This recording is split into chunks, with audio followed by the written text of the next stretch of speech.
A stunning beauty fell from the sky to be my wife. Feng considered himself a good person, an exceptionally good one. He didn't smoke, drink excessively, fight, or gamble, and he certainly didn't engage in messy relationships. He was warm-hearted and always willing to help. In fact, whenever a beautiful woman between the ages of 18 and 30 needed assistance, he never hesitated to lend a hand. Take today, for example. After hearing the weather forecast predict rain, he proactively helped the girl next door by bringing in her clothes from the rooftop before they got wet.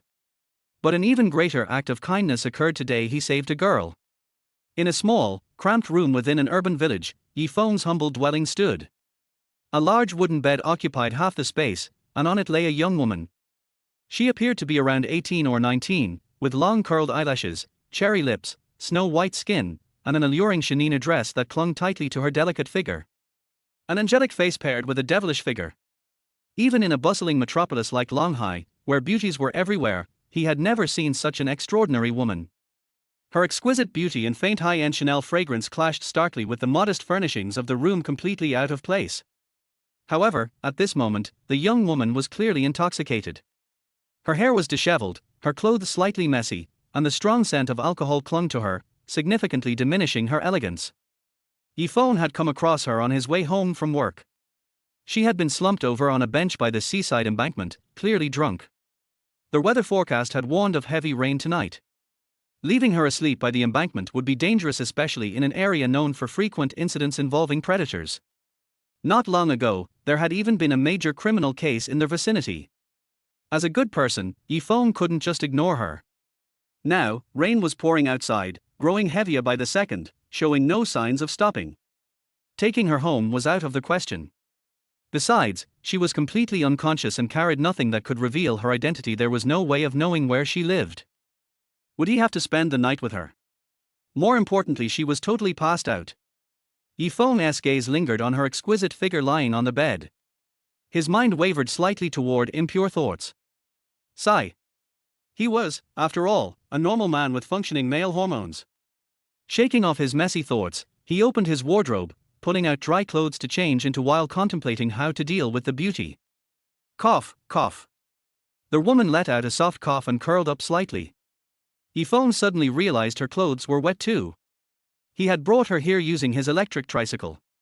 Despite moving fast, they had both inevitably been drenched by the rain. Should I take off her wet clothes and dry them? The thought suddenly popped into his mind. Indeed, letting her sleep in wet clothes was out of the question. She could easily catch a cold. As a considerate man, how could he be so cruel to a delicate beauty? While taking off her clothes seemed improper, leaving her like this would be even worse. He'd be no better than a beast. And how could he possibly be worse than a beast?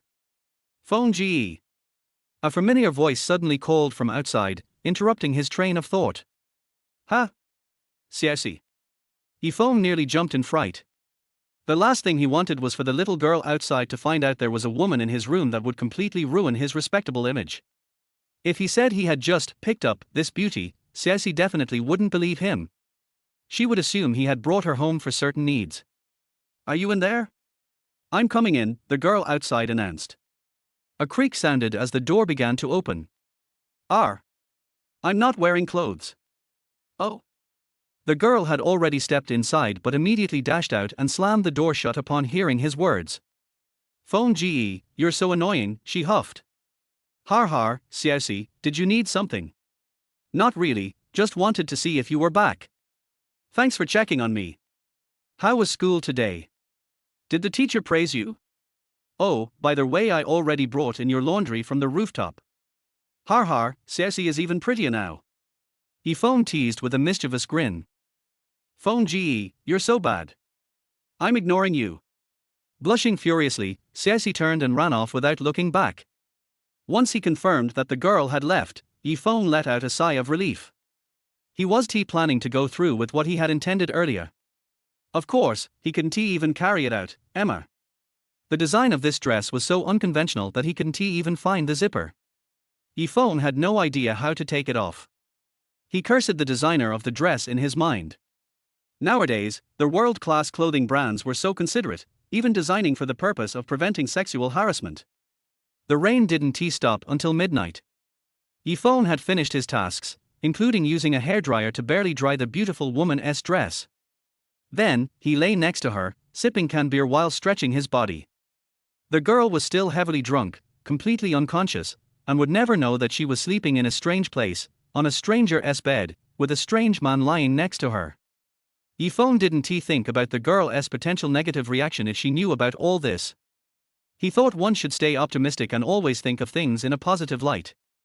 Using Plato's view on women as a reasoning, Feng imagined a beautiful scenario. Once the beautiful woman wakes up, she will be grateful for his saving her, admire his unshakable noble character, and eventually fall in love with him and offer herself to him.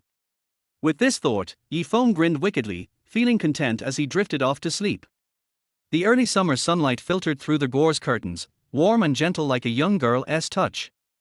The small room was filled with a faint scent of hormones. Upon closer inspection, it was clear that it was the mix of alcohol and the alluring fragrance of jasmine perfume. Feng slowly opened his eyes. The light was a bit glaring, and as he tried to stretch, he felt something pressing down on his arm. His face tickled, and a clear, even breath brushed against his face. Turning his head, he found an exquisitely beautiful face just inches away from his nose. The clear, even breath came from her, continuously blowing onto him. The girl's face was buried in Feng's shoulder, comfortably resting on it, her hands tightly holding his neck, her legs draped across his body. Her chest pressed firmly against his stomach, giving him a distinct sensation of pressure. Feng felt that this was just like his dream, where God had placed such a beautiful woman into his bed and arms. Damn. Feng immediately recognized the girl and quickly recalled what had happened the previous night. Thankfully, based on the state of his body and the bed, he found no traces of any struggle, confirming that their encounter had been peaceful. He knew his alcohol tolerance, and after a few cans of low-alcohol beer, he wasn't likely to do anything inappropriate. Turning his head, he glanced at the small clock on the wall. The hour hand pointed to 10 a.m. Having been in this bustling metropolis for over 3 years, last night was the first time he slept with something other than a pillow. To his surprise, the quality of sleep was exceptional. It seems some things truly make the best pillows, and that saying wasn't wrong. Feng tried to pull away, knowing that although the current position wasn't of his doing, if the beauty woke up, trouble would follow. He could easily be labeled a perverted creep, and his image among his female friends would be shattered. If things had truly gone too far, he'd have to take the consequences, but thankfully nothing had happened, and it would be a loss for nothing if it did. The girl was hugging him too tightly, and despite several attempts, he couldn't get away. Just when he didn't know what to do, the girl suddenly woke up. Her big, beautiful eyes, still sleepy and confused, added even more charm to her already stunning face. As soon as she opened her eyes, the girl was shocked to see a strange man so close to her, looking at her with a confused, helpless gaze. They locked eyes. This wasn't a situation Feng had anticipated last night, so he had no preparation for what to say to preserve his reputation and honor in this kind of awkward moment. He tried to put himself in the girl's shoes, wondering how she might react. Thinking of the girl's fragile heart, Feng felt a little scared. Would she call the police? For a moment, he could almost hear the sound of handcuffs. As expected, the girl was startled, her face turning pale. She screamed and scrambled away from Feng, grabbing the thin blanket covering her chest. Luckily, she quickly realized nothing had been violated, so she slightly relaxed, but in the unfamiliar surroundings and with the strange man before her, fear still shone in her beautiful eyes. The hormonal scent lingered in the air, but now it was layered with a sense of awkwardness. Chapter 2, Don't Force Me to Use Violence. The two of them stood facing each other for a while, and then Feng broke the silence with an explanation. Oh. You drank too much last night. The beach was dangerous, so I brought you back, and nothing happened. Damn it, just a few simple words made him sweat. While saying this, Feng swore to his future wife in his mind that he absolutely wasn't lying. Silence. More silence. The girl still didn't make a sound, but Feng could tell she was trying to appear calm. However, the panic and grievance in her eyes betrayed her. The girl pulled the blanket covering her chest off, quickly got out of bed, and rushed barefoot towards the door without bothering to put on her sandals. In her panic, she couldn't even open the door. Oh, do you need help? The girl ignored him at that moment. All she wanted was to get away from here and away from this man. Feng got up with gentlemanly manners and opened the door for her. The girl rushed out. In that instant, Yi Feng saw something flash in her eyes, something filled with emotion, before it rolled down her face in tears. She was crying as she ran away. Her tearful face only added more beauty to her already stunning features. At this moment, Yi Feng was a bit disoriented and also felt wronged. After all, he was a great savior. If he hadn't brought the girl back last night, who knew whether she'd have been swept into the sea or assaulted by some pervert? One must have a conscience. But right now, it seemed his words had no effect. The girl didn't believe him at all. He wanted to apologize, but more than that, he wanted to catch up to her and emphasize to this beautiful woman that gentlemen still existed in this world, and one was right in front of her. Hey, your shoes. The girl had already run out of Yi Feng's courtyard. Yi Feng, shirtless, grabbed the girl's shoes and chased after her. But the girl had disappeared into the morning alley, and the air faintly carried a scent that stirred his imagination. No thank you at all, what an impolite woman. As dusk fell, the city of Longhai was covered by the night sky. The dazzling neon lights not only added color to this international metropolis but also occasionally cast their glow on the city's overlooked corners. A small market, built in a former industrial site, was bustling as usual. Among the crumbling walls and ruins, many food stalls had gathered, filling the air with the remnants of summer's heat, mixed with the smell of roasted meats, fried foods, and stinky tofu. The stall owners, either shirtless or in cheap white tank tops, were busy grilling under the charcoal smoke. Yi Feng was at his own stall on the street, working just as hard. Humming a tune, he spread sauce on the grilled meat skewers, sprinkling seasoning and arranging them on plates. Behind him were a few sets of plastic tables and chairs. A girl was tidying up, wiping everything clean. The early summer weather had already grown hot. The girl's face, flushed from the heat and her running around, was glistening with fine sweat on her forehead and nose. Seriously, you must be exhausted. Yi Feng pulled out 2 napkins and handed them to the girl. No, not at all. The girl took the napkins, wiped the sweat from her forehead, pouted, and smiled sweetly. Her big eyes sparkled, showing no sign of fatigue. Yi Feng felt a little guilty and said, seriously, starting tomorrow, don't come anymore. I can handle it here. You've only got a little over a month until the college entrance exam. I can't afford to delay your future. It's fine, Brother Feng, you're being improper again. The girl pouted, playfully swatting Yi Feng lightly. Her eyes couldn't hide the shyness. They didn't say much more, as it was the peak business hour. While they were talking, a few customers arrived. The girl cheerfully went to serve them. Yi Feng watched the petite and delicate figure of the girl, and smiled knowingly. He clearly remembered the first time he met Chen Yushi more than 3 years ago. It was a chance encounter where he had saved her, and that led him to meet Chen Yushi and her mother, eventually becoming their tenant, and continuing to live with them up until now. Though the girl still retained some youthful innocence, she had already completed the perfect transformation, and her beauty was beginning to show. She was on her way to becoming an incredibly stunning woman. Yi Feng often thought that she was the perfect candidate for his future wife. Wait until your hair is as long as your waist. Will you marry me? Yi Feng softly recited the poem, then smiled wryly and shook his head. It's better not to ruin the life of such a good girl. Chen Yushi expertly tidied up the tables and chairs, greeted the customers, and asked sweetly, what would you like to eat, gentlemen? She picked up the order sheet and carefully wrote down what the customers wanted. Brother Feng, here are the dishes those customers ordered. Chen Yushi handed the order slip to Yi Feng. At that moment, a small disturbance suddenly broke out in the market area. A few young people pushed through the crowd, and the one in the lead, wearing an earring and showing off a chest tattoo, made a beeline for the rice noodle stall next to Yi Feng's. Business is good, huh? Don't forget about the management fee you owe from last month, the earring guy said, scanning the surroundings of the rice noodle stall, speaking sarcastically to the small stall owner. The so-called management fee was really just protection money. This small market was informal, and these local thugs took advantage of the situation, frequently extorting the stall owners.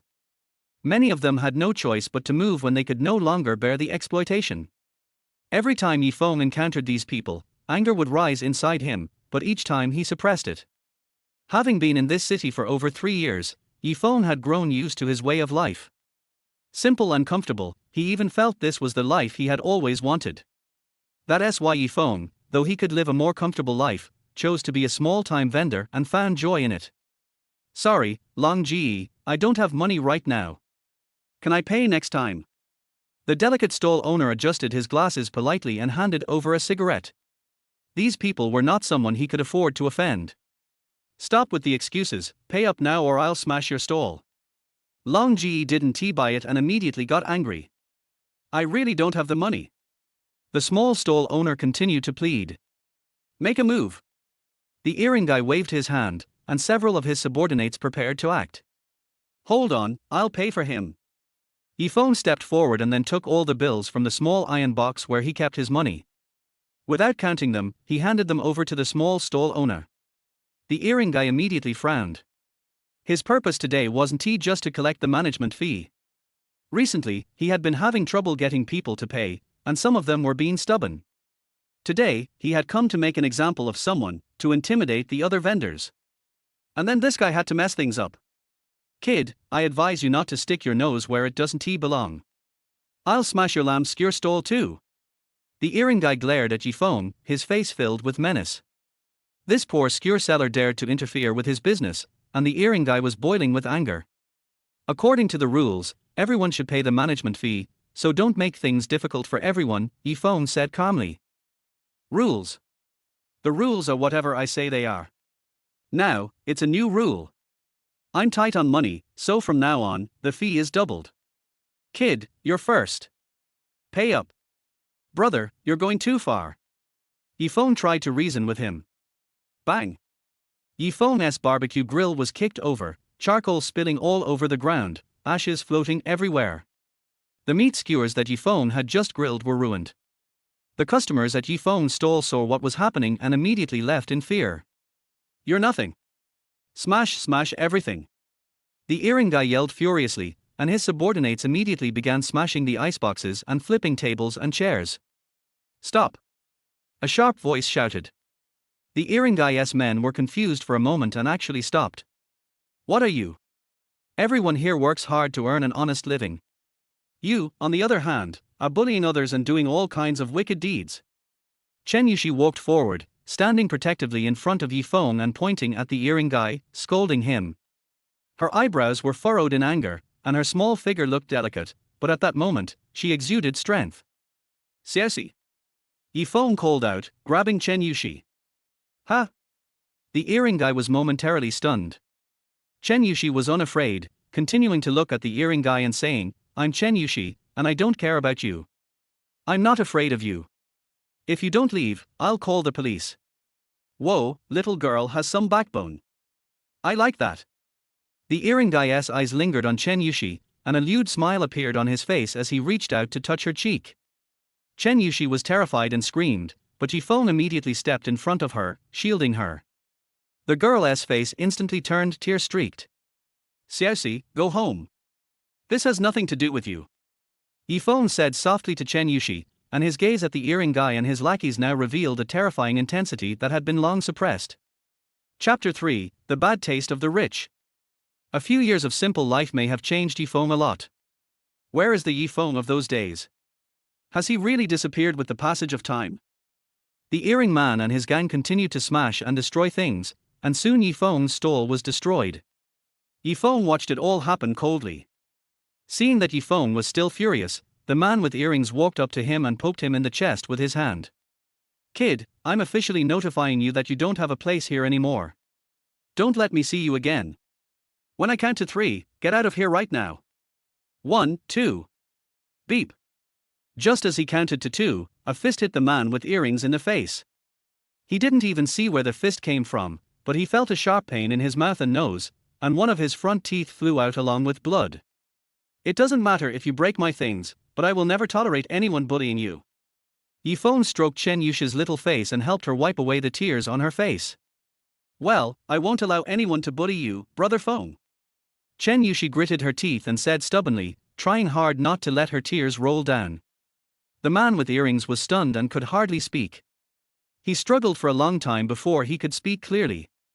They are all fucking dead, use your weapons to kill him.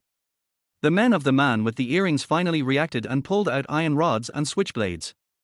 The stall owners around were terrified and at a loss for what to do. Although they were all indignant, no one dared to offend that group of people.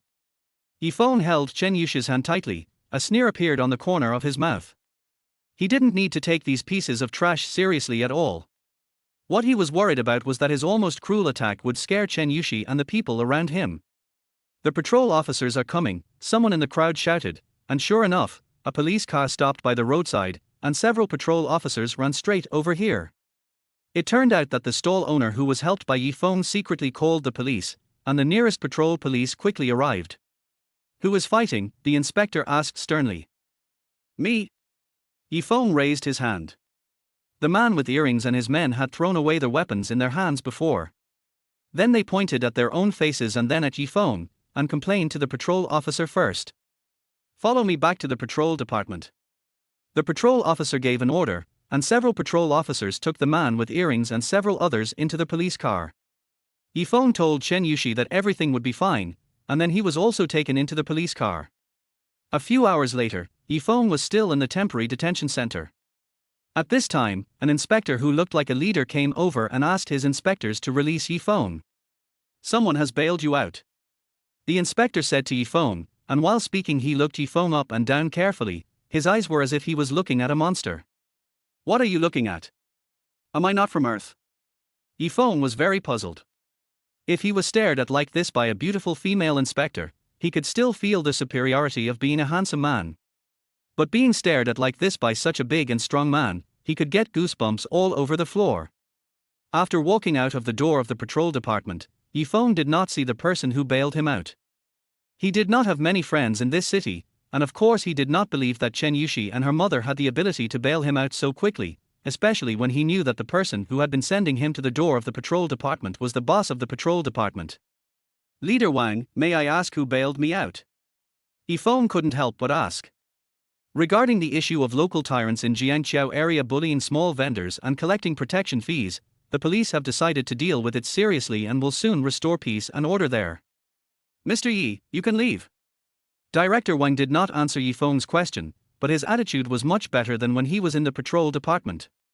Thank you. Although Director Wang did not answer the question, Yifeng still took the initiative to thank him. Director Wang also took the initiative to shake hands with him and waved goodbye. Not only was he successfully released on bail for beating someone up, but he also solved the troubles around his stall. What's more, the big boss personally saw him off, and his attitude.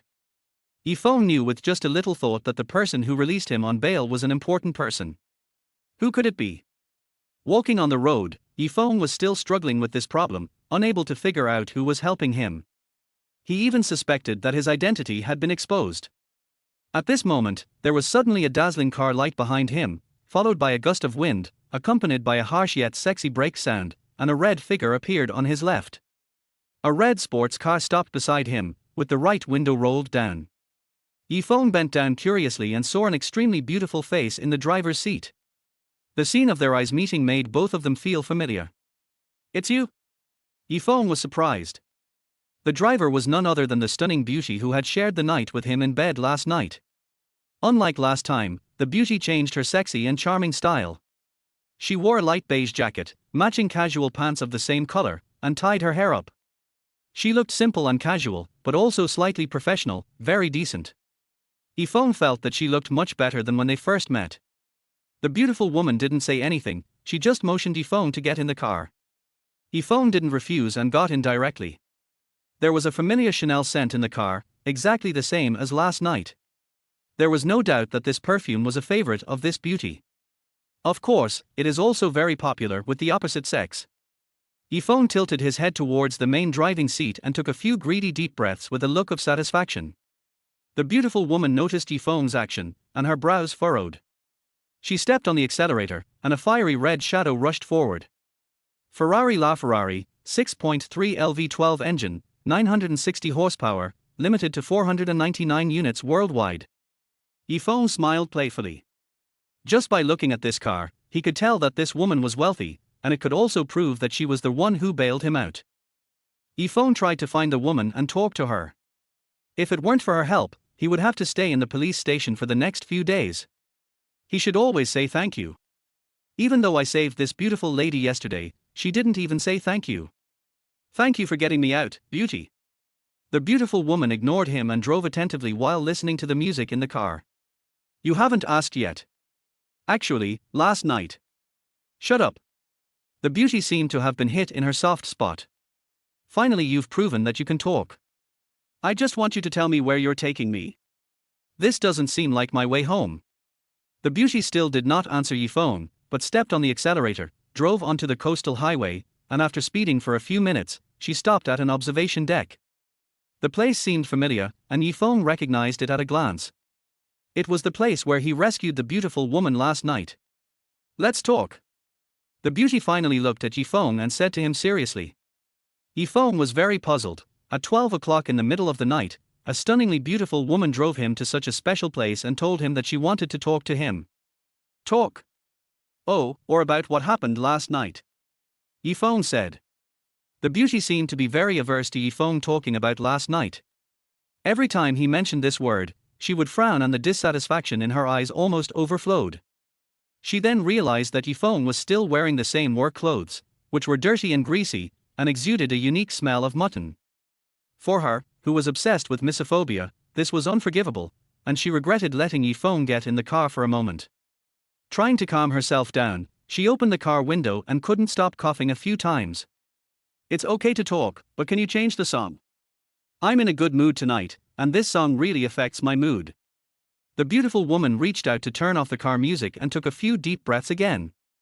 Her attitude seemed like she was about to make an important decision regarding the fate of the people on Earth. I have investigated you. You have been in this city for several years.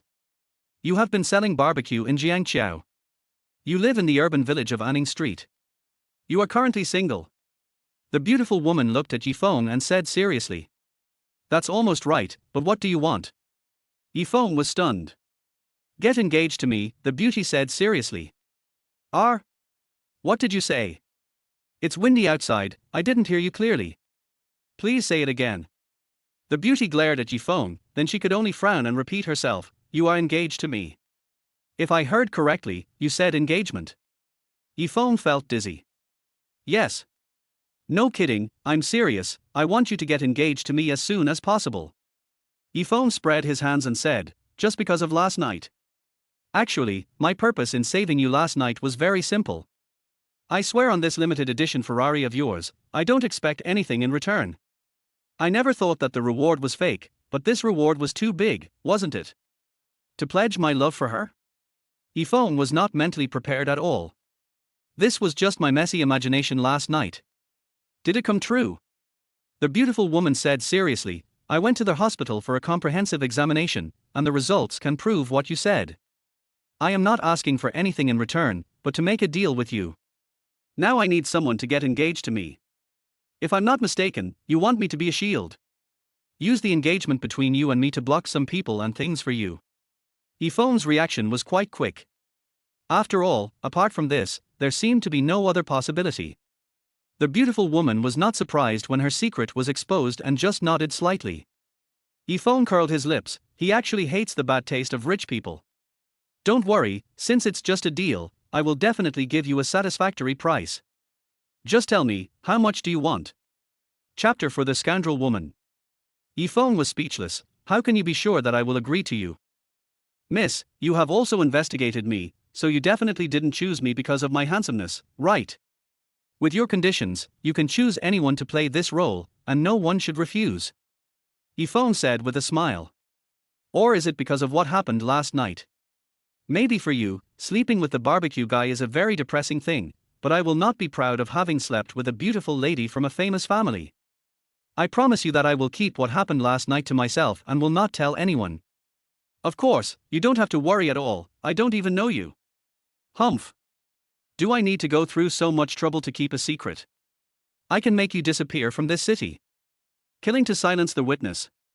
You are so cruel. Yifeng said. God, why did you create this woman? Who dares to want this? It's to make it impossible for you to stay in this city, she corrected. Then, she took out a few photos and threw them to Yifeng, motioning him to look at them. Yifeng took them and understood immediately. The photos showed her running out of the yard where he lived barefoot, and then Yifeng chased her out of the yard holding her pair of fishmouth boots. Damn it, isn't this the scene from this morning? How did it get secretly filmed? This was taken secretly by some people with bad intentions who followed me. Humph. They did this just to find out who my boyfriend is that I lied to them about. The beautiful woman had a triumphant smile on her face. So you decided to make the best of a bad situation. Feng smiled bitterly again. It turned out that this young lady's strange request was the result of making the best of a bad situation.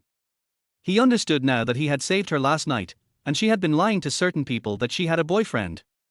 Certain people followed her and only got the ambiguous picture of her coming out of his residence in disheveled clothes.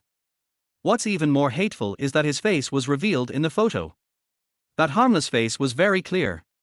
If it was published in the newspaper, he would definitely be beaten up by all the opposite sex in the market the next day. It backfired. The beautiful woman nodded and continued, I will give you 10 million per year. If it is less than a year, it will be calculated as a year. Don't worry, I won't delay you for too long. It will definitely not exceed 2 years. How do you think? After she finished speaking, she felt relieved. She raised her beautiful eyes and glanced at Feng beside her, as if to ask for his opinion. If I agree to you now, won't I even know my fiancé's name? Feng teased as he looked at the other person's extremely beautiful face. The beautiful woman took out a photo of herself with a name written on it. Lin Anchi. Feng read the name and appreciated its beauty. He felt that the name lived up to the person. Okay, you agree now, right? Who said that? I didn't promise you. Feng curled his lips. Lin Anchi immediately showed annoyance, and her beautiful eyes were full of confusion. She was a very confident girl, of course, she had reasons to be confident and even conceited. With her status, she would definitely have a life of being the center of attention, because as long as she wanted, her suitors could line up from the east city to the west city of Longhai. So when she told Feng about this, she didn't even consider the word rejection. But now, the vendor in this third-rate market would refuse her outright when faced with her being the center of attention, respected status and annual salary of tens of millions. Did you eat too much kebabs and your brain got reversed? What did you say? There was dissatisfaction and disbelief in Lin Anchi's beautiful eyes. Feng said, I am speaking Chinese. I cannot agree to your request. Why? Seeing Lin Anchi's matter-of-fact expression, Feng was a little amused. Why can't I refuse? Are people like us supposed to be playthings for you rich people? Because this is not my style. Miss Lin, you are not the one I love, and it is impossible for me to be loved by you. Don't you feel uncomfortable being together like this? What's the point of getting engaged without emotional foundation? 20 million, 30 million a year. Lin Anchi became angry, and her pretty little mouth pouted out of anger. Feng was even more speechless. She was obviously a naughty and stubborn rich girl. She was pretending to be deep and cool, but now her true colors were revealed. Miss, do you think I'm someone who can be easily tempted by money? Feng said pretentiously. What do you want me to do in exchange for your engagement with me? Lin Anchi's attitude was still aggressive. Feng's refusal made her angry and humiliated. I've said this is a matter of principle. If you pursue me and are sincere, as a normal man with emotions, perhaps I can be moved by your beauty and sincerity. But I definitely cannot accept this approach. I don't have the habit of fake engagements, and I don't have the hobby of being a shield. Besides, I'm not a man that no one wants. Why should I lose a large forest for 2 years of wealth? After all, I'm the top guy in our market, and there are many girls who have a crush on me or actively pursue me. Feng shook his head with some amusement. I'm pursuing you? Humph. I'm not here to listen to jokes tonight. Lin Anchi was speechless. This man had too good an opinion of himself. So, as a person who knows myself well, I know that the possibility of such a thing happening is almost zero. Feng was very tactful. After hearing what Feng said, Lin Anchi seemed to have lost all hope in him, and there was a hint of loss in her eyes. I'll ask you one last time, do you agree or not? Lin Anchi's voice sounded very aggrieved. No. Don't push me. Don't push me. If you push me again, I will obey. Get out of the car. Lin Anchi was annoyed. Ms. Lin, you wouldn't be so cruel as to let me walk home alone so late at night, right? Get off. You can get off the car, but don't let it get to you. Although I rejected you, there are still many outstanding, tall, rich and handsome men waiting for you. If you don't get out of the car, I will. Lin Anchi got out of the car angrily and walked towards the guardrail on the beach. The sea breeze was very strong, blowing Lin Anchi's long hair. Her pretty figure looked lonely, thin and pitiful on the seashore in the dark night. Looking at Lin Anchi's thin figure in the sea breeze, Feng felt a little guilty for a moment. As a good man who always regarded himself as a flower protector, was he a little cruel today? Hey! What are you doing? Feng saw a horrifying scene. Lin Anchi actually climbed over the sea view railing and stood blankly on the shore. One of her hands, which had been holding the railing, had now loosened. Feng got out of the car and chased after him like the wind. What are you doing? Let's talk it over. Feng grabbed Lin Anchi's arm. He was very depressed. He never expected Lin Anchi to take such an extreme approach. This woman was really hopeless. Let me go. You come up first. Who are you? I'm just enjoying the sea breeze, what's it to you? Lin Anchi didn't take it seriously. She broke free from Feng, and then even let go of her other hand. Her thin body swayed in the sea breeze. Okay, since you just want to be my fiancé, I'll give you this opportunity. Feng looked like he was willing to talk it over. What did you say? It's windy outside and I didn't hear you clearly. Could you please say it again? Lin Anchi repeated what Feng had said before. I promise to pretend to be your fiancé. Lin Anchi said disapprovingly, this? Are you telling the truth? I swear to the sea, it's true. What if it's fake? I'll never find a wife. Feng wanted to cry but had no tears. Miss, you are so childish. You said it yourself. I didn't force you, right? Lin Anchi looked proud. Yes. Although he has been silent in this city for more than 3 years, Feng has completely transformed himself, as if he had been reborn. But one thing has not changed. He has never allowed himself to make a mistake, and that is to see someone in trouble and not help them. This is also the reason why he wanted to save Lin Anchi, a stranger, last night. Although he knew that Lin Anchi was threatening him and it was impossible for her to really jump into the sea, he still had to try his best to avoid any accidents in this situation. In fact, what Lin Anchi proposed did touch him in some ways. Feng really needed a considerable sum of money now.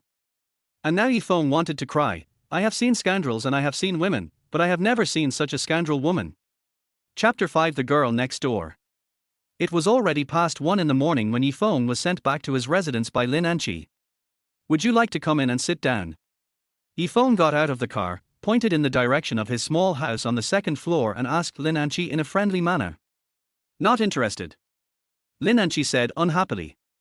If it weren't for the ambiguity in that room that night, she wouldn't have shot the arrow of love that she had treasured for so long at the man in front of her, even though it was just a fake shot. Okay, then go back early. Be careful when driving alone in the middle of the night. Feng waved his hand, then turned around and prepared to enter the gate of the yard. Wait! Lin Anchi shouted. What else? Lin Anchi said seriously, from now on, we are officially in that kind of relationship. Do you remember everything I said to you in the car before? Remember, wife? Feng had that harmless smile again. That's good. What did you call me just now? You are not allowed to call me that. Lin Anchi said with a dissatisfied look on her face.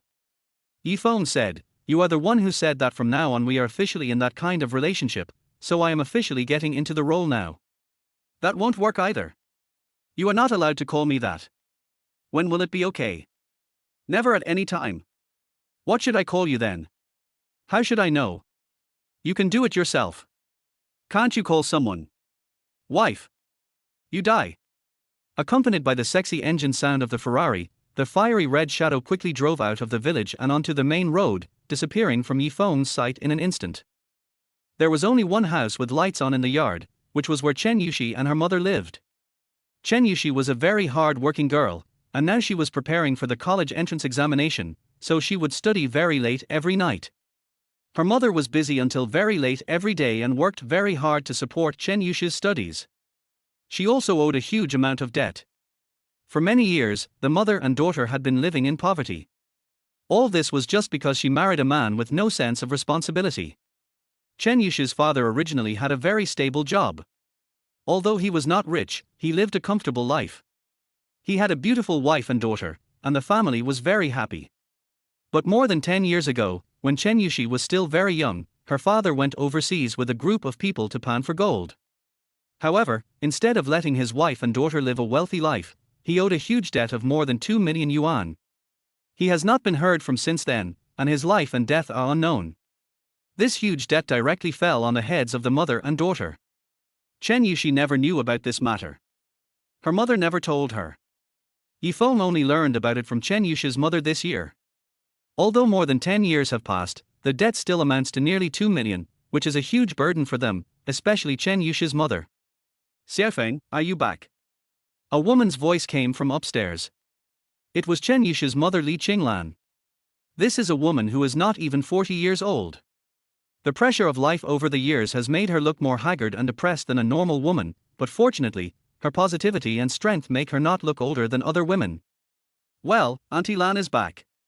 How did you get out? When Ceci heard that you were arrested, she cried anxiously. I'm still trying to figure out how to get you out as soon as possible. Li Qinglan said to Feng with concern. Thank you, Aunt Lan, I'm fine now. Where's Ceci? Feng asked. Hearing that Feng was fine, Li Qinglan felt relieved, and then sighed again. This girl has been worried about you. She didn't have the heart to study all night. She was also too tired and fell asleep crying. Feng laughed dryly, with a look of regret on his face. I'm sorry to have made you worry. I'm fine now. Aunt Lan, you should go to bed early. Feng said. He wanted to go see Chen Yushi, but then he thought that since she had already fallen asleep, it would be inconvenient to disturb her. Feng, come here, I have something to tell you. Li Qinglan invited Feng into their house with a mysterious look on her face, but Feng immediately guessed what she was talking about. Just now, Li Qinglan received a bank message, and 2 million yuan was deposited into her bank card. In addition to paying off all the debts, this money would also leave enough for Chen Yushi to go to college for a few years. To Li Qinglan, the money came from a strange source, which made her uneasy. Little did she know that this was Feng's masterpiece. After agreeing to Lin Anchi's request, Feng also made a direct request: let Lin Anchi pay a deposit of 2 million first. This young lady was quite straightforward. Without saying anything, she used her mobile phone to transfer 2 million to the bank card provided by Feng. After coming to this city for a few years, Feng and Chen Yushi's family get along very well. They are like family. After learning that Chen Yushi's family has a large debt, Feng has been thinking about how to help them pay it off. But now hearing this, Feng pretended to be surprised, then pretended to think about it and said to Li Qinglan, Aunt Lan, maybe this is what Ceci's father sent to you. It's been so many years, why would he suddenly become like this? If it was him, why didn't he come to see us? Li Qinglan didn't believe it, and when she mentioned that man, her eyes revealed a kind of resentment and anger. Li Qinglan was worried that the money came from unknown sources and was sent to her by someone with ulterior motives. There was a male classmate from a relatively well-off family in Chen Yushi's school who wanted to pursue Chen Yushi. And that family somehow found out about her family's situation. The parents of that family even came to Li Qinglan and told her that they could help her pay off the debt, and that Chen Yushi's future college expenses and work after graduation would be taken care of by his family. The purpose was to have Chen Yushi date his son and become his daughter-in-law in the future. However, Li Qinglan flatly refused on the grounds that Chen Yushi was still young. Now that the 2 million yuan had inexplicably been transferred into her card, she couldn't help but think of that family. Feng didn't know about this, but it was certain that Chen Yushi had many suitors. Chen Yushi had excellent grades in the high school entrance exam, but due to her family's financial reasons, she gave up on a key high school and chose a private middle school because this school waived all her tuition fees. This is a middle school similar to an aristocratic school. The students there either have excellent academic performance or come from particularly well-off families. Chen Yushi is smart, beautiful, excellent in both character and study, and is the school belle of her school. It is normal for such a girl to attract some men. Feng said a few words to Li Qinglan, telling her not to worry about it, and that he could help her check the source of the money through the bank transfer information. He thought about finding a reasonable source for the money and letting Li Qinglan accept it. Oh! In fact, if there really is a man with a good family background who truly treats Ceci well, I can accept him. Li Qinglan sighed. Because their mother and daughter have suffered so much over the years, Li Qinglan certainly hopes that her daughter can live a good life in the future. Although she will not agree to someone pursuing Chen Yushi now, she certainly hopes that she can have a good home in the future. Don't worry, Aunt Lan. Xiaoxi will definitely find someone who will treat her well in the future, and a rich husband at that. Yifeng comforted Li Qinglan, said good night to her, and went back to his room to sleep. Li Qinglan smiled and nodded, staring at Yifeng's departing back in a daze. The next morning, Yifeng was awakened by a familiar knock on the door. Brother Feng woo woo. As soon as Yifeng opened the door, he was hugged by the girl's arms. He enjoyed it happily for a while. Brother Feng, are you okay? Mom and I were so worried about you last night, woo. Seeing Yifeng coming back safe and sound, Chen Yushi's pretty face was full of joy, but her eyes were red, and it was obvious that she had cried last night. Now she was so excited that tears were hanging in the corners of her eyes, like a pear blossom in the rain. Yifeng smiled and said, "Of course I'm fine. It was the head of the patrol department who released me personally. He was even planning to keep me for a big meal, but I turned it down. My Xiaoxi is still waiting for me at home. How can I have time to accompany them?" Okay, Brother Feng, you're bragging again, huh? Chen Yushi burst into laughter and scolded, then asked Yifeng how he got out so quickly. Yifeng only told her that the police determined that he acted in self-defense and was not at fault, and then released him directly. Of course, Chen Yushi believed it. Okay, Xiaoxi, it's getting late, you should go to school. If you are late, the teacher will spank you. Yifeng stretched out his hand and scratched Chen Yushi's nose. Oh. Yes, I'm going to be late. Chen Yushi looked at the time and said with a pout. Xiaoxi, I'll take you there. Yifeng said, and Chen Yushi naturally agreed happily. Mom, I'm going to school. Chen Yushi packed up and got on Yifeng's small electric tricycle and said goodbye to her mother. Go slowly. Li Qinglan watched them leave with a loving look in her eyes. Seeing how harmoniously Chen Yushi and Yifeng got along, she was lost in thought for a moment. Xiaofeng is a good kid. Li Qinglan sighed and murmured. Chapter 6. I've never seen such a pretentious person.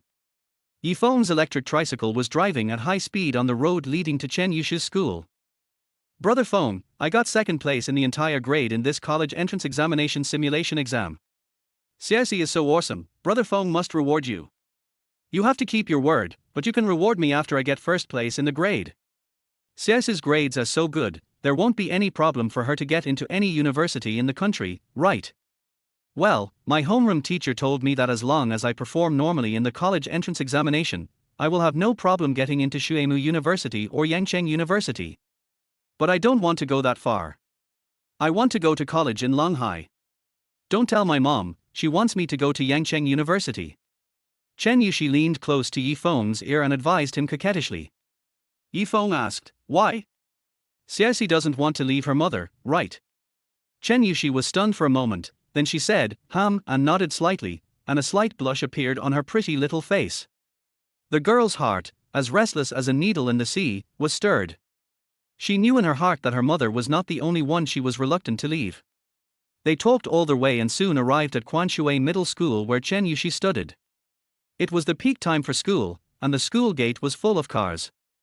At a glance, all kinds of brand-name cars were in full bloom, showing the style of an aristocratic school. In comparison, Yifeng's second-hand electric tricycle used to carry barbecue utensils was so shabby that it was no exaggeration to say that it affected the school's appearance. However, it was not the first time that Yifeng sent Chen Yushi to school, so Chen Yushi certainly didn't care about it at all. Xiaoxi, go to school quickly, study hard and make progress every day. Yifeng said to Chen Yushi with a smile. Chen Yushi nodded obediently, her big eyes twinkling as she said, well, Brother Feng, you can go back. I'll go to your place to help you after school this afternoon. Yifeng said, Xiaoxi, you don't have to help anymore. It's okay, Brother Feng. Even if I go to help every day, I can still get first place in the grade. Yifeng smiled and said, actually, it's like this. I don't plan to do that barbecue anymore. I found a new job and I'm officially starting today. Is it in Longhai? Is it far? Chen Yushi asked in surprise. It's a little far, but it's in Longhai, so I may not be able to come back every day. Xiaoxi, you and Mom take good care of yourselves. I will come back often when I have time. Oh. Chen Yushi nodded, a hint of disappointment appearing on her face. After watching Chen Yushi enter the school, Yifeng rode his electric bike to leave, but he would not go too far because he had an appointment with others near Quanshui Middle School. Just as he was about to leave, a black car suddenly stopped in front of him, blocking his way, and then a man got out of the car. This man is very young, and seems to be a student, but he is quite powerful. He drives a BMW 5 Series, which is of high quality. There are also 2 people following him, who can be considered his henchmen. Shall we talk? The guy looked Yifeng up and down, acting like a boss. Let's talk. Do we know each other? Looking at the guy in front of him with bad intentions, Yifeng was speechless. Why did he offend animals everywhere? When did he offend these animals? Yes, I know you. Your name is Yifeng. You sell kebabs in Jiangqiao. And you live in Chen Yushi's house. I am Chen Yushi's classmate, Wang Mingkai. When Yifeng heard him mention Chen Yushi, he understood. Besides, the name Wang Mingkai sounded quite familiar. Wang Mingkai? Last night, Chen Yushi's mother told me that a rich young man was going to help Chen Yushi's family pay off their debts, but on the condition that Chen Yushi date him. That guy was named Wang Mingkai. This dandy boy was really willing to spend a lot of money to pursue a girl, but the dandy aura that emanated from him disgusted Yifeng, and his current posture seemed like he was coming to provoke her. To be honest, Yifeng had a headache. Today was an important day for him and he had no intention of fighting with others. Besides, he felt that as a cultured man, he hated always using violence to solve problems. Okay, how do you want to talk? Although he was not interested, Yifeng felt that he should solve this problem. After all, this guy was in the same school as Chen Yushi and could easily influence Chen Yushi. Wang Mingkai said, okay, I won't beat around the bush if you're direct. Just tell me the number. As long as you do what I say, we can discuss this. Yifeng couldn't help but smile bitterly, and said, what do you mean? Are you going to give me a severance pay so that I won't be with Ceci anymore and won't interfere with you picking her up? Or are you going to give me a hard work pay so that I can help you pick her up? Wang Mingkai smiled. He had put a lot of effort into pursuing Chen Yushi, otherwise he wouldn't know so much about Chen Yushi's family, and he wouldn't have dragged Yifeng into it. Because Yifeng was often seen sending Chen Yushi to school, the two had a very close relationship. Wang Mingkai also found out Yifeng's identity. He was just a tenant of Chen Yushi's family, selling barbecue in a small market in Jiangqiao. But Chen Yushi was very interested in this barbecue boy and refused his invitations many times just to help out at his barbecue stall. However, in Wang Mingkai's opinion, such people are not difficult to deal with. They can be defeated by money. I'll give you this amount. Don't go to that barbecue stand anymore. You don't make much money and you have to breathe in the smoke every day. It's not worth it to get lung disease at a young age. This amount is enough for you to sell barbecue for 10 years. You can use it to marry a wife and live a good life. Do I have to add one more sentence? Stay away from the creek in the future. Yifeng teased. Kids nowadays are more conscious and they use sugar-coated bullets instead of violence. This is really progress. But the way this guy in front of me pretends to be deep and righteous is disgusting no matter how I look at him. Why do you think Ceci must be with you? Yifeng continued. Wang Mingkai smiled and said nothing. He just pointed at Yifeng's shabby electric tricycle and then at his own brand new BMW 5 Series. After your reminder, I really understand a little bit. I'm glad you understand. If you can do it, this thing will be yours now. Wang Mingkai raised the check in his hand. He had reason to believe that this insignificant thing to him was more than enough to defeat the pauper in front of him. He was actually not a very patient person. No, you should take it back and give it to the beggar. Faced with such a self-righteous person, Yifeng didn't know how to respond and simply refused. These days, there are more and more weird things every year. You fucking better not accept my toast and drink the forfeit wine. Wang Mingkai was instantly furious. Before he could continue his rage, Yifeng's cell phone rang. It was an old, second-hand, broken phone that should have been scrapped long ago. Not only was the ringtone frighteningly loud, but the other party's voice could be heard from far away. Hello. Hello, Master Yi, we have arrived at Quanshui Middle School. Okay, I'm here, come quickly. Wang Mingkai was puzzled when he heard the word, young Master Yi. Soon a silver luxury car drove up and stopped under the shade of trees where they were.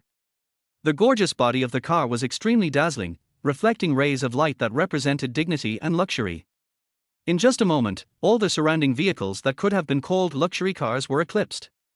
Rolls-Royce Phantom, so fucking brutal. Everyone who saw it was stunned instantly. The new generation Rolls-Royce Phantom, Ultimate Silver, is limited to 50 units worldwide. There are only 3 in the whole of Kyushu, and only 1 in the whole of Longhai City. As for who the owner of this car is, it has always been a secret in Longhai City. The car door opened and a young man in a suit and tie got out. Although he was just a bodyguard, his demeanor and manners made him look like a rich young man.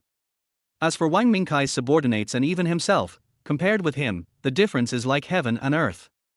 "Mr. Yi, please get in the car." The bodyguard bowed respectfully to Yifeng, then helped Yifeng open the back door. "Okay, wait for me to lock my beloved car," Yifeng said, and then he pushed his broken electric tricycle under a tree, locked it with the car lock, and then got into the Rolls-Royce. During this process, the bodyguard followed Yifeng with a black umbrella in his hand, holding it to block the sunlight that might shine on him. After getting in the car, Yifeng glanced at Wang Mingkai, who was standing there like a fool, and then the car sped away. "Damn it! Why are you selling mutton skewers if you have money? You're such a show-off." Wang Mingkai stood there in a daze, gritting his teeth and cursing as he watched the car drive away. "I've seen people who pretend to be cool, but I've never seen anyone as cool as this." The Rolls-Royce Phantom drove for only 20 minutes before arriving at a villa area. After driving in, it stopped in front of an elegant and modern villa. The bodyguard told Yifeng that this was Miss Lin Anchi's residence. Yifeng then got out of the car and walked towards the villa. They agreed to pick up Yifeng at the agreed place today. This was what they had agreed on last night. However, Lin Anchi's arrangement made Yifeng quite satisfied and even touched. She even sent someone to pick him up in such a top-notch luxury car. "It's worth being touched. I'll have to thank my wife when I see her later," Yifeng muttered to himself, then rang the doorbell of the villa. The door opened quickly. It was Lin Anchi who opened the door. When she saw Yifeng, she frowned again. This expression did not seem to indicate any welcome. "What's wrong with you? I told you to come earlier, but you have no sense of time." Chapter 7 Too Inhumane. Lin Anchi got angry. It was always others who waited for her, but she never had to wait for others, even though she only waited for a few minutes. How can an electric car be compared with a car? I'm already driving at the fastest speed. Yifeng spread his hands helplessly. "Can't you get there early? Also, did you forget what I told you yesterday? I've emphasized it 100 times, you must wear nice clothes today. A brand name one. Isn't this a nice dress? Isn't this a famous brand?" Yifeng showed off his outfit, all Armani, but it was a knockoff. Seeing Miss Lin's face full of anger and about to get angry, Yifeng smiled and said, "I can't help it. I'm a barbecue seller, how can I afford to wear high-end brand names? This is already my best clothes. I saved a lot of money to buy it. Didn't I just give you 2 million last night?" "Oh, that? I spent it last night." Lin Anchi was completely speechless. Yifeng smiled and sat down on the comfortable sofa in Lin Anchi's house. He looked around. This was a spacious and elegant 2-story villa with fashionable and modern decoration and all kinds of high-end furniture. However, the decoration here is rather feminine, and it doesn't seem like the place where Lin Anchi's whole family lives. Yifeng thinks it should be Lin Anchi's personal residence. Didn't Lin Anchi say before that she and her family were unhappy because of her fiancé's affairs, so it was normal for her to live alone outside? "This place is not bad," Yifeng said, and then he reached out and picked up the coffee that Lin Anchi had just prepared and started drinking it. Lin Anchi glared at him unhappily. She was too lazy to argue with him at this time and asked directly, "Have you seen the thing I gave you last night? If you think it's okay, just sign it." Yifeng took a big sip of coffee like he was drinking tea. "That thing? I went to bed as soon as I got home last night and haven't had time to look at it yet," Yifeng said. "What's wrong with you? Why don't you take it seriously at all?" Lin Anchi looked dissatisfied again. Yifeng said it didn't matter, as long as it was made clear that it was 10 million a year, you give the money and I will do the work. "Okay, then sign this." Lin Anchi put the contract and pen on the coffee table. "Wait, let me take a look first." Yifeng still showed caution. When dealing with such a rich lady, one must be cautious. Don't let a contract really trap yourself and make the loss outweigh the gain. God knows what Miss Lin is up to. If she were to blame me for some hidden physical illness that I couldn't bear to see, then my second half of life would be ruined. Lin Anchi received a call at this time, and she went directly to the yard outside the villa to answer the call. Feng sat on the sofa and started to read the contract given to him last night. There are quite a lot of clauses in the contract, which are nothing more than some issues concerning the future relationship between the two. For example, Feng is not allowed to interfere with Lin Anchi's private life, is not allowed to do anything inappropriate to Lin Anchi by using her status as fiancé, and is not allowed to openly take advantage of Lin Anchi. In short, Feng, the fiancé, is only responsible for fulfilling his obligations and is not allowed to enjoy any rights. Feng smiled. It seemed that he didn't care about the 10 million annual salary. He glanced again and waited for Lin Anchi to come and sign. Lin Anchi was still talking on the phone outside, and Feng was getting a little impatient, so he simply got up and took another look around the house. Anyway, he would live here from now on, so he might as well get familiar with the environment first. After touring the first floor, he went straight to the second floor. The second floor is mainly the bedroom area, with 5 bedrooms, also decorated in a very modern and elegant style. Feng saw a large bedroom with a comfortable princess bed decorated with beautiful pink gauze curtains, and a sexy backless art photo of Lin Anchi on the wall. As soon as he opened the door, he could smell the familiar jasmine perfume. Needless to say, this must be Miss Lin's boudoir, but Feng knew that as the fake fiancé, he was not qualified to sleep in this room, and what he cared about now was where his room was. He directly pushed open the door of another room. A scream resounded through the sky. Lin Anchi was still outside making a phone call. When she heard the scream, she immediately rushed back to the villa. Then she saw a girl in pink pajamas running down the stairs screaming, gasping for breath and looking terrified. "Sister Anchi, there is a pervert. Woo woo." The girl covered her chest with her hands and panted, pointing in the direction of the upstairs. Feng was walking downstairs with a confused look on his face. "Why are you like this? You scared Belle?" Lin Anchi said to Feng unhappily. In fact, Feng was also very depressed. He saw something as soon as he opened the door, then heard a scream, and unfortunately he was kicked. He was sure that even if she really met a pervert, this girl named Belle would not suffer any harm. What made him even more depressed was that there was another girl living in his and his fiancé's house. It was so inconvenient. "Sister Anchi, who is he?" The little girl named Belle was still gasping for breath in shock. "He? Wife, who is this sister?" Feng once again put on his harmless smile and asked Lin Anchi in a puzzled manner. "Wife?" Belle had a bewildered look on her face, her eyes wide open, her gaze shifting back and forth between Feng and Lin Anchi. When Lin Anchi heard the name, wife, her face turned pale again, and she was angry. The most important stipulation in the contract was that Feng was forbidden to use this name for her. Now not only did he use it, but he also used it in front of his best friend. This is simply a heinous crime. Your sister Anchi's. Yes, you are Belle, right? Angie often mentioned you to me. Meeting you is worse than hearing about you. You are even prettier and cuter than I thought. Hanbeir was angry at first, and then confused, but Feng's words made her feel relieved. "Yeah, thank you. Hello, brother-in-law." Hanbeir called sweetly. "Sister Anchi, you are so annoying. You didn't even tell me that your brother-in-law was coming to our house for the first time today. It caused a misunderstanding." Hanbeir pouted and complained to Lin Anchi. She felt guilty for kicking Feng just now. Feng's appearance did surprise Hanbeir. After all, it was Lin Anchi's sudden decision in the past 2 days to let Feng pretend to be her fiancé. There was no warning, and she had not had time to tell Hanbeir about this. Lin Anchi was even more depressed and caught off guard. Didn't this girl drive for most of the night? Why did she get up so early? Hanbeir certainly didn't know that Feng was just a fake. She looked Feng up and down curiously. "Where is your brother-in-law from? What's his job?" Girls are all gossipy, let alone their best friend's fiancé, so Hanbeir seems to be very interested in Lin Anchi's fiancé. "Do some small business." Feng replied. "Small business?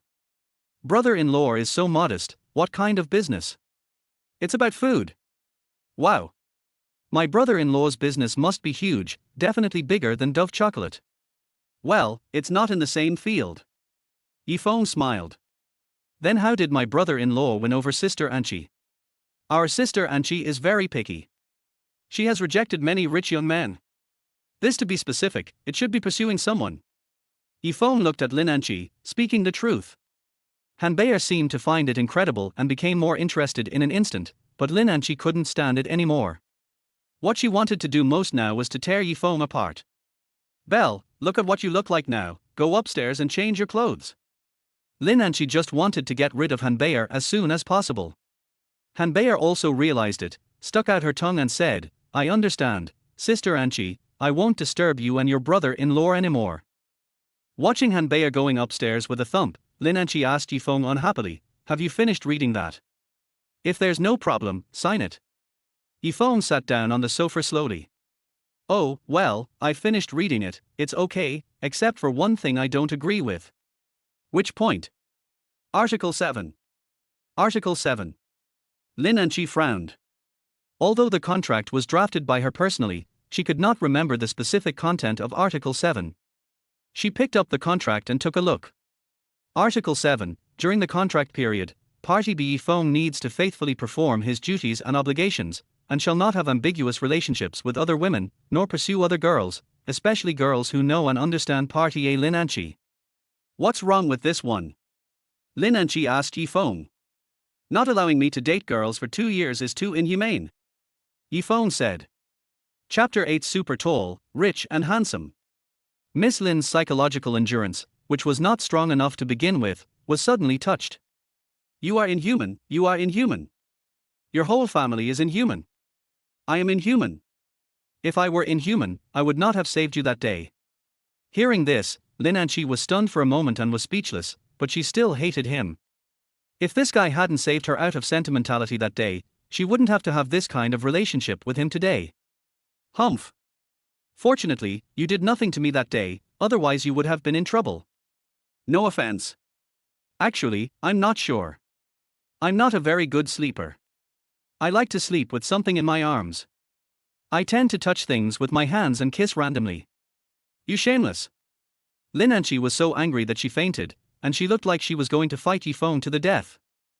Feng raised his hands in surrender and said, Ms. Lin, let's talk about something serious. Let's talk about the question just now in a formal way.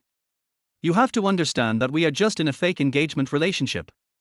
I should have freedom in terms of relationships between men and women, right?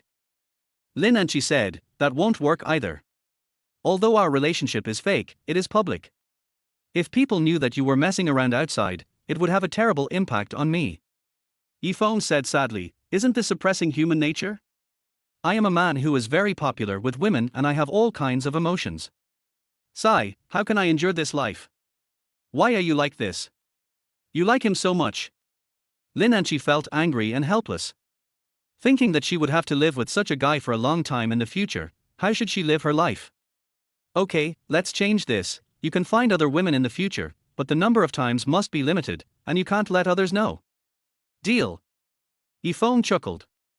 The two then signed the contract in duplicate, with Feng and Lin Anchi each holding one.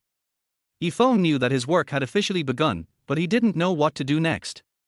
As for his fiancée, although he didn't know much, he did have some understanding. Lin Anchi is still a college student, studying in the finance department of Longhai University. She comes from the wealthy Forest Group family in Longhai. She is the only daughter and the apple of the eye of the current chairman of the Forest Group. As for more details, he didn't know, and he wasn't very interested in knowing. Feng, who had been living a day-to-day life and waiting for death for several years, was only a little interested in the annual salary of tens of millions. Feng was surprised at first why Lin Anchi asked for engagement instead of marriage, but now he understood that Lin Anchi was not yet of the legal age for marriage. Feng was speechless that a 19-year-old girl could come up with such an idea. I want to make one important point to you. You are not allowed to call me that. Lin Anchi emphasized to Feng in a formal manner. Wife, you don't allow me to call you that. Calling me Miss Lin is too unintimate.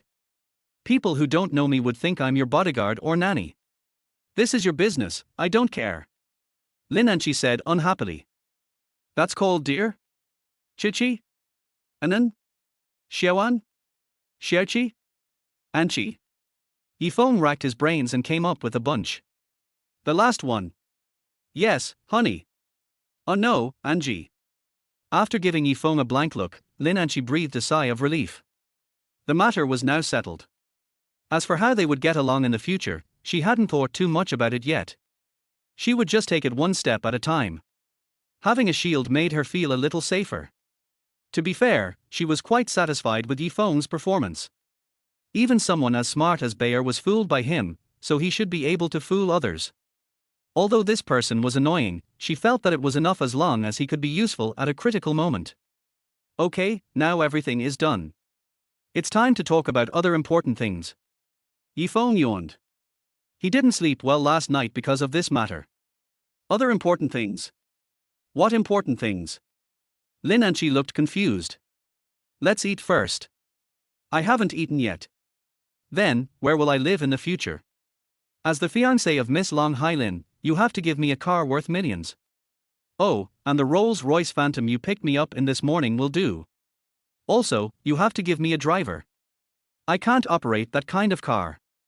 I also need 2 bodyguards. I don't feel safe. And why don't you just die? Lin Anchi said speechlessly. His face is as thick as a city wall. This is the kind of person I'm talking about. I'm thinking about you and your reputation. If you don't mind, I'll continue to ride my electric tricycle and sell my barbecue. I don't care. Lin Anchi continued to say unhappily, I have my own plans. I don't need you to tell me what to do. So I'm going to live here from now on, right? Hearing this, Lin Anchi had an expression of, you know the answer but still ask again. We don't live together, how can we prove that we are engaged? How can we deal with others? Yifeng nodded and wanted to say something else, but Lin Anchi lost her patience. She checked the time and said she was going to school. If there was anything, she would talk to him when she came back. There was nothing special to do today, so Yifeng could move freely. After saying that, he called Han Bayer, and the two of them got into Lin Anchi's Ferrari and went to Longhai University. Lin Anchi and the others would not return to the villa until the evening, and Yifeng was bored staying here. He went to the Jiangqiao market where he sold barbecue, to report his safety to his brothers, sisters, uncles, and aunts, and to tell them that he had found a new job and would not come here anymore. Yifeng spent the whole day chatting and eating with old friends. In the evening, he returned to Lin Anchi's villa. Lin Anchi and the others haven't returned yet, but there is someone in her villa. The bodyguard who came to pick up Yifeng in the morning is waiting for him in Lin Anchi's villa. Mr. Yi is back. I've been waiting for him here for a long time. The bodyguard saw Yifeng coming back and opened the door to welcome him out. Oh, hello. Yifeng was still a little puzzled. Why did he have a bodyguard waiting for him here? The bodyguard quickly explained why. Mr. Yi, just call me Axing. Miss has made some arrangements for you, so I'll show you around. The bodyguard cow spoke with a southern accent as he led Yifeng to a room on the first floor. This is a very large bedroom. Yifeng didn't notice it at first, thinking that all bedrooms were on the second floor. The room was also very elegant, but it was obvious that it had just been carefully cleaned and decorated. In terms of grade, it was definitely a 7-star standard. Yifeng naturally knew that this was his room, so he didn't hesitate to lie down on the comfortable big bed and stretch his body. Arshing said, Young Master Yi, Miss said that you just came back from abroad not long ago and haven't settled anything yet, so she has arranged everything for you. Young Master Yi, please take a look. Back from abroad? Oh. Yes, I came back in a hurry and haven't settled anything yet. Arshing opened the sliding door of the wardrobe, and Yifeng saw a closet full of clothes, pants, and ties. Aquascutum, Dunhill, Cerruti, Gold Lion and other brands were all available, including the Armani that Yifeng was wearing now, but of course it was genuine. There are also Chanel and Dior men's perfumes, 2 Vacheron Constantin men's watches, in addition to men's leather shoes, belts, briefcases, glasses and other supplies. Even luxury goods such as pipes, walking sticks, cigars, fine wines, antiques, etc., which Yifeng had no use for, were fully prepared. This is the engagement gift from the young lady to Mr. Yi. Please check it. Arshing took out a small jewelry box and handed it to Yifeng carefully. When I took it and opened it, I found it was a men's blue diamond ring. Both in terms of the size of the diamonds and the quality of the diamonds, it was definitely worth a lot of money. Arshing took out his phone and took a photo with Yifeng to confirm that the diamond ring had been delivered to Yifeng. He was also afraid that if something went wrong, he would not be able to pay for it in his lifetime. Yifeng smiled to show his understanding, and then Arshing took him to the garage again. As soon as the lights were turned on, a brilliant blue dazzled Yifeng, who almost couldn't open his eyes. When he looked closely, a brilliant blue Aston Martin Vanquish appeared before him. The world's top sports car, capacity 6.0L, Aston Martin Centenary Edition. Although the price was only half of that of the Rolls-Royce Phantom, it was still over 7 million. Yifeng's offer of giving him the Rolls-Royce Phantom in the morning was just a joke. Mr. Yi, are you satisfied with it? Arshing pointed to the car and asked Yifeng to sit in it and feel it. Yifeng just smiled and nodded. He seemed very indifferent. But to be honest, Lin Anchi's arrangement today did surprise him. Yifeng could see the courage of Miss Lin Anchi. She was determined to make him undergo a complete transformation from head to toe, from a loser to a tall, rich and handsome man. Chapter 9: Who Knows a Girl's Heart? At this time, bodyguard Axing's cell phone rang. After answering the call, he immediately gave it to Yifeng. Mr. Yi, your call is from Miss. Yifeng took the phone and just as he answered it, Lin Anchi started to go crazy again. What's wrong with you? Why can't I even get through to your phone? Did you call me? Yifeng took out his broken second-hand Nokia brick version phone and looked at it. Sure enough, there were several missed calls. Oh, there's something wrong with my phone's ringtone, it sometimes rings and sometimes doesn't. Yifeng apologized. Although I couldn't see Lin Anchi's expression, I could imagine how mad she must be at this moment. We'll be home in 5 minutes. Lin Anchi said this and hung up. In less than 5 minutes, the familiar and clear sound of brakes was heard in the yard, and then the garage door opened automatically, and the dazzling red Ferrari drove directly into the garage. Lin Anchi and Han Bayer got out of the car one after another. Hello, brother-in-law. Unlike Lin Anchi, who had a frosty face, Han Bayer took the initiative to greet Yifeng when she saw him. Hello, sister-in-law. Har har. Brother-in-law, you are too straightforward. Han Bayer couldn't help laughing when Yifeng called her that. Lin Anchi frowned and glared at her, and she stuck out her tongue to stop laughing. Thank you, old man. Thank you for considering me so carefully. To be honest, I am really touched. No one has ever been so nice to me since I was a child. Yifeng looked at Lin Anchi's pretty face and said happily. In fact, he was not teasing Lin Anchi, but telling the truth. He had never really had a good life since he was a child. A few years ago, he was fighting for his life in the midst of gunfire and rain of bullets. What made him even more depressed was that he didn't know what he was fighting for, and why he was fighting for it. Suddenly there was such a beautiful girl who provided him with such a good living condition. Even though Yifeng was not seeking these, even though this was just a transaction with the girl, but as he said himself, he was still touched. HMPH. Don't be happy too soon. Lin Anchi said disdainfully. What do you mean? Oh. These things won't be deducted from my salary, right? Let me make it clear in advance, if that's the case, I don't want any of them. Yifeng was stunned, thinking that this girl wouldn't be so mean. Salary? What salary? Sister Anchi, are you still paying your brother-in-law a salary? Han Bayer asked curiously, blinking her big eyes. Belle, go back to the room first. Lin Anchi didn't want to reveal the truth in front of Han Bayer, so she pushed her away and asked the bodyguard Aixing to leave as well. There is no need to deduct these things from your salary, but I want to tell you solemnly, you only have the right to use them, and you can only use them with my permission. Especially this one, I had to use my connections to order it, and you are not allowed to use it without my permission. Lin Anchi pointed at the Aston Martin. Yifeng understood that this car was for him to disguise his identity, so naturally he was only qualified to use it when he needed to disguise himself. He said tactfully, it just so happens that I am not used to driving this kind of sports car. How about you give me another one? It is not convenient for me to ride my electric tricycle for daily travel, right? How about this one? Yifeng pointed to a white Audi TT in the corner of the garage. There were 4 cars in the garage, a dazzling red Ferrari, a dazzling blue Aston Martin, and an orange Lamborghini, which was Han Bayer's mount. In comparison, this Audi TT worth only 500,000 yuan seems too shabby. No wonder it was neglected by Miss Lin. It has not been used for a while and the body of the car is covered with dust. This was the car that Lin Anchi bought for practice when she just got her driver's license, but she abandoned it after driving it for less than half a year and replaced it with her current Ferrari. With the purchase of this Aston Martin, I wonder if she also replaced the Ferrari that she had only driven for less than a year. Feng was speechless. He wondered if Miss Lin was also so fickle in other aspects. Lin Anchi nodded. She didn't drive the car anyway, so it was just sitting there. Feng also felt that it was too ostentatious to drive an Aston Martin when he had nothing to do, which was not in line with his principle of keeping a low profile. Feng asked Lin Anchi for the car keys, got into the car, started it and prepared to go out. Where did you go? Go out for a drive and come back in the evening.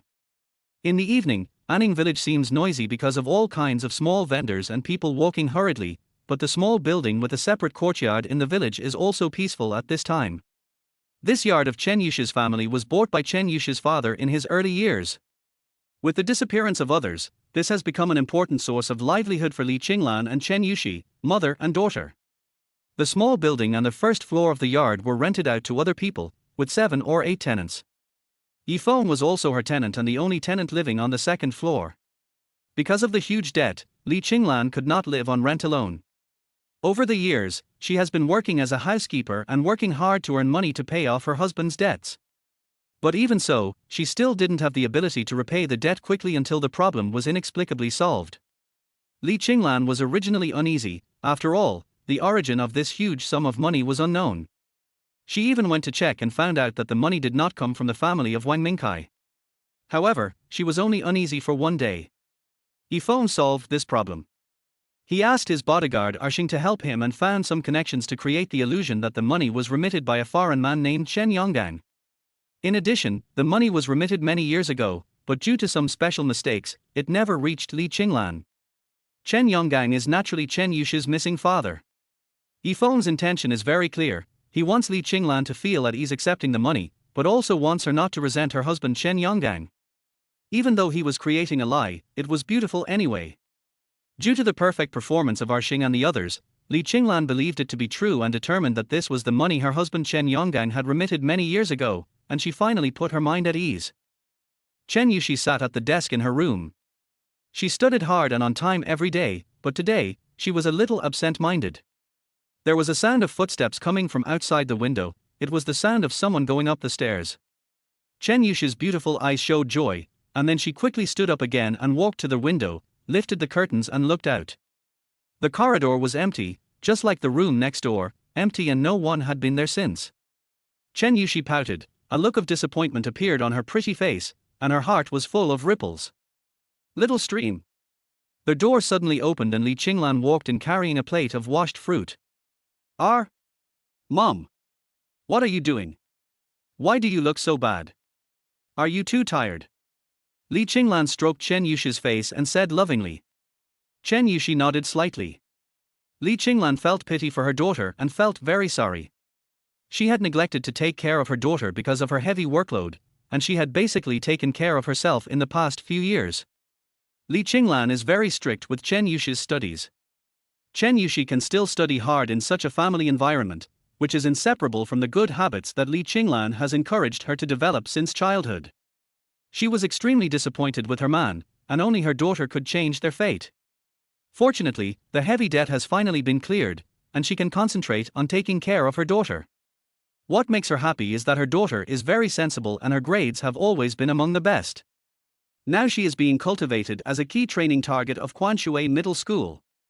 The teachers have confirmed that Chen Yushi's grades are no problem for her to enter Yangcheng University. Xiaoxi, take a rest first and eat some fruit to cool down your body. Li Qinglan handed the peeled pear to Chen Yushi.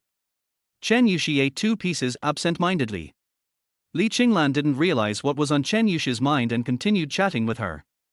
Xiaoxi, no matter how nervous or tired you are, it will only be a little over a month. When you go to college, you and your mother will be much more relaxed.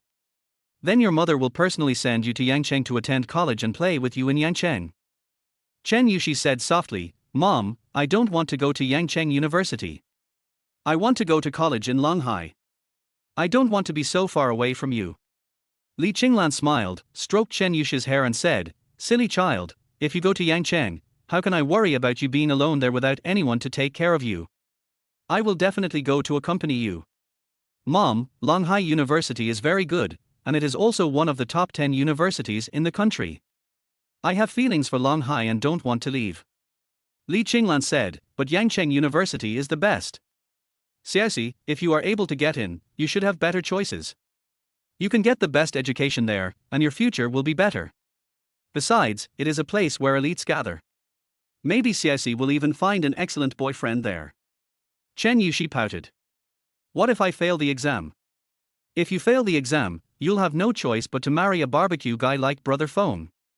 Li Qinglan joked, but there's no way our Xiaoxi won't pass the exam. Mom, why do you say that about Brother Feng? What's wrong with him selling barbecue? Chen Yushi suddenly became unhappy when she heard what Li Qinglan said.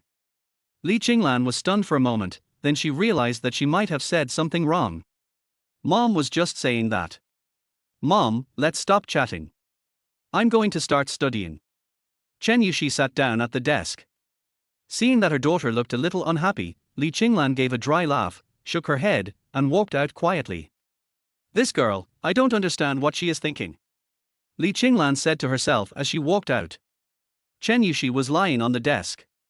There was a beautiful crystal ball on the desk. It was a birthday gift that Yifeng gave her on her birthday this year.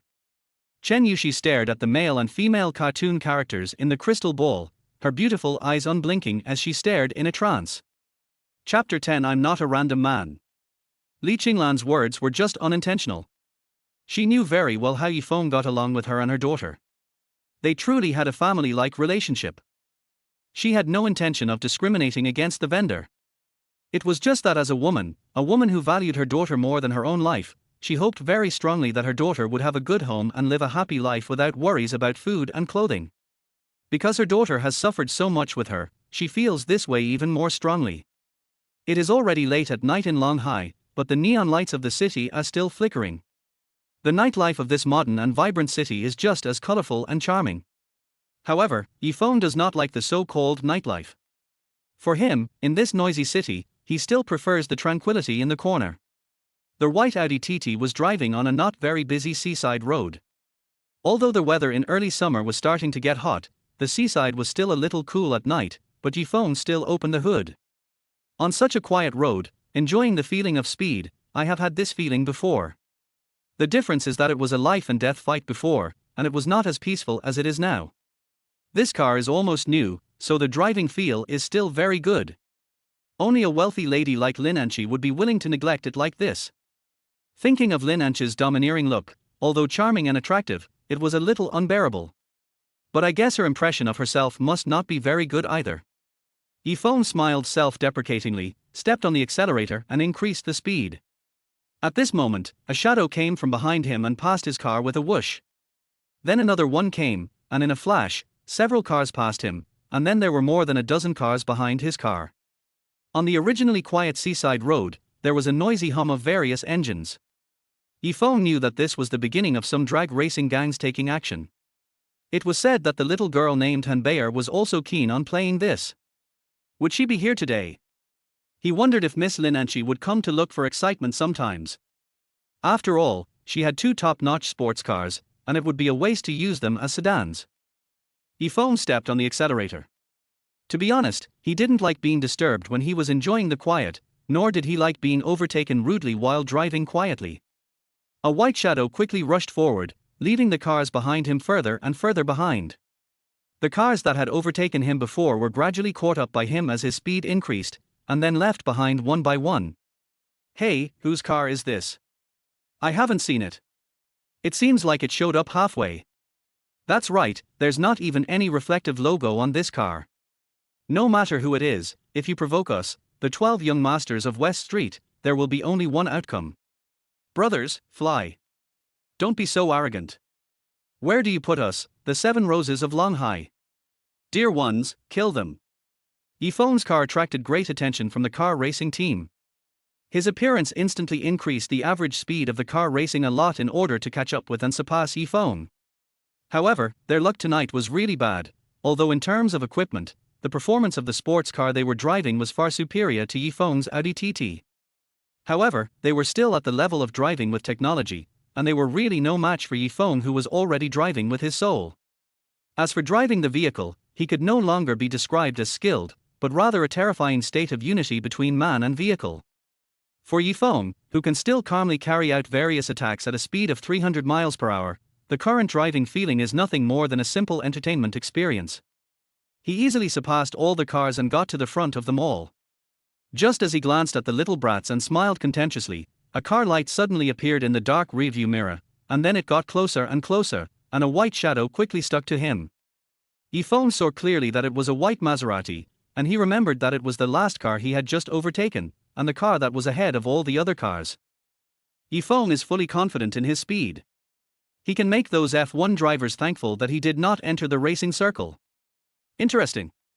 Yifeng smiled, and suddenly he felt that he could not underestimate this opponent, because the other party had quickly caught up with him and was showing signs of overtaking him.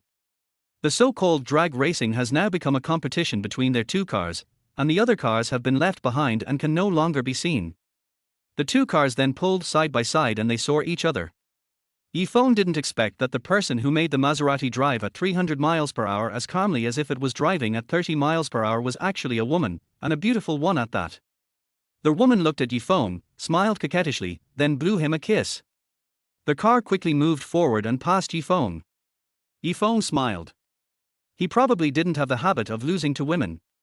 He pointed his toes and flew over directly. The so-called 12 young masters of West Street and the 7 Roses of Longhai had already ceased their activities at this time. They stopped at a commanding point on the coastal highway, their eyes fixed on the two cars that had left them behind by several stages. The two cars were still speeding at a terrifying speed, but it was too dark at night and they couldn't tell which car was ahead. They wanted to catch up but couldn't. I met two of the god of cars tonight. I missed the chance to meet him. I was so depressed.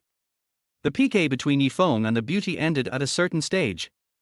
At a seaside viewing platform, Yifeng drove the car in, opened the door and got out of the car. Afterwards, the white Maserati arrived and stopped directly next to Yifeng's car. I never thought that the one who could beat me would be such a young handsome guy. I never thought that. I only beat a girl by a little bit. No, you win by a lot. After all, your car is at a disadvantage compared to mine. The woman said calmly. She stretched out her hand and casually flicked her hair, which had been tied up, and it fell down, flying in the sea breeze. Yifeng glanced at the woman. He didn't see her clearly in the car just now, but curiosity made him look at her a few more times. Just a few glances and he gave a simple evaluation, an extremely beautiful and very seductive woman.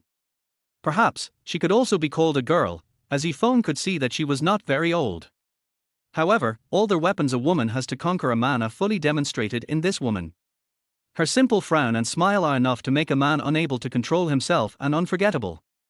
Yifeng felt that she was a little bit coquettish, and was a little worried that his stunning appearance might easily attract her interest. This woman is not a member of the drag racing gang. Could it be that she was accidentally involved like me? Which family in Longhai is this young master? I don't think I've seen him before. The woman came close to Yifeng and looked at him carefully, then said with a faint coquettish smile. My last name is Yi. Oh. The surname is Yi. The woman knew many wealthy men with the surname Yi. She thought of several names, but none of them seemed to be suitable. Tell me, sister, which family are you from? Yifeng said, actually, I'm not a rich man. Which rich man would wear fake brand names and use such a broken phone? Yifeng took out his old cell phone as he spoke, mainly to see if Lin and Chi had called him. The woman stared at him as a teacher stares at a lying pupil. This car is not mine. I rented it to cheat girls. I have no money, so I plan to cheat a girlfriend this way.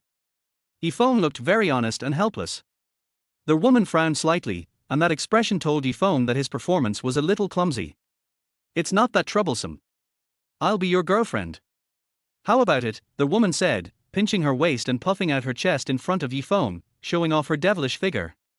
Just a few simple movements exude infinite charm. I believe any man would kneel down and lick her.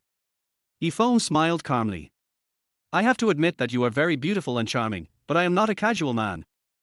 Har har. The woman covered her mouth and laughed. At this moment, her long hair fluttered, the fragrance filled the air, and the branches and flowers trembled. Soon the woman stopped laughing, walked up to Yifeng, and reached out to touch Yifeng's fake Armani. That's right, you are indeed not a casual man. No casual man would have such a unique necklace. The woman stared at the ornament on Yifeng's neck. That was the ornament that Yifeng always wore close to his body. It was a bullet shell, but the front had been processed and was inlaid with something that looked like a diamond. In fact, it was a diamond. The diamonds inlaid on the bullets are indeed very unique. I remember there was a diamond called the Star of Good Hope in South Africa. It was a pair of sister diamonds that were made into two of the world's top diamonds at the time. One of them was won by Prince Essa of Morocco at an auction in Geneva for $25 million 2 years ago. It was his engagement gift to his beloved princess. As for the other one, it was said that it was robbed by pirates from a luxury cruise ship in the Gulf of Aden in Somalia, East Africa. However, the pirates were later eliminated and the whereabouts of the diamond is still unknown. The woman said calmly, blinked her eyes, and said to Yifeng provocatively, "Handsome boy, am I right?" Chapter 11. What's wrong, baby? The woman's words stunned Yifeng for a moment, but he still smiled calmly. "Miss, you are exaggerating. Do I look like someone who can afford to wear diamonds worth tens of millions? But your eyes are not only beautiful but also sharp. No one has recognized my knockoff version of the Cape of Good Hope star. What's wrong with me tonight? I finally met someone I'm willing to talk to, but I couldn't hear a single word of truth." The woman sighed in self-pity. Yifeng said, "I am also very depressed. For someone with outstanding temperament, no one would believe me if I said I was poor. To be honest, I am not a rich young man, but my wife is indeed quite rich. All these were given to me by my wife, including this car." Wife. The woman looked at Yifeng's serious expression and couldn't help laughing, her expression full of emotions. "To be exact, it's my fiancé. Sorry to disappoint you." Yifeng corrected me, with an expression that said it's not that easy to seduce me. The woman said, "I only go out to race when I'm in a bad mood. Now I feel much better because you are so good at making people happy. Brother, I'm very interested in your diamond. Do you mind leaving me your contact information? I've told you I'm not a casual man because I have a fiancé. Go home and sleep early. Bye." Yifeng smiled and said goodbye to the woman, then got into the car. Looking at Yifeng driving away at high speed, a strange smile appeared at the corner of the woman's mouth. It was past 11 o'clock when Yifeng returned to Lin Anchi's villa. He directly opened the door with the key. As one of the owners of this house, although temporary, he still had the privilege of holding the key. He thought Lin Anchi and the others had already gone to bed, but when he went in, he found Lin Anchi still watching TV in the living room. Lin Anchi was only wearing a nightgown, leaning lazily on the comfortable sofa, with most of her snow-white, delicate leg exposed and her little feet casually resting on the chaise longue beside her. At this moment, she was absorbed in the stupid plot on TV, laughing without any image from time to time, and she didn't notice Yifeng coming in at all. When Lin Anchi suddenly discovered Yifeng standing there like a ghost, she screamed. While still in shock, she quickly straightened her sitting posture and restored her image as a jade girl. But this is of no avail. Yifeng has seen everything that happened just now, and it is not easy to restore or make up for this image. Although Lin Anchi didn't care about Yifeng, showing a certain aspect of herself in front of this person without any privacy was enough to drive her crazy. How can you be like this? Why are you doing things secretly and furtively? Lin Anchi was so angry that she couldn't help but explode again. In fact, it's not just Lin Anchi. If it were any girl, an outburst would be inevitable in this situation.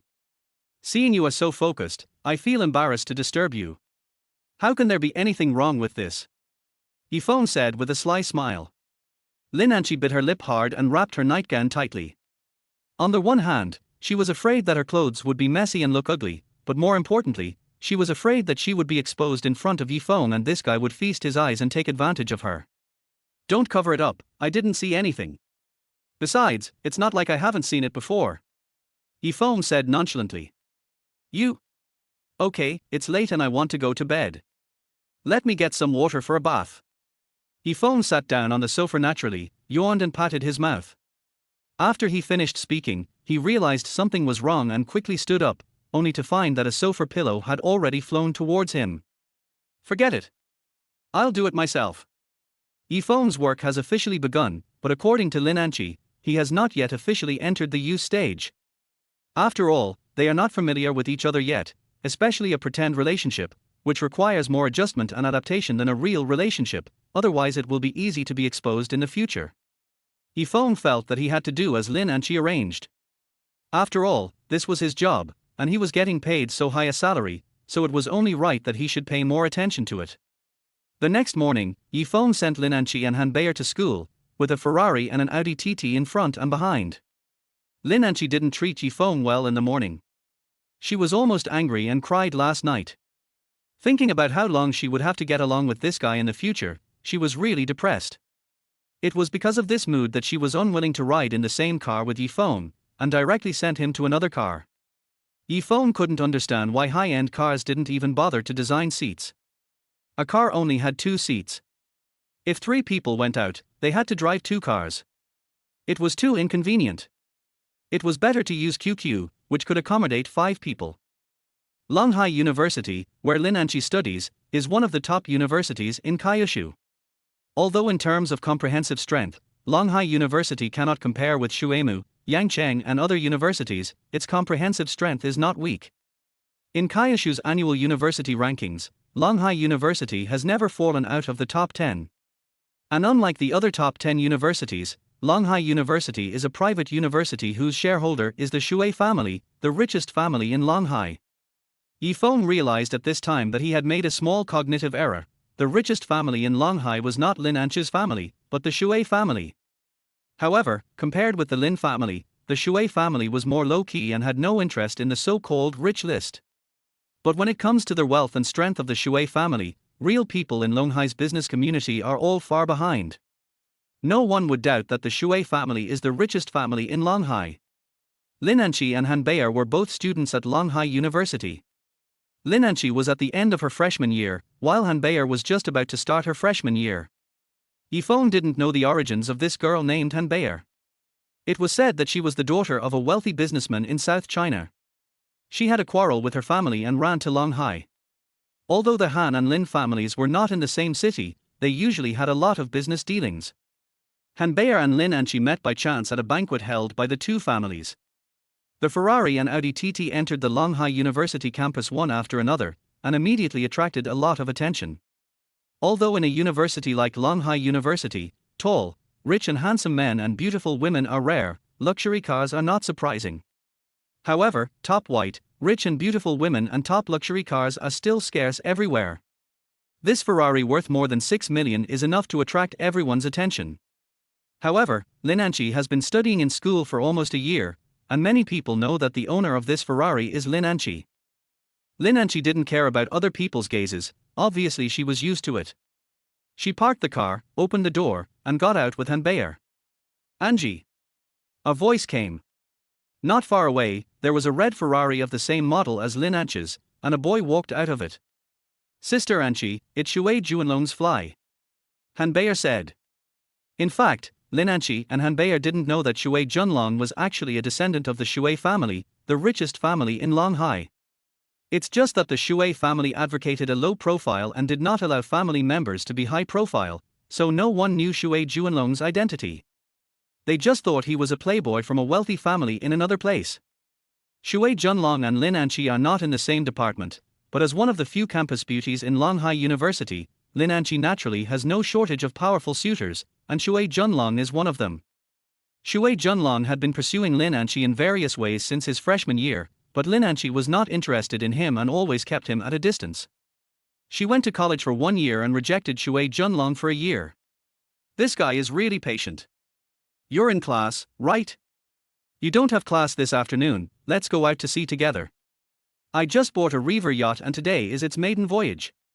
Shuei Junlong stopped in front of Lin and Chi and said attentively while walking backwards. "How do you know I don't have classes in the afternoon?" Lin and Chi frowned. Shuei Junlong said with a little pride, "I have checked your schedule for you. The weather is nice today. I know you like to go out to sea, so I also prepared your favorite Australian coconut." Lin and Chi didn't know whether to laugh or cry. She was speechless about this clingy guy. She had maintained her attitude for a year, but this guy still didn't give up. "Shuei Junlong, you really have the potential to be a dog skin plaster seller, you're really sticky," Han Bayer said. Shui Junlong was not angry. He reached out and opened his Ferrari. Inside was a large bouquet of blue roses, which, needless to say, was also a gift for Lin Anqi. Lin Anqi snorted disdainfully and was about to reject this guy directly as she did before, when suddenly a hand grabbed her arm and then directly put its arm around her waist. She was startled, and when she turned her head, she saw Yi Feng's face filled with happiness. "What's wrong, honey? Who is this guy?" Chapter 12. Stay away from my wife. Yi Feng felt that now was the time to play his role. Not only because of the nature of the job, but also because he disliked this dandy boy named Shui Junlong. Lin Anqi didn't react for a moment. She was about to break free and get angry, but Yi Feng's hands rudely tightened again, and her whole body was pressed against Yi Feng's. "Baby, is someone harassing you?" Yi Feng hugged Lin Anqi tightly and asked with a caring face. While speaking, he took off his sunglasses and looked at Shui Junlong. In fact, he deliberately avoided Lin Anqi's gaze that almost cut him into pieces. "Brother-in-law, don't just focus on business abroad. Spend more time with Sister Anqi. She attracts flies." Han Bayer blinked her big eyes and immediately cooperated. "Hate it, you attract flies." Lin Anqi didn't appreciate it. Attracting flies, what kind of metaphor is this? This lady is not a stinky salted fish. Oh, it means that someone is always harassing you. Brother-in-law, you have seen it too. Lin Anqi gritted her teeth in hatred and acquiesced to Yi Feng's behavior at this time. Of course, that was all. If this guy did anything out of line again, she really didn't know what to do. "I'm looking for him to be a shield, I can't let myself be exposed." The most puzzled one was Shui Junlong. The sudden appearance of Yi Feng caught him off guard. When he saw Yi Feng holding Lin Anqi's slender waist intimately, an inexplicable feeling of jealousy surged up in him. Who is this friend? After all, he is the son of a wealthy businessman. Although he was very unhappy, Shui Junlong still showed some courtesy. "This Mr. Yi is my boyfriend," Lin Anqi said. Yi Feng corrected her and said, "Anji, how could you forget that we just got engaged? It's time to change the name. Now I'm officially your fiancé." Shui Junlong looked at Lin Anqi, who had an expression of acquiescence. "Mr. Yi, nice to meet you. I'm Shui Junlong." Shui Junlong took the initiative to extend his hand to Mr. Yi. Yi Feng did not avoid it and stretched out his hand to shake hands with him. "Anji, Belle, I won't delay your class. I wonder if Mr. Yi has time. Let's chat together," Shui Junlong said with some ill intention. His brain was still working well. From Lin Anqi's reluctant expression, he could tell that there was something fishy going on. This so-called fiancé might not be the real deal. Moreover, he could tell at a glance that the Armani that Yi Feng was wearing was a knockoff. Yi Feng left in a hurry this morning and didn't have time to change into his wardrobe full of branded clothes. Lin Anqi didn't notice that he was still wearing the same knockoff Armani shirt he wore yesterday. So Lin Anqi didn't want to agree, as it would be too easy to reveal her true colors. However, Yi Feng smiled calmly, saying that since Shueisha was so kind, how could he not give him face? Lin Anqi and Han Bayer left together worriedly, leaving Yi Feng and Shui Junlong alone. "Mr. Yi, are you doing business abroad?" Juno Mak asked Yi Feng in a friendly manner. Of course, his friendliness seemed too fake and artificial. He was also unhappy. Even if Lin Anqi wanted to reject him, she couldn't just find someone to be her shield. What kind of situation would this put him in? In his opinion, this was a disguised insult to him. Of course he wouldn't do anything to Lin Anqi. He could only make this guy named Yi look bad to vent his hatred. Yi Feng smiled and nodded, and replied, "Yes, do some business abroad." "Which country is it specifically?" Shui Junlong asked. "We do business in the United States and Europe, which are our main markets. I also come to central China often, but not to Kyushu very often. I feel bad that I can't accompany Anqi often. But this year I'm focusing on the Kyushu market, so I'm in Kyushu most of the time, so I can accompany her often." Shui Junlong smiled in disbelief and continued to ask, "What business does Mr. Yi do?" "It's quite diverse, involving clothing design, real estate, shipping, futures and so on. Business is not good now, so we have to take the route of diversification. Young Master Yi is also a fashion designer, so he must be very particular about clothes. So I don't understand why young Master Yi is wearing a fake Armani shirt. Shuer Junlong smiled and pointed at the low-quality fake Armani shirt worth 30 yuan on Yifeng. Yifeng was not flustered, and smiled calmly. I can't help it, my family has a strict tradition, the most important point is to be diligent and frugal, and not to show off wealth. Shuer Junlong was speechless. He felt that he deserved an Oscar for Best Actor from this guy, but he was still so pretentious even at this point. Just as he was about to tear his face apart and let him reveal his true form, Yifeng said again, I think young Master Shue's outfit is quite good. If I'm not mistaken, it should be from the Hilaire family, a famous high-end custom clothing family in Gaul, known as the Tailor of Western Europe, right? Shuer Junlong was stunned for a moment. He never expected that Yifeng would recognize his outfit at a glance. Yifeng continued, the value of this dress is about 200,000 US, of course, if it is genuine. Real stuff. Shuer Junlong was a little surprised. Could it be that this outfit was fake? The Hillel family has downplayed the business of custom clothing since 3 years ago, and has started to focus on high-end clothing production. The only remaining custom business is high-end women's dresses and men's tuxedos. Shirts are no longer made. Shuer Xiao is definitely not someone who can wear a shirt for 3 years, right? Moreover, the reason why the Hillel family's clothing is famous all over the world is due to its first-class design and tailoring craftsmanship. If it is not a special request from a special customer, they will never use things like diamonds to decorate the clothes, let alone diamond-studded buttons. Shuer Junlong touched the diamond buttons of his shirt, and for a moment he felt like he was sweating. Yifeng smiled and patted his shoulder, and continued, I heard that Mr. Shuer just bought a new River Vista yacht. May I ask which generation of Vista is it? 4th generation. Shuer Junlong replied truthfully. Har har. Don't you know that the 4th generation of River Vista is limited to 199 units worldwide? But due to changes in the top management of the Italian headquarters, only 107 units were produced and the production was stopped last year. Shuer Xiao, were you cheated and bought second-hand goods? You can come to me if you want to buy these things next time. I have many friends in Europe and I will definitely not let you buy fake or refurbished goods. Shuer Junlong was sweating like a waterfall. His clothes, River yachts, and many other luxury items were indeed secretly obtained from overseas through someone else. Because the Shuer family's house rules were very strict, Shuer Junlong did not dare to buy those luxury items openly through formal channels. How is that possible? Do you know who I am? How could I buy fake goods? Shuer Junlong said with forced calmness, still unwilling to accept the fact. I know you are young master, but that doesn't mean you are an idiot. Yifeng said bluntly. You dare to scold me, do you know who I am? Do you know who she is? Shuer Junlong picked up a financial magazine and pointed at the very beautiful young girl on the cover of the magazine. I don't know who you are, and I don't know who this ugly woman is, and I'm not interested in knowing. I can only tell you one thing, stay away from my wife in the future. Otherwise, I will sell you and this ugly woman to Nanju together. You? Yifeng walked away, and Shuer Junlong was furious. Lin Anchi called Yifeng and asked him not to leave for the time being and to wait for him at school, because she had something very important and urgent to tell him later. Yifeng answered the call this time. He was using a new Apple phone that Lin Anchi bought for him. It was no longer the big brick that made noises everywhere except the ringtone. He didn't understand what urgent matter Lin Anchi had. Even if it was extremely urgent, why did she still have the patience to let him wait? After class, Lin Anchi found Yifeng. She was very satisfied that Yifeng had successfully dealt with Shuer Junlong. You didn't hire me just for this guy, did you? Yifeng asked.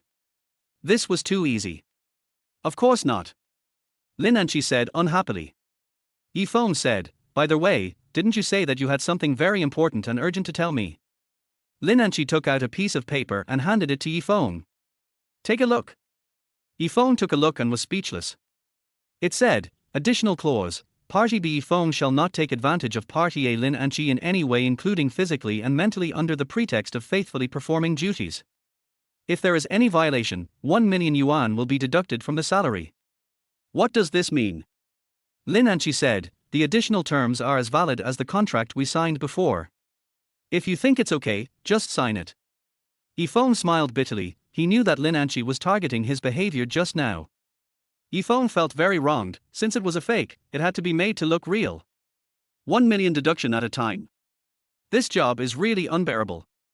Can I apply for resignation? Okay, I don't want a penny of salary. No, you signed a 2-year contract. Resigning now would be a breach of contract. Lin and she said with a little pride. Feng sighed softly, I can't afford to provoke you, but I can't afford to hide from you. Chapter 13 The Most Beautiful Girl in Longhai. Longhai South most prosperous commercial street, Mingyu International Building. The building is 63 stories high, and you can look up at the bright moon and reach for the stars. The silver-blue glass curtain wall of the building is radiant with splendor. It uses the latest advanced nano glass from Europe, which is rare not only in Longhai, but also in the whole of Kyushu. This is one of Longhai's landmark buildings and the headquarters of the Shuer family's Mingyu Group. Located on the 39th floor is the headquarters of Mingyu Group, a spacious office with an area of more than 200 square meters. The design of the entire office was created by Master Gao, a well-known designer in the financial city. It is fashionable and modern, yet exudes a sense of classic elegance. A beauty stood up in front of her high-end walnut desk, tapped her jade feet lightly, stretched out her arms, and stretched her body. Then I walked slowly to the large French window, took a few deep breaths, and looked out the window. This angle was great, as I could see both this gorgeous and busy metropolis and the beautiful sea not far away. It was indeed very relaxing and pleasant. Her skin is as white as cream, her figure is graceful, her eyebrows are as dark as the spring mountains, her eyes are as gentle as autumn waves, and her long hair falls naturally like a waterfall. Her long hair hangs down naturally without any decoration. The breeze blows on her face, her long hair flutters. She takes light lotus steps, and as she moves, an inexplicable fairy air comes towards her. Unrivaled beauty, stunningly beautiful. This woman should only exist in heaven, a goddess from the 9th heaven descended to earth. Shuer Ruan, the most beautiful woman in Longhai, the richest person in Longhai, and the helmsman of Mingyu Group, the largest commercial empire in the south. The praise and honor she has received are too many to list. At this moment, she was just quietly gazing at the scenery outside the window, as calmly and composedly as she was in control of the huge business empire of Mingyu. A knock on the door interrupted Shuer Ruan. She blinked her starry eyes and slightly opened her cherry lips. Come in. A woman in a black silk uniform entered the office with a stack of documents in her hand. Read. Shuer Ruan sat on the bamboo chair by the window, still facing the window, with her back facing the woman in uniform. The uniformed woman picked up the document and said, the container terminal business in Longhai and nearby cities has basically been unified. We agree to bring all of it under the name of Mingyu Group. We have also reached an agreement on business cooperation with the largest cinema chain group, Bright Entertainment. Bright Entertainment has agreed to our terms and is willing to sell all of its cinema chain businesses to us at the acquisition price we proposed before. For the Singapore land and the reclamation project in Johor, our talks with the Malaysian and Singaporean parties have been going smoothly, but the local authorities are still watching and hesitating, and it seems that no decision can be made in the short term. I will go to Singapore in person next week. Please make arrangements for my trip in advance. Shuer Ruan said, turning her head slightly. Yes. Chairman, Mingyu Group stock on the New York Nasdaq has risen another 0.5 percentage points, but recently several companies have joined forces, and their purpose and intention are very clear. Shuer Ruan said casually, go ahead and do it. Just like last time, give me a report in a week. I understand. The woman in uniform nodded in obedience, knowing that the problem had been solved. Continue. There is also a private matter. Mr. Shu of the Shu Group invites you to dinner tonight. Shuer Ruan waved her jade hand and said, Zhang Yu, you don't need me to tell you what to do about this. Okay, I understand, miss. Zhang Yu immediately prepared to leave. Shuer Ruan is low-key and not keen on such activities. Apart from necessary business meetings, she rarely attends banquets. As for her private life, she has her own way of living and doesn't like to be disturbed or have her time taken up. As for those rich young men who admired and pursued her, her rejection was even more direct. Go down and notify the managers of each department to start the meeting on time at 6 o'clock. Zhang Yu was about to report that the preparations for the meeting had been completed, but Shuer Ruan urged her on first. Yes. Zhang Yu was about to leave when the door suddenly opened and a funny guy swaggered in. Elder sister. The person who came in was Shuer Junlong. After what happened in the morning, he was in no mood to go out to sea on his new yacht again. He was depressed for most of the afternoon and went straight to Mingyu building to find his sister Shuer Ruan. How many times have I told you not to come to me when I'm working? This is my office, don't you even know how to knock on the door? Shuer Ruan didn't give him a good look. Her face was cold and stern, without any care and love from an elder sister. I thought you were off work. Shuer Junlong whispered. He knew he had made a mistake. His sister was a workaholic and working overtime was common for her. Shuer Ruan didn't say anything else, just winked at Zhang Yu, indicating her to go down. I have a meeting in 20 minutes and won't be going home tonight. Let's talk now if you have anything to say. Shuer Ruan's expression softened and she stood up and said to Shuer Junlong. Shuer Junlong walked up to Shuer Ruan and said with a grin, "It's nothing, sister. I just missed you and came to see you." Shuer Ruan gave him a displeased look and couldn't help but smile slightly. As Shuer Ruan's only brother, Shuer Junlong was not unlearned, but also very smart and talented in some aspects. Moreover, under the strict constraints of the Shuer family, his dandy aura was suppressed a lot, and he was basically able to keep a low profile. For example, he spent a year at Longhai University, his own business, and no one knew that he was the young master of the Shuer family, and he didn't cause any trouble on weekdays. But this did not satisfy Shuer Ruan. In Shuer Ruan's eyes, her younger brother was still not good enough and did not meet her standards. Of course, Shuer Ruan does not hold Shuer Junlong to the standards of ordinary talents. You are too busy. Sometimes I don't see you once a month. The last time I saw you was when we visited Grandpa together last month. It's not that hard to see a big star. Shuer Junlong said aggrievedly. Shuer Ruan chuckled again. Many times, she was actually helpless with her only brother. She was not a person who liked to force others to do things. She had already become the helmsman of the family business and was very powerful and capable. There seemed to be no need and reason to strongly demand that Shuer Junlong be like her. Shuer Ruan's face showed some love and care as an elder sister. Okay, how are you doing at school lately? Is everything going well? I'm fine. Is your work going well recently, sister? Shuer Ruan said, fortunately, you still have some conscience and know how to care about your sister. Shuer Junlong chuckled, ran to Shuer Ruan, stretched out his hand, and gently patted her shoulders to show his affection. Sit over there quietly. I have something to tell you. Shuer Ruan turned her head and said sternly to Shuer Junlong. Shuer Junlong seemed to be afraid of this move, and complained, Sister, dear sister, it's only 20 minutes, can't you be nicer to me? Shuer Ruan raised her starry eyes, and her extremely beautiful eyes radiated an irresistible majesty. Shuer Junlong had no choice but to obey. This situation made him nervous and uncomfortable, so he picked up the drink on the coffee table and took a big sip. Are you pursuing Miss Lin? Shuer Ruan suddenly asked Shuer Junlong. Shuer Junlong didn't dare to lie, and his smile was considered as his agreement. He could hide this kind of thing from others, but he certainly couldn't hide it from this sister with such an intimidating IQ. However, he looked aggrieved when he mentioned this matter. In fact, his original intention today was to come and see his sister Shuer Ruan, but when she mentioned this matter, the scene of himself being bullied today came to his mind again. Why are you so dejected? You don't look like a Shuer family member at all. Is it because the girl doesn't like you? In fact, as long as Shuer Junlong doesn't mess around and doesn't do anything out of line, Shuer Ruan won't interfere with him, and the same is true when it comes to chasing girls. Lin Anqi is the eldest daughter of the Lin family, and the Lin family is also a top-level group in Longhai. They also have business cooperation. Shuer Junlong and Lin Anqi are in the same school, so it is normal for him to pursue her.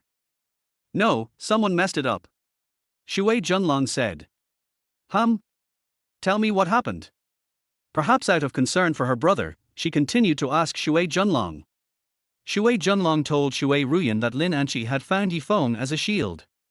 He had a sharp mind and judged accurately that Feng was not Lin Anqi's fiancée at all, but just a shield. He confessed a lot of things like a complaint, and exaggerated them.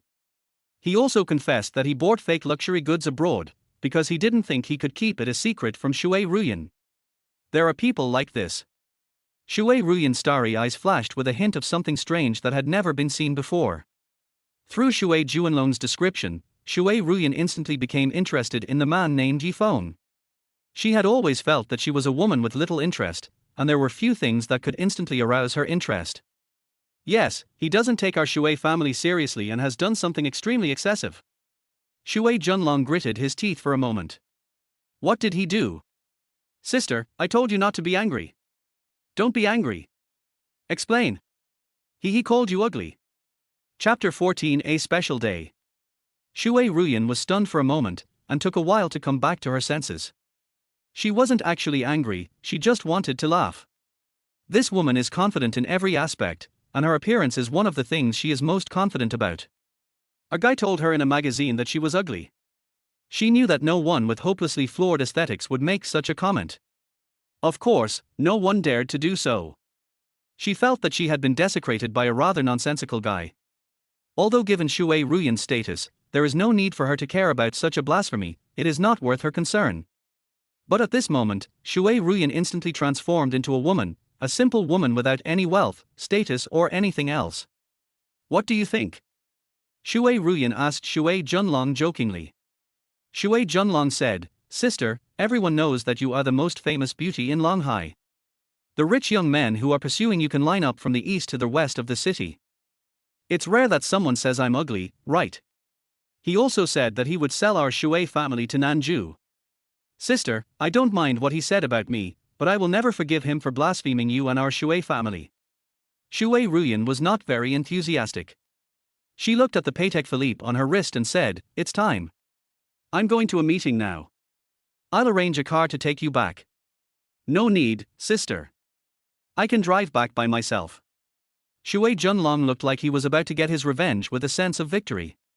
The top executives of Mingyu Group were already seated in the conference room. Shuer Ruan and Zhang Yu were walking one after the other in the corridor leading to the conference room. Zhang Yu, notify the company's administrative department to investigate the matter of Zhongzhou Finance publishing my photos without my permission, and give me a satisfactory result as soon as possible. Shuer Ruan said to Zhang Yu with a dignified look. Okay, I'll do it as quickly as possible. Zhang Yu responded. She thought Shuer Ruan was going to tell her some meeting instructions, but she didn't expect it to be this. Miss, why did you suddenly think of this? Publishing your photo in Zhongzhou Finance magazine will not have any adverse effects on you or the company. Shuer Ruan smiled and said to Zhang Yu, I'll tell you something. Maybe you'll find it interesting too. Some people say I'm ugly. Shuer Ruan said in a slightly naughty tone. Who are you? How can you joke like this with the young lady? Maybe this is not a joke, it's blasphemy. Zhang Yu said seriously, she didn't think this was a funny thing. Miss, I'll send someone to deal with it. No matter who it is, he must apologize to you solemnly. Meeting. Shuer Ruan said lightly. Lin Anchi's Ferrari drove into the villa garage and stopped, then she and Han Bayer got out of the car. Belle, do you know where he went? Lin Anchi asked Han Bayer. Who is it? Han Bayer asked while stuffing potato chips into her mouth. You're stupid, of course it's him. Who is he? My husband. Lin Anchi blurted out. She regretted using this word as soon as she said it. Fortunately, the beast was not present now, otherwise, with his lowly character, who knows how much he would try to be nice. But in order to make Han Bayer believe, she took the risk this time, since that guy was not there anyway. Hearing this address, Han Bayer almost spit out the potato chips she had just stuffed into her mouth. She quickly adapted to it, coughed a few times and said, Brother Feng, Sister Anchi, you are so weird. You said he is your husband, why are you asking me? I won't abduct him away. What? You can't even leave for a while. Then I won't bother you anymore. Han Bayer said, and got into her Lamborghini again. Hey, I'm just talking. Where are you going, Bayer? Lin Anchi shouted to Han Bayer, who had already got into the car. It's boring at home, let's go out and have some fun. Oh. In the past, we could have done it together, but now you can't. Bye, Sister Anchi. Without waiting for Lin Anchi to say anything, Han Bayer stepped on the accelerator and the Lamborghini sped away. Silly Belle, you're feeling lustful again. Lin Anchi said unhappily with a pout. She was about to call Yi Feng, but then she thought she had no reason to call him and gave up. In fact, she didn't like being with that guy except when he was useful. On their way back to Chen Yushi's home, Yi Feng actually didn't need to stay by her side like a bodyguard, except for waiting for Miss Lin's instructions when necessary. In other words, although his job is quite difficult, he has relatively sufficient free time, at least for now. And in his free time, Feng was also not willing to be with the arrogant Miss Lin. When they were almost at Chen Yushi's house, Feng suddenly remembered something. He felt that he couldn't just drive there in his Audi TT. He turned back to a place and parked the car, then went to the supermarket to buy some fruits, snacks and the like, ready to carry them and go straight away. Fortunately, I am still wearing that fake Armani today, otherwise I would have to find somewhere to buy clothes and change them. I have a lot of acquaintances in this urban village, and wearing all these branded clothes would be too unaffordable. My cell phone suddenly rang. It was a message from Chen Yushi. Brother Feng, how have you been these 2 days? Feng did not reply. He looked at the date and today was Saturday, so he called Chen Yushi directly. Chen Yushi has a heavy workload in her senior year of high school and doesn't use her cell phone on weekdays. She only uses it occasionally on Sundays and holidays. But now the cell phone is the only way for Chen Yushi to contact Feng. Brother Feng. The voice on the other end of the phone was a girl's laughter, as sweet as a silver bell. Feng, Siasi, are you studying? Chen Yushi, not here, I'm just taking a break today, Saturday, hee. Brother Feng, are you busy now or tonight? Feng, I'll be home soon, wait for me. Chen Yushi, come to my house. I don't want you to come, woo. Brother Feng, don't come. Feng was very puzzled. Chen Yushi, let's go out, okay? You wait for me somewhere, be patient, see you in half an hour. I have to make it clear in advance that you are not allowed to come to my house to look for me. Feng had no choice but to agree. Although he didn't know what the little girl was up to, he knew that if he didn't do as she wanted, the little girl would definitely be disappointed and unhappy. Feng waited patiently for half an hour in the small park opposite the urban village, but Chen Yushi still didn't come when the time came. He didn't know what kind of mystery this little girl who had never acted like this before was playing, and he was too embarrassed to call her to urge her, so he chose to wait patiently. Brother Feng. A cute and familiar voice sounded behind him, and Feng turned his head. Well. When Feng turned around and saw Chen Yushi for the first time, he was really shocked. Chen Yushi wore a pink fashionable short-sleeved shirt with a very cute striped pattern on it, and a light grey lace-pleated skirt underneath. What was even more unprecedented was that she actually wore black stockings and white half-high heels on her feet. She also put on light makeup, took off her usual braids, letting her hair hang down naturally, and applied a light lip gloss on her lips. This was an outfit that Chen Yushi never wore on a normal day. If she hadn't taken off her sunglasses and revealed a mischievous smile, Feng wouldn't even have been able to recognize her. Brother Feng, do you like it? Are you scared? Chen Yushi's face was slightly red, but she asked Feng very naturally and playfully. Oh, I like it. Feng didn't know how to describe it, but to be fair, Chen Yushi really surprised him. This bold attempt really made Chen Yushi fresh and refined. If she wore this dress to her school, how lethal it would be.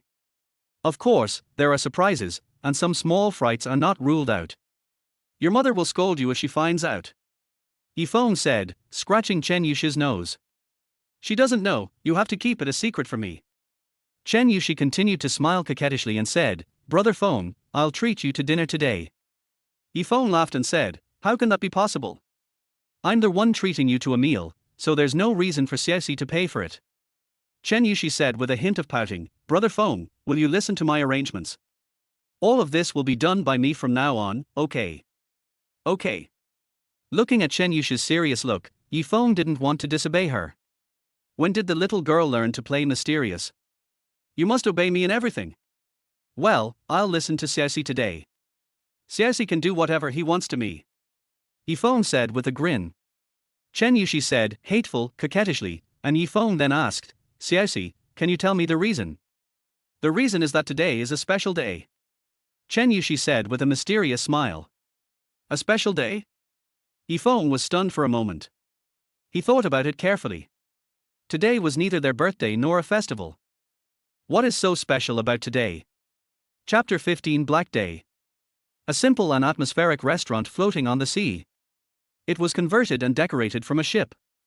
The restaurant is not very big, nor is it a high-end restaurant. It has normal consumption levels and is not a luxurious place for students. Feng and Chen Yushi sat at a seat near the window. The sea breeze blew gently, and the candlelight flickered between the gauze curtains, showing a fresh and pleasant romance. Dinner consisted of black sauce steak, noodles with soybean sauce, and black coffee. Chen Yushi also asked Yi Feng and herself to put on the black cloaks and black top hats provided by the restaurant. The overall decoration in the restaurant tonight was mainly black. Yi Feng also saw some other men and women in the restaurant, who were dressed similarly to them. The whole scene was full of festive atmosphere. It can be seen that Chen Yushi is very good at choosing places and making arrangements, but Yi Feng still has doubts in his mind. Today is April 14th, Valentine's Day in the West. But it was just 2 months ago. Chinese Valentine's Day in the East. It hasn't come yet. What kind of holiday is it? Yi Feng was confused. Xiaoxi, I'm ignorant, can you tell me what day it is today? Yi Feng finished his fried noodles with soybean sauce in big mouthfuls, wiped his mouth with a tissue and asked with satisfaction. The fried noodles with soybean sauce tasted very good. Brother Feng, have you forgotten what you promised me? Humph.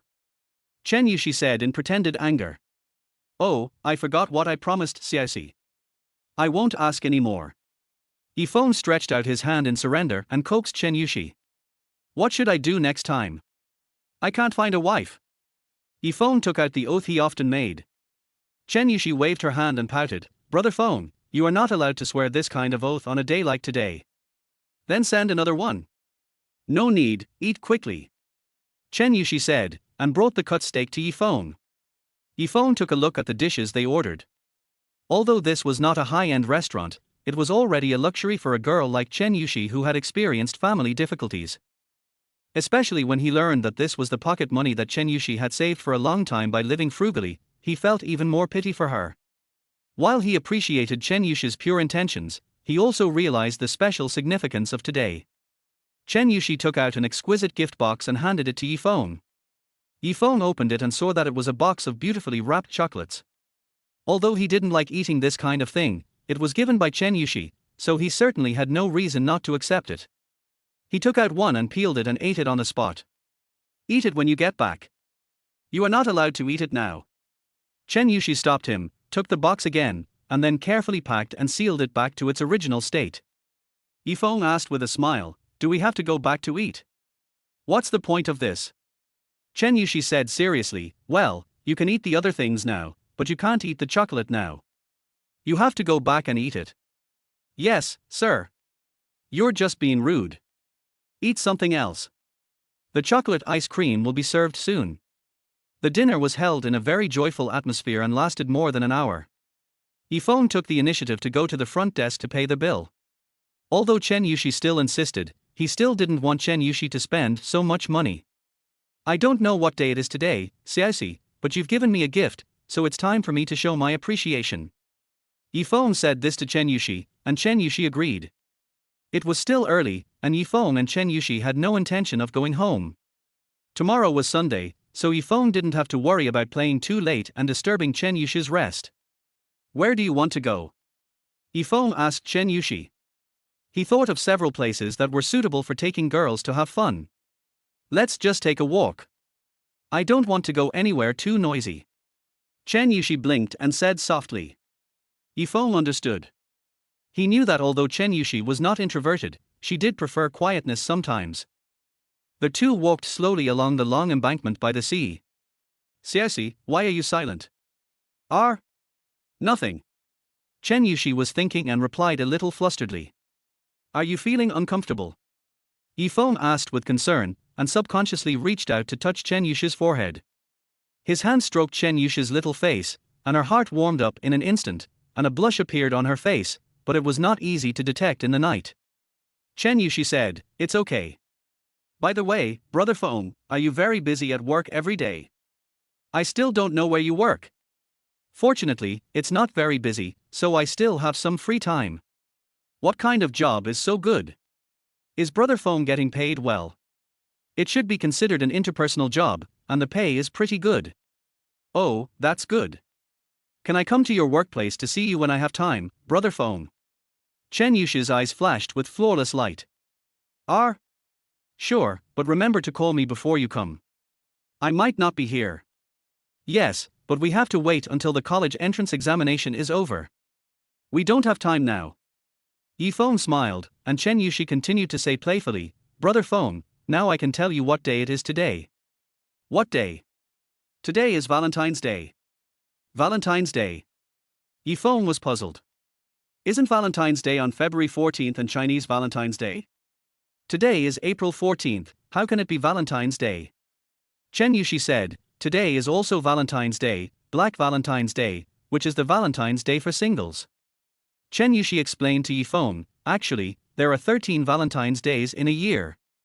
The traditional Valentine's Day is February 14th, March 14th is White Valentine's Day, April 14th is Black Valentine's Day, May 14th is Yellow Valentine's Day, and June 14th is Kiss Valentine's Day." Hearing about these novel festivals, Yifeng was a little speechless, thinking that this was quite an eye-opener. The little girl made such elaborate arrangements just to celebrate Valentine's Day with him, of course, Black Valentine's Day. "Seriously, I am really ignorant." Yifeng laughed. He didn't expect that Chen Yushi also studied these things, but he really liked Chen Yushi's originality. Chen Yushi puffed up her cheeks playfully and acted cute. "Thank you, Xiaoxi, for spending Valentine's Day with me. Today, Xiaoxi is my little Valentine, har har." Chen Yushi said angrily, "This is Valentine's Day for singles. It's different from that Valentine's Day. Xiaoxi just hopes that Brother Feng can find his partner soon. Don't get carried away. Oh, I hope our Xiaoxi can find a boyfriend soon. Xiaoxi is so smart and pretty, she will definitely find an excellent boyfriend when she goes to college. I'll let Brother Feng check it out when the time comes." Chen Yushi laughed dryly, then pursed her lips, with a hint of disappointment on her face. But thinking of the happiness she had today, she soon felt relieved, and a charming smile returned to her face. "The sea is very quiet tonight, the wind is gentle, the waves are peaceful, and the gentle waves hit the embankment, making extremely soft sounds, just like a couple hugging each other and hearing each other's heartbeats. A bright moon has risen from the sea, as bright as silver. The sea is like a sleeping beauty, and the moon itself has covered her with a layer of holy silver veil." There was no conversation along the way. The two figures were side by side, and the two hearts were also side by side, but one of the hearts was unaware of the turbulent emotions that the other one was feeling at the moment. A seed is planted in the heart, and after several years of living together day and night, there is simple warmth and happiness, wondering and expectation in a heart, beautiful and mysterious yearning. I don't know when the seed sprouted, like a young bud quietly growing in a field bathed in spring breeze. Chen Yushi still didn't know what kind of flower it would be. Was it a rose representing love? Chen Yushi thought so, because there was no power that could make her do what she did today, an action she would never do to anyone else. Although she was a sensible girl who knew the times, she still did it because she felt a kind of power, the power of the seed in her heart. What is the greatest power in the world? It is the seeds with vitality. Now Chen Yushi can already feel its powerful power. Brother Feng. The two were walking very close to each other, one in front and one behind, and Chen Yushi suddenly called out to Yifeng. "Huh." Yifeng turned his head. Yifeng was walking normally, but when he heard Chen Yushi calling him, he suddenly stopped. This time he turned around a little too much, and Chen Yushi didn't stop and was still walking forward, so he bumped directly into Yifeng's arms. When they raised their eyes met. Chen Yushi's face was very close, and the distance between them quickly narrowed to the closest distance in history. The two were stunned for a moment. Beneath the flashing beautiful eyes, there was the girl's gentle breathing. A faint fragrance lingered around the girl's slightly uneasy gaze, and a blush quickly decorated her face. Chapter 16. You were deceived by him. Chen Yushi was indeed caught off guard. She had never been so close to a man before, and this man was Yifeng. Yifeng was also stunned. He didn't have the heart to destroy this unintentional beauty. But he knew that he was at a critical point. If he moved forward a little, his lips would touch Chen Yushi's lips. After that, this was just a moment to match this beautiful night. He felt the girl's innocent gaze, her trying to be steady yet slightly disordered breathing, and even her uneasy heartbeat. "When your hair grows to your waist, will I marry you?" Yifeng's mind once again burst out with a line of poetry that he often used to tease Chen Yushi. Every time he said this, he would laugh at himself. Now he laughed at himself again and reached out to stroke a strand of Chen Yushi's hair that was messed up by the sea breeze. "Xiaoxi, it's getting late. You must be tired too. I'll take you home." "Okay, Brother Feng, please take me home." Chen Yushi's heart was beating fast, but she tried to hide it by stroking her hair. Feng nodded, and the two of them prepared to leave the seawall together. At this time, I ran into a young couple kissing passionately on the embankment. The boy hugged the girl tightly, trying to force the kiss, but his hands were still not honest. The girl was very shy and half-hearted, and kept reminding him not to do that and be careful not to be seen by others. Feng gave Chen Yuxi a wicked grin, and Chen Yuxi's face turned even redder. She looked at Feng in a reproachful manner and quickened her pace. Why is it you? The boy was pushed away by the girl. He turned around and wanted to ask who was bored enough to watch his performance and mess up his good thing. The boy was none other than Wang Mingkai, the guy who negotiated with Feng at the gate of Quanshui Middle School that day. Of course, he was Chen Yuxi's ardent pursuer. Of course he was depressed when he saw Feng, and what made him even more depressed was that he found out that Chen Yuxi was also here. This was the worst thing. Feng had given him such a strong sense of frustration that day that he had been restless for the past 2 days. But he came out to pick up girls today just to relieve his mood, and the one he really liked in his heart was still Chen Yuxi. Chen Yuxi's outfit today really stunned Wang Mingkai. At this moment, he had the urge to kneel down and worship the goddess. However, when he saw Chen Yuxi with this man, he became even more jealous. Now that his image in front of his goddess was completely ruined, Wang Mingkai even wanted to jump off the embankment. Of course, he hated Feng even more, and he glared at Feng as if he was ready to fight him to the death. Har, what a coincidence. Picking up girls. Feng smiled at Wang Mingkai very friendly, as if he knew him very well. Wang Mingkai laughed awkwardly and looked at Chen Yuxi, who looked like he was about to cry. Xiaoxi, actually I am. Chen Yuxi ignored him. She couldn't possibly care which woman Wang Mingkai was with. To put it bluntly, Wang Mingkai's explanation was completely self-indulgent. Do you know each other? Chen Yuxi wondered how Feng and Wang Mingkai knew each other, but she was smart enough to quickly realize that Wang Mingkai must have looked for Feng. Brother Feng, let's go. Chen Yuxi didn't want to see Wang Mingkai, and she didn't want Feng to offend this man because of the conflict between her and him. Baby, it's getting late. It's time to send you home to study. Feng held Chen Yuxi's little hand and naturally showed his affection in front of Wang Mingkai. Feng knew that Wang Mingkai was harassing Chen Yuxi, and he did this intentionally to give him a warning. He believed that the last incident had deterred this guy, and he would give him a more thorough blow this time. My current job is to be a shield, so it is only natural for me to be a shield for Chen Yuxi again. I can just treat it as a part-time service. The smart Chen Yuxi certainly knew Feng's intention, but she didn't want Feng to offend Wang Mingkai for protecting herself. However, Feng had already done so she could only cooperate and leaned intimately on Feng's shoulder to show her happiness. HMPH. Just wait and see how I'm going to deal with you. Wang Mingkai was so angry that his body was shaking. He stared at Feng's back and gritted his teeth. Hey, who is that beautiful girl? You are cheating on me, right, said the girl who was with Wang Mingkai dissatisfiedly. What the hell, I'm not interested in chopping you now. Wang Mingkai, you rascal.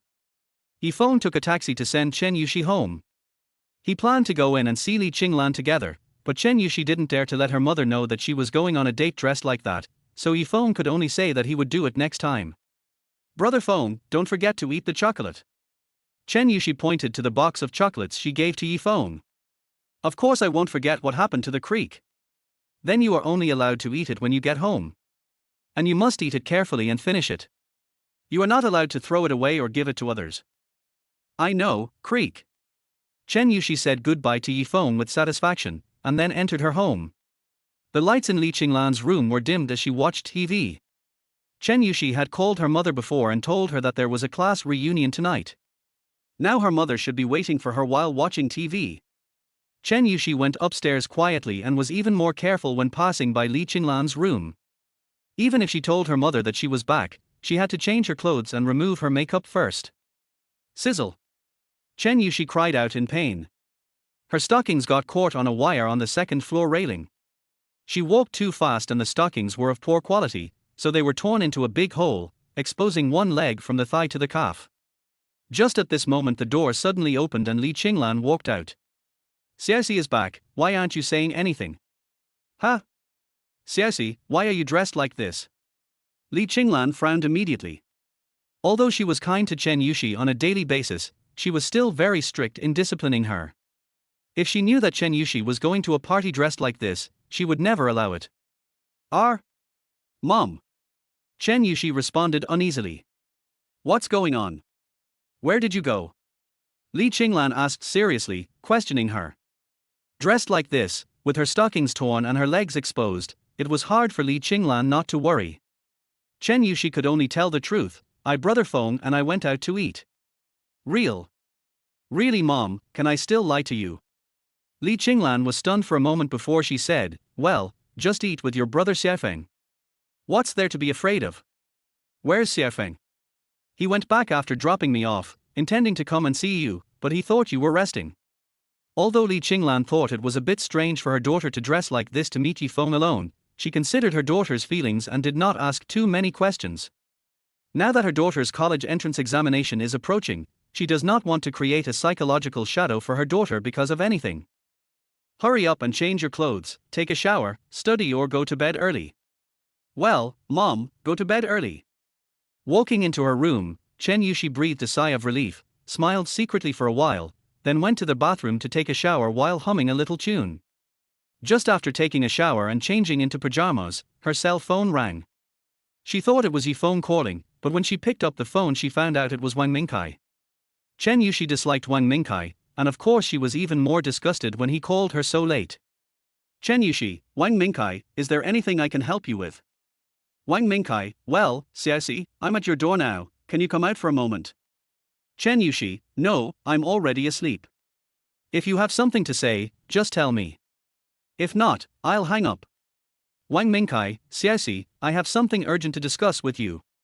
If it wasn't something extremely urgent, I wouldn't have come to your house so late.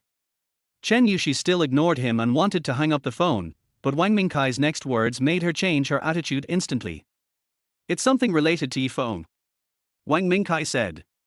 Chen Yushi then immediately left the room and prepared to go downstairs, but when she went out she found that she was wearing pajamas, so she quickly turned back and changed her clothes. What do you want to tell me? Just tell me. Chen Yushi said after seeing Wang Mingkai. Although she didn't like Wang Mingkai and didn't trust him very much, when she heard him say that it was related to Feng, Chen Yushi couldn't ignore it. Wang Mingkai said, Xiaoxi, you can't be with that guy named Feng.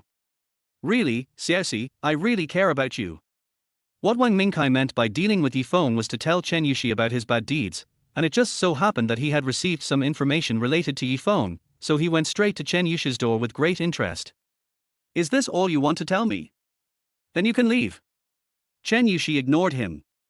Really, he's a liar and has been lying to you. He's not a good person. You are not a good person. I don't allow you to ruin brother Feng like this. Go away. Chen Yushi turned around and went into the yard and prepared to close the door.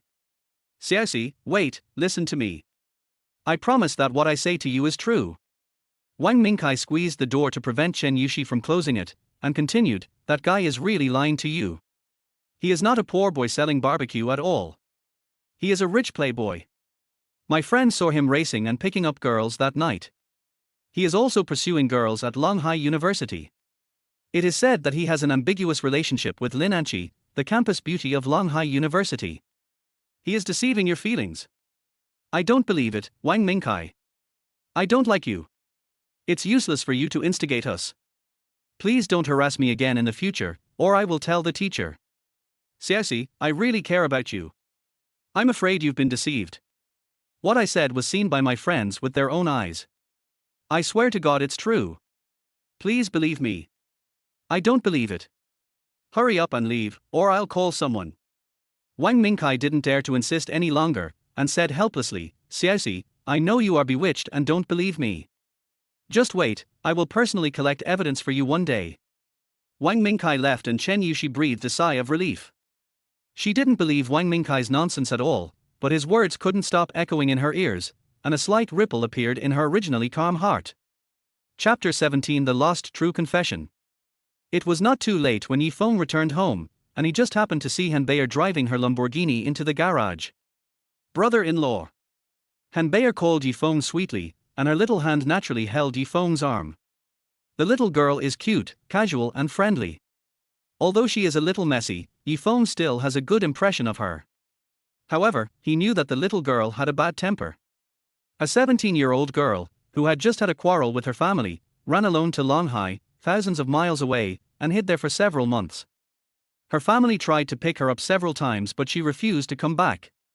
She was very tough and determined not to give in. Just think about it. Well, where have you been? Feng accepted the title of brother-in-law without any shame, although this was also forced by the situation.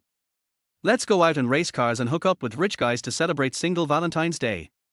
Alas, it's boring. Hanbei pouted.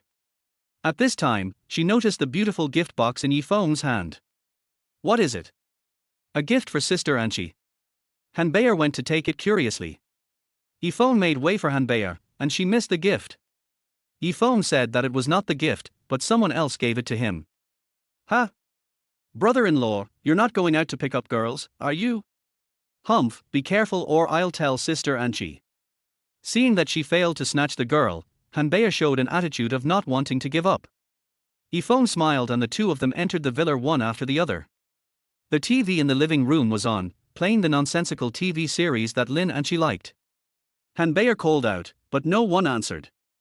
When she got closer, she found Lin Anchi sleeping on the sofa. Sister Anchi has fallen asleep, I'll leave it to you. Hanbei playfully stuck out her tongue and made a face at Feng. What do you mean, leave it to me? Feng didn't understand what Hanbei meant. Hanbei said angrily, brother-in-law, you won't leave this kind of thing to me, right? I can't hold Sister Anchi. Why are you holding her? You're such a blockhead. Don't you know Sister Anchi? She can only sleep well in bed, and she has to hold something when she sleeps, huh? Hanbei blinked her big eyes and grinned. Feng choked, carry Lin Anchi upstairs. He would never do such a suicidal thing. I'll go take a shower first. Feng said as he walked into his room. Hanbei responded and sat on the sofa pretending to watch TV, but her attention was on Feng. After Feng went to the bathroom, Hanbei jumped up and went straight to Feng's room. Soon she found the thing she was looking for in the cabinet. HMPH. They are keeping it secret and not letting me see it. There must be something wrong. Hanbei muttered to herself with a little pride, and reached out to open the gift box. Seeing the exquisitely wrapped chocolate inside, Hanbei licked her lips, hesitated for a moment, but still couldn't resist the temptation, so she reached out and peeled one to eat. Hanbei was a foodie to begin with, and she didn't know if the chocolates Chen Yushi bought tasted too good or what, but once she started eating they were hard to stop, and she quickly finished several more. But she soon realized that she couldn't eat it anymore. It would be bad if Feng found out, so she carefully rewrapped it, put it back in its place, and tiptoed out. Before that, she reached out and took 2 more chocolates, peeling them open and continuing to eat them as she walked. Hey, why is this packaging so special, with so many layers? Hanbei peeled off the last chocolate in her hand and found that it was empty, without any chocolate, but instead a piece of carefully folded letter paper. She carefully opened the letter, on which were a few lines of beautiful handwriting. On the Black Valentine's Day 3 years ago, the night gave me black eyes, but I used them to discover you. I am lucky and happy, but my heart is like an endless black desert. But I know it is not a real desert, because I have eternal sunny days. I have never really mustered up the courage, so I can only say the 3 simplest yet most difficult words to you in this way. Perhaps I am afraid of something. When I close my eyes, I see your affirmative look, which is the best scenery in the world.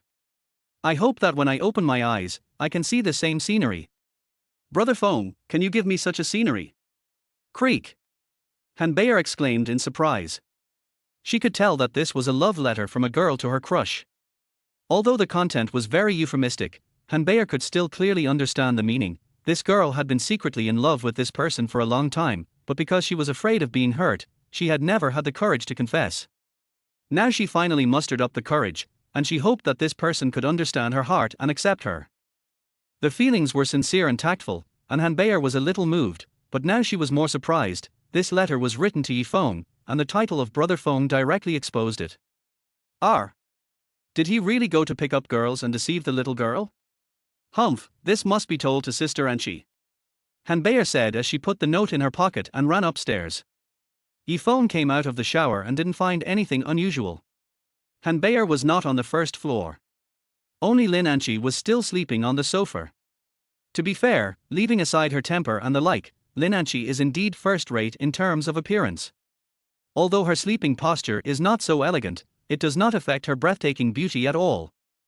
Feng felt that she wouldn't know if he kissed her secretly under the circumstances, but he had no such intention. If he really wanted to take advantage of her, he would have done it that night. Is it necessary to do it now? But it was impossible for him to really carry Lin Anchi upstairs. Miss Lin would definitely kill him, and he didn't want to get into such bad luck. Seeing that Lin Anchi was sleeping soundly, he gave up his plan, went to his room, got a blanket, and gently covered Lin Anchi. I don't know if it was because Lin Anchi was a light sleeper or what, but Feng didn't make much movement, but unexpectedly he woke her up. A scream of "R" rang out immediately, and Lin Anchi wrapped herself in a blanket, just like the first time she saw Feng, with an expression begging for mercy. "What are you doing?" Lin Anchi asked in a loud voice. "You fell asleep." "None of your business, you don't have to be so self-indulgent as to build something for me." Feng laughed and said, "Who said I was covering you up? I came here to wipe your saliva." "Wipe your saliva?" Lin Anchi frowned. The thought of herself sleeping soundly with drool all over the floor exposed in front of this person made her want to do something.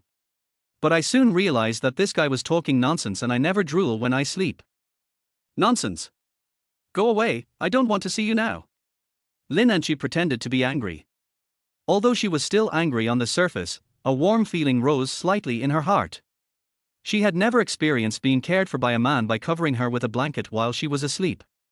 Thinking of the ambiguity between her and this man that shouldn't have existed, Lin Anchi's heart suddenly became a little confused. "Good night." Feng felt a sense of relief.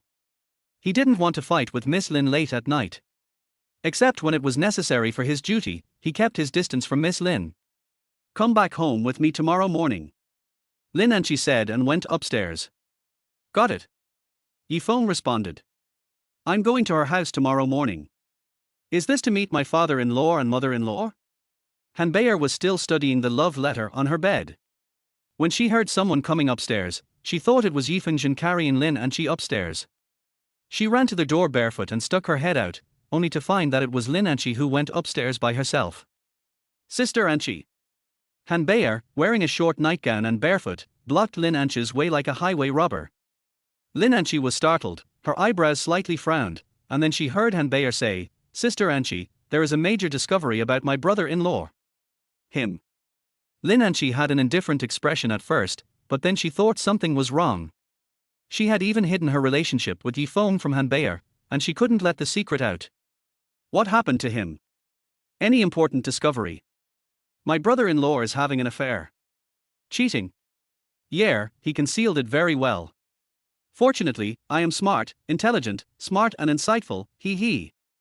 Han Bayer told Lin Anchi about her discovery today, and then took out the evidence, the love letter written by Chen Yushi.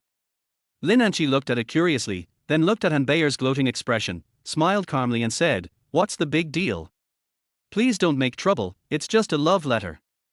Han Bayer probably didn't expect this result. Her mouth formed an O shape, and she said unhappily, "Sister Anchi, are you kidding me? I told you this out of consideration for you. Who is causing trouble?" This is my brother-in-law cheating on me." "How come you don't care at all?" Lin Anchi didn't care, but she suddenly realized that she was now facing Han Bayer and her performance had to continue. "It's not that I don't care, it's that I trust Feng. I believe he won't do anything to betray me." You believe in your brother-in-law so much, but this thing is always true, right?" Lin Anchi said, "The stuff is real, but it's the girl's confession to him, not his confession to the girl. So this can only mean that someone has a crush on him, it doesn't mean he's cheating." "Oh." Han Bayer nodded as if she had finally understood. But. Han Bayer wanted to say something, but she couldn't. She still felt something was wrong. You'll understand when you find a boyfriend in the future. The most important thing for couples to get along is trust. Don't doubt each other easily. Many couples break up because of lack of trust. Lin Anchi taught Han Bayer seriously. "I understand, Sister Anchi. I was wrong. I shouldn't have tried to sow discord." Han Bayer said obediently. "I know your good intentions. There's nothing else to do. Go to bed early. Good night." Lin Anchi pinched Han Bayer's face and then she went back to her room. Before entering the door, she crumpled up the love letter and threw it into the trash can in the corridor. Chapter 18. How did you fool me? The weather on the second day was good, with clear skies and sunny days, but not too hot. It was very comfortable and perfect for going out and having some fun. However, Lin Anchi's task was assigned last night. I have to go to her home with her tonight. It is a very important task and I have to go. I am getting a high salary from her, so I have to do things for her. Feng was puzzled as to why it happened so quickly. He had only been in working order for a few days and hadn't even gotten through the adjustment period. He didn't know Lin Anchi very well, so wouldn't he be afraid of being exposed if he went there? After asking Lin Anchi, I found out that today we were not going to meet Lin Anchi's parents, but to see her grandfather. Feng understood Lin Anchi's intention a little bit. She probably wanted to get past her grandfather first. With the old man's support, some things would be much easier. The Audi TT was speeding on the flat road, and Feng was driving very attentively. Where did you go last night? Lin Anchi suddenly asked Feng. Although she was very calm and composed in front of Han Bear last night, and asked her not to mention the note to Feng. But it was impossible for her to be completely indifferent. Although she didn't like or even hated this person, when she thought about how lonely she was last night and how this person went to have a tryst with another girl in that status, Lin Anchi's personality made it hard for her to accept it. In other words, even if Feng's identity was fake, she still wanted Feng to fulfill his obligations, and she didn't want to give him any rights or too much freedom. Feng was stunned for a moment. He had not expected that Lin Anchi would suddenly ask him this question. Could it be that Miss Lin sent someone to follow him? She didn't notice it last night. Going out on a date. Feng said calmly and truthfully. You? Lin Anchi said unhappily, do you feel that you have violated our contract? During the period of your contract, you cannot contact other girls. Feng smiled and said, I remember Miss Lin seemed to have given me some relaxed conditions on this point, allowing me to pick up girls freely, but only limiting the number of times and not letting anyone else know. I did not exceed the number, and I did not let anyone know. I abided by the contract very well. Lin Anchi was speechless and too lazy to say anything more to him. She glanced out the window and ignored him. We arrived at the suburbs in a flash. There was a large golf course and a golf villa area. All the villas were Chinese style, with blue bricks and bright tiles, which had a simple and ancient charm. Following Lin Anchi's instructions, Feng drove to a villa. In front of the villa was a small artificial lake and a stone pavilion beside the lake. The trees are green and the water is sparkling.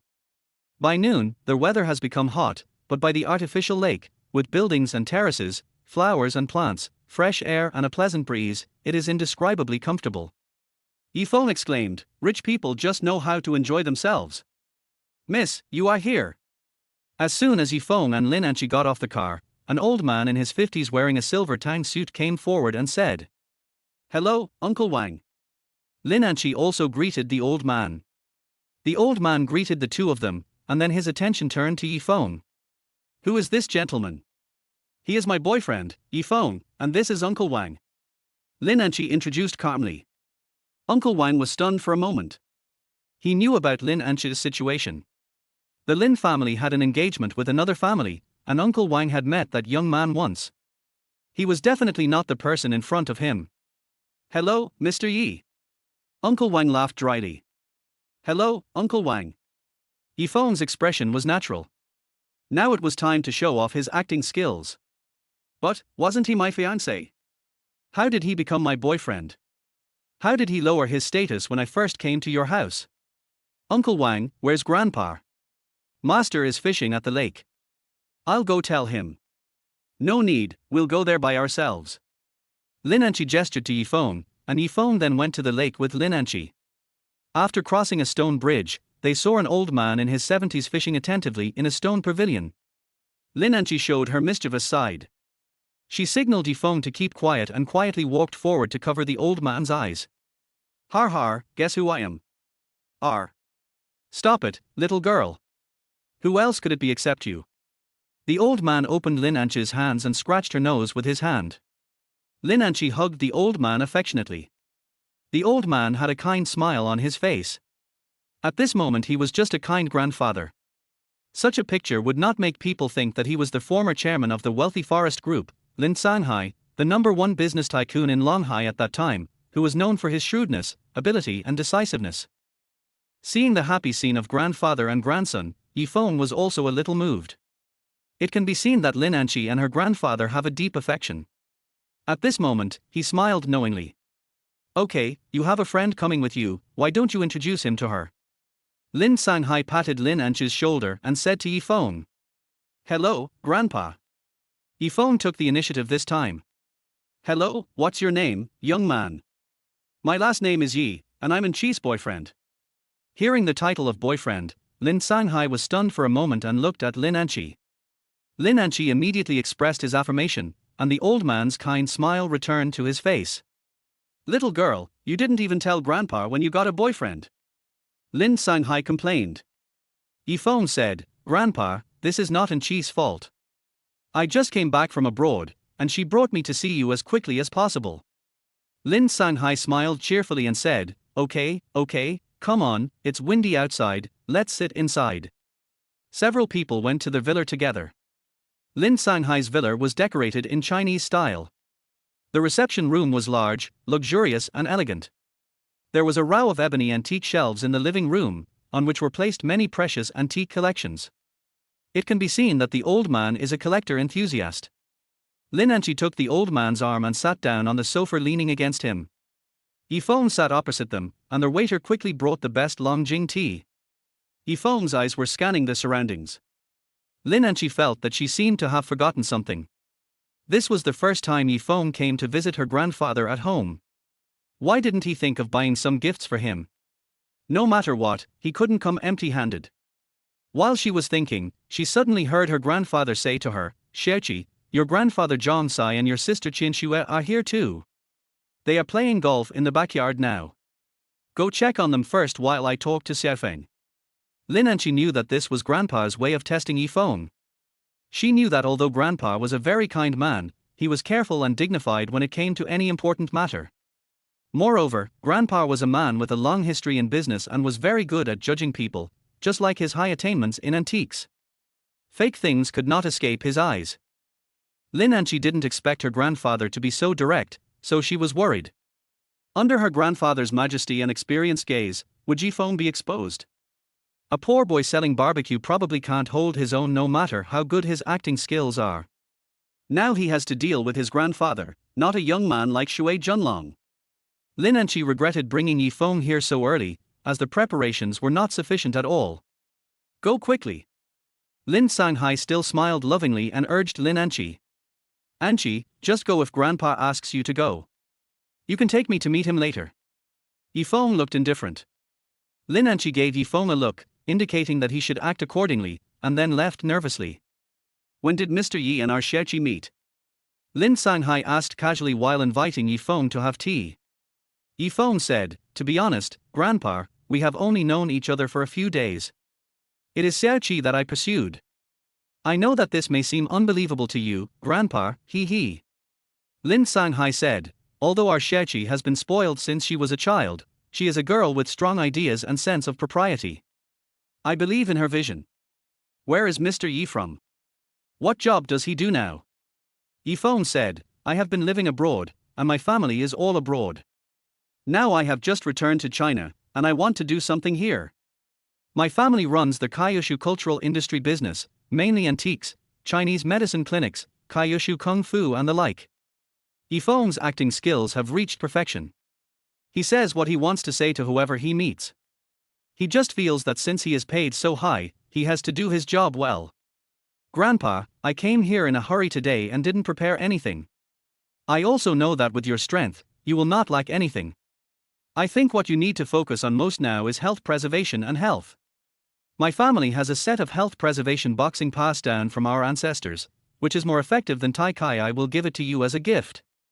Lin Sanghai was polite for a moment, but Feng was not polite at all. He directly pointed out some minor ailments of Lin Sanghai's body and volunteered to give him some simple massage. Not to mention the amazing effect. Lin Sanghai's originally sore lumbar and cervical vertebrae suddenly felt no pain, and a refreshing warm current flowed through him, making him feel indescribably comfortable. Oh, young man, you are really good at this. Is this really inherited from your family? Yes, Grandpa. My great-grandfather still practices martial arts every day. He is 108 years old now and can climb to the 8th floor without a cane. Feng was being shameless. He had never seen his parents, let alone his great-grandfather. But the set of health-preserving boxing he mentioned was real and could prolong life. His Chinese medicine skills were also real. These were taught to him by one of his masters. Oh? Really? Then let's discuss and practice it later. Lin Shanghai seemed very interested in this.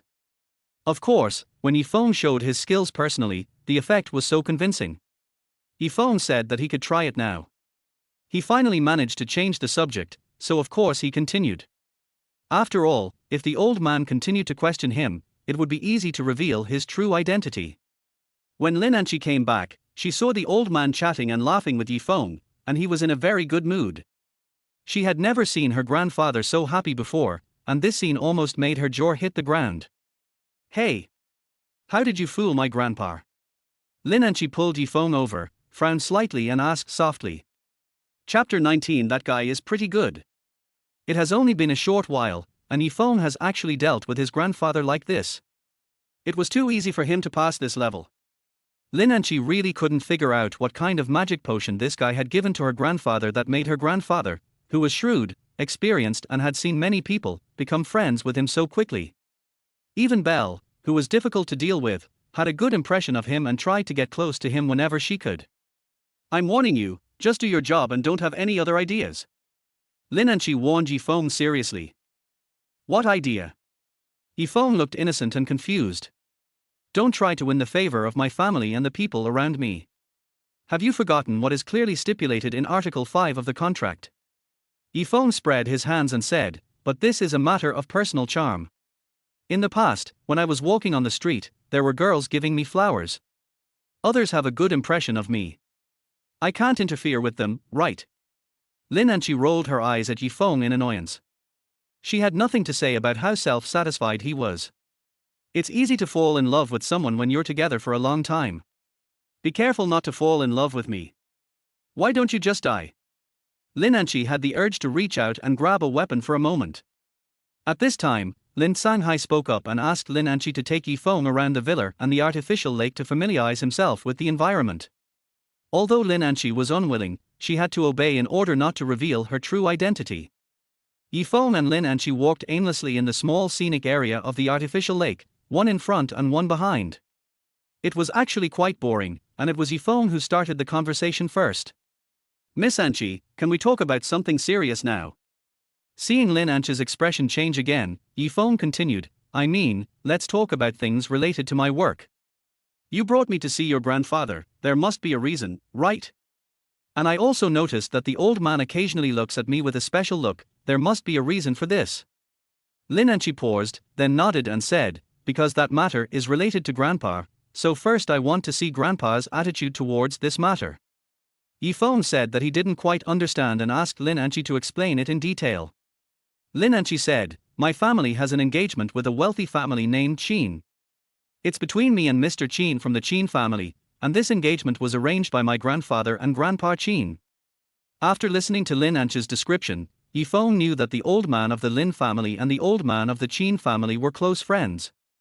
When old man Lin was just starting his business, old man Qin had given him a lot of help and even helped the Lin family's business survive a devastating disaster. At that time, Lin Anchi had just been born, and the Qin family had also just had a new baby boy, so the two families became engaged and even exchanged tokens of love. It sounds like a cliched story of a wealthy marriage, but this situation is not uncommon in wealthy families. How many of these marriages are based on favors and interests? No one can tell, but it is certain that there are many. Feng didn't know how many people were fighting against the shackles of this marriage contract, but he knew that Lin Anchi must be one of them. Have you ever met Mr. Qin, your real fiancé? Feng asked. Of course I have. Is he normal? Of course it's normal. He is so much better than normal people. He has been the vice president of the Qin family's company. In 2 years, he has increased the performance of his department several times. It won't be long before he will be the heir to the Qin family's business. Of course, more importantly, he is more handsome than Li Minute Ho. If you don't marry someone like this, then you're abnormal. Yifeng joked. Lin Anqi retorted unhappily, nonsense, if you were engaged to a woman like Shuer Ruan, but there was no emotional foundation, would you marry her? Who is Shuer Ruan? The head of the Shuer family group, the richest man and the most beautiful woman in Longhai. Is that so? Of course I'll marry her. Wouldn't I be a fool if I didn't marry a woman like this? It doesn't matter if there's no emotional foundation. I don't mind. Yifeng chuckled. You have no shame. I can only say that I am an honest man. Yifeng smiled and said seriously, I can understand that the man is very good, but this is not a reason for you to have a good impression of him. It is you who have no feelings for him, right? That's why you have been resisting and even using me as a shield. Lin Anqi nodded, a hint of melancholy flashing across her beautiful eyes. Looking at Lin Anqi's eyes at this time, Yifeng felt a little sympathy for this unruly young lady. Even though he has amazing wealth, luxury houses, luxury cars, and branded clothes, and can enjoy all the riches in the world, he is bound by such a rope. Oh. You really need a man to undress you. Oh no, a man to untie the ropes for you. Yifeng also understood that Lin Anqi introduced herself to his grandfather because she wanted to express her firm attitude to him first. She was firmly opposed to the engagement with Master Qin. Because other people in Lin Anqi's family, out of their own interests, tried their best to match Lin Anqi and the young master of the Qin family. The only one who could really make those people shut up was the old man. Lin Anqi had only one concern: the Lin family's business was now developing rapidly, and it seemed that it was already on par with the once mighty Qin family. After all, the Lin family had relied on the help of the Qin family to develop, and even achieved its current success under the management of 2 generations. If I regretted the engagement, would it make my grandfather have a bad reputation of being ungrateful? At noon, Lin Sanghai invited Lin Anqi and Yifeng to have lunch at his home. Lin Sanghai got along very well with them and the lunch was held in a happy atmosphere. After dinner, the two of them accompanied the old man for another afternoon. Yifeng and the old man really got along well, as if they had met too late. When they were chatting enthusiastically, even Lin Anqi couldn't get a word in and could only pout and stare blankly. By dusk, they were ready to go back. At this time, the old man called Lin Anqi to his study room alone and told her that he had something to tell her. Lin Anqi could guess what was going on. It must be that her grandfather was talking to her about Yifeng's situation. She wondered whether her grandfather would accept that she had found a boyfriend and whether he would force her to accept the guy named Qin. Lin Anqi felt a little nervous. She had finally come back and didn't want to have an unpleasant argument with her grandfather over these things. Xiaoqi, please sit down. Lin Sanghai invited Lin Anqi to sit down, and his expression became serious at this time.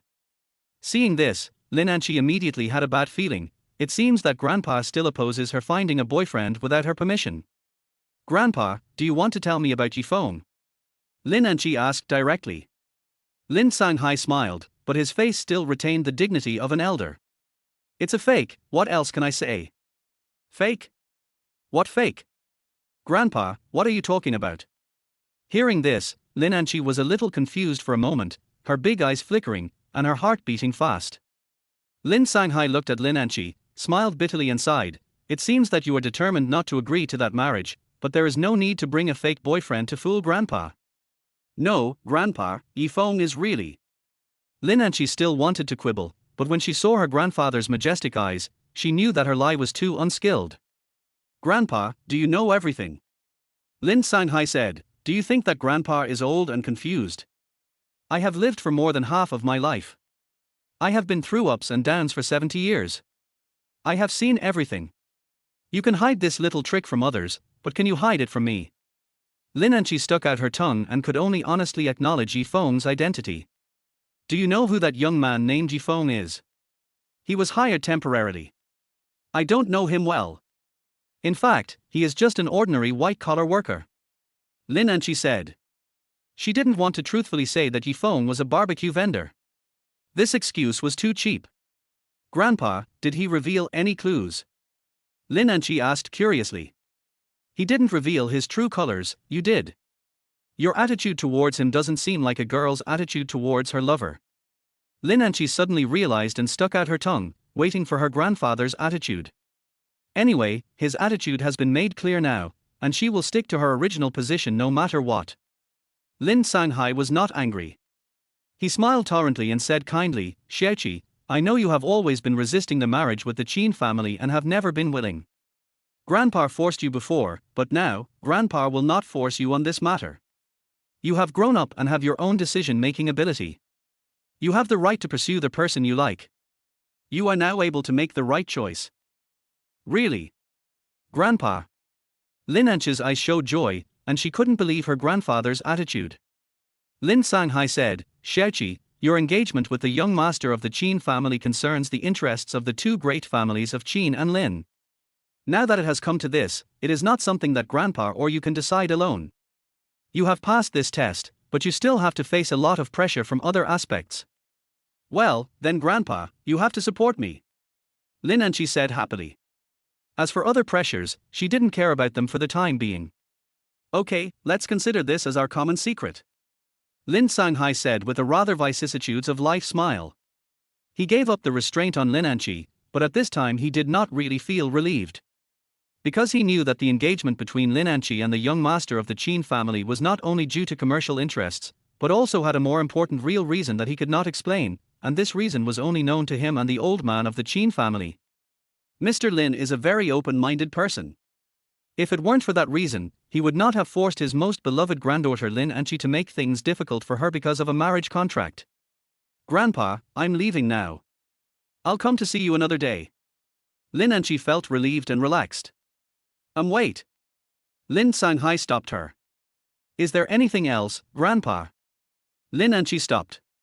She was really afraid that her grandfather would go back on his word. Lin Sanghai said seriously, that young man named Feng is very good, you should get to know him better. Chapter 20 A Man's Duty. Lin Anchi was still dazed on their way back.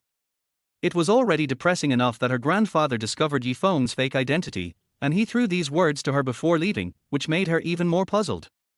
What kind of magic potion did this beast feed my grandpa? Of course, she did not tell Feng the content of the conversation between her grandfather and herself. She just praised Feng symbolically as if nothing had happened, saying that his performance this time was satisfactory. You and your grandfather have a very good relationship. Feng said to Lin Anchi. Of course. I grew up with my grandparents when I was a child. My father was doing business abroad at that time and rarely came back. Lin Anchi said. Feng asked, what's your grandfather's impression of me? Lin Anchi was stunned for a moment, then acted nonchalant and said, that's it, it's just so-so. It's good to pass the test, so as to avoid having my bonus deducted again. By the way, when are you going to meet my parents-in-law? We'll talk about this later, you. I warn you not to use the wrong name in the future. I'm sorry, I'm too involved. By the way, is there a bonus for good performance? You can't just fine me without any reward, there should be a clear distinction between reward and punishment, right? Feng turned his head and looked at Lin Anchi while laughing. Then his expression suddenly changed, and a faint light suddenly flashed in Lin Anchi's hair. He didn't hear what Lin Anchi said, and quickly reached out and took something out of Lin Anchi's hair. Lin Anchi had no idea that the hairpin on her head was already in Feng's hand. Feng pinched the hairpin with his hand, and it broke apart. A small green device the size of a pea was hidden inside, flashing with a faint light. Frowning slightly, Feng turned his gaze to the rearview mirror of the car, and then he noticed that there was a black business car following closely behind him. Feng drove silently for a while, then turned into another intersection. The car also turned in, which made Feng completely certain that it was a tracking vehicle. Feng frowned. He hadn't been so careless for a long time. He didn't even notice someone was following him. He thought about it, then suddenly sped up, easily getting rid of the following vehicle, and then he quickly took another road to send Lin Anchi back to her residence.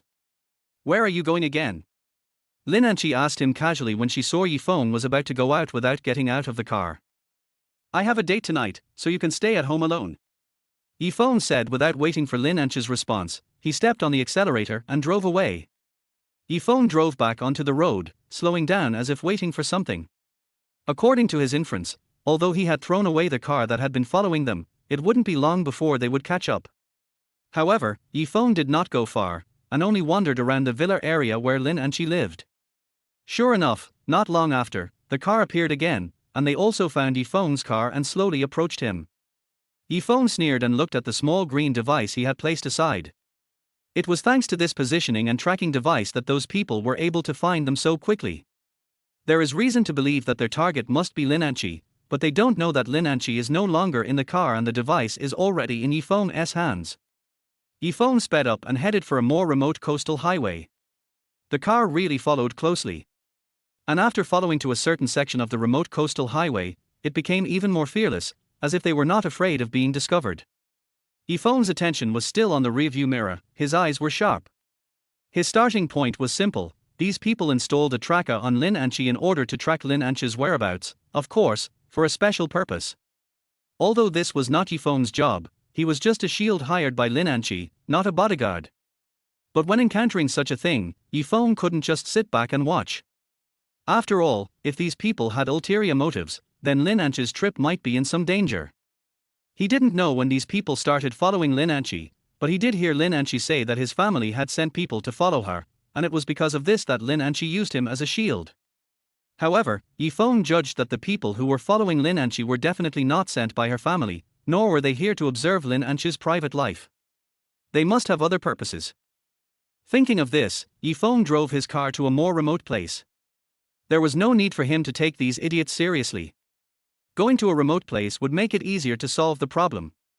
Hey, look, isn't that the God of Cars car? Are you sure? Is it really the God of Cars? Sure, I wrote down the license plate number that day. Yeah, I finally see the God of Cars again. Let's go, brothers and sisters.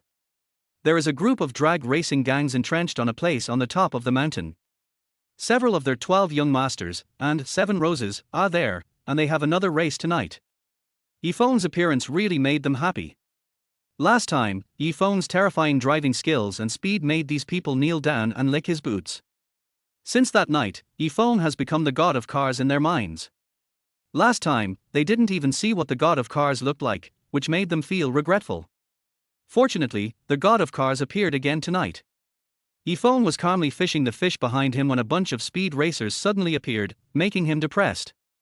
He was thinking about how to get rid of them when suddenly the speed racers scattered like birds and beasts, leaving no one behind. Yifeng took the opportunity to speed up. As he hoped, the car also sped up and caught up with them. Now they had entered a very remote area. Suddenly, the car behind him sped up and rushed straight towards Yifeng's car. Yifeng understood that it was trying to overtake him and block him in front of it. Although this was the result Yifeng also wanted, he would not let the other party succeed so easily. I've been playing with these idiots for so long, I don't mind playing with them some more. The main reason is that I haven't used my body for a long time, and my bones are itching. Yifeng turned the steering wheel in the direction the other car was going to overtake, forcing the other car to slow down and stop overtaking. Yifeng accelerated provocatively, leaving it behind. Of course, the other party refused to give up and soon came up again. At this time, they were also annoyed because they knew that there was an arrogant guy in Lin Anqi's car who was teasing them. Their car was closely following and trying to overtake, but Yifeng still used the old method to deal with them. He started to drive in an S-shaped pattern on the flat seaside road, and the car was forced to stop after overtaking countless times. Brother Jiang, are you going to use your weapons? The guy driving the car behind was irritated by Yifeng and wanted to stop him with a cannon. Don't move, the boss specifically told me to keep him alive. He's fucking teasing us. What the hell are you talking about, kid? Hurry up. Brother Dong slapped the guy driving the car on the head. Behind their car, another car was chasing them at high speed, with a conspicuous police car logo on the body of the car. Lin Wei frowned, focused on the front, clenched her teeth, and stepped on the accelerator with her right foot, causing the car she was driving, which was not very suitable for high-speed driving, to speed up to 180 miles per hour. She has a slim and slender figure, fair and flawless skin, bright eyes and white teeth, and her every move exudes charm and sexiness. Walking on the street, she is a charming and attractive fashionable girl, and no one would think that she has a job that does not match her appearance. Of course, this does not mean that all police officers are ugly and there are no such top beauties. It's just that working in such a high-risk profession is a waste of such beauties. Lin Wei has been feeling very aggrieved recently. She used to be very successful in the investigation team, but because she used violence against a criminal who raped a young girl and kicked the man's lower body to death, she was transferred out of the investigation team and became an ordinary patrol police officer. Although she didn't have to suffer such injustice given her family conditions, Lin Wei still got angry and accepted the punishment from the organization. She was determined not to give up until she returned to the investigation team. Lin Wei is very angry now. She just encountered a group of speeding racers, and the group immediately scattered after seeing her. Only 2 cars were so bold that they were still enjoying their high-speed thrill without fear. "Sister Wei, can you slow down?" The trainee inspector in the passenger seat turned pale and begged with a bitter face. As he spoke, he stuck his head out of the window and vomited. "Fasten your seatbelts," Lin Wei said unhappily. Why would a grown man get carsick? She ignored his request and sped up instead. Bang! There was a clear brake sound, followed by a loud bang, and the black commercial vehicle crashed head-on into the rocks on the side of the road. Most of the front of the car was deflated, and a tire flew off. "Longhair, are you still fucking alive?" "I'm here, Brother Jiang. Thank you for thinking of me." "You're thinking about your sister, take your stinky feet away from me." "Dog, give me a hand, my waist seems to be broken." "Brother Jiang, are you okay?" "Guzi went shooting last year." "I'm Liu. Hate it, whose hands are so unruly." The car was smoking and there were cries of pain from inside. The deformed door was then pushed open with difficulty and several people rolled out. As soon as they raised their heads, they saw their white car parked in front of them.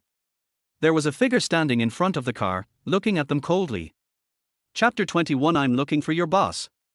Yi Feng had no interest in fighting against such opponents, so after simply teasing them, he directly gave them a positioning move. Of course, he only chose to crash the car into the top of the hill instead of letting it fly directly into the sea, although that would have been easy for him. He had other things to do, and they were more important. Yi Feng walked slowly in front of these people. While they were complaining, they also felt a sense of oppression.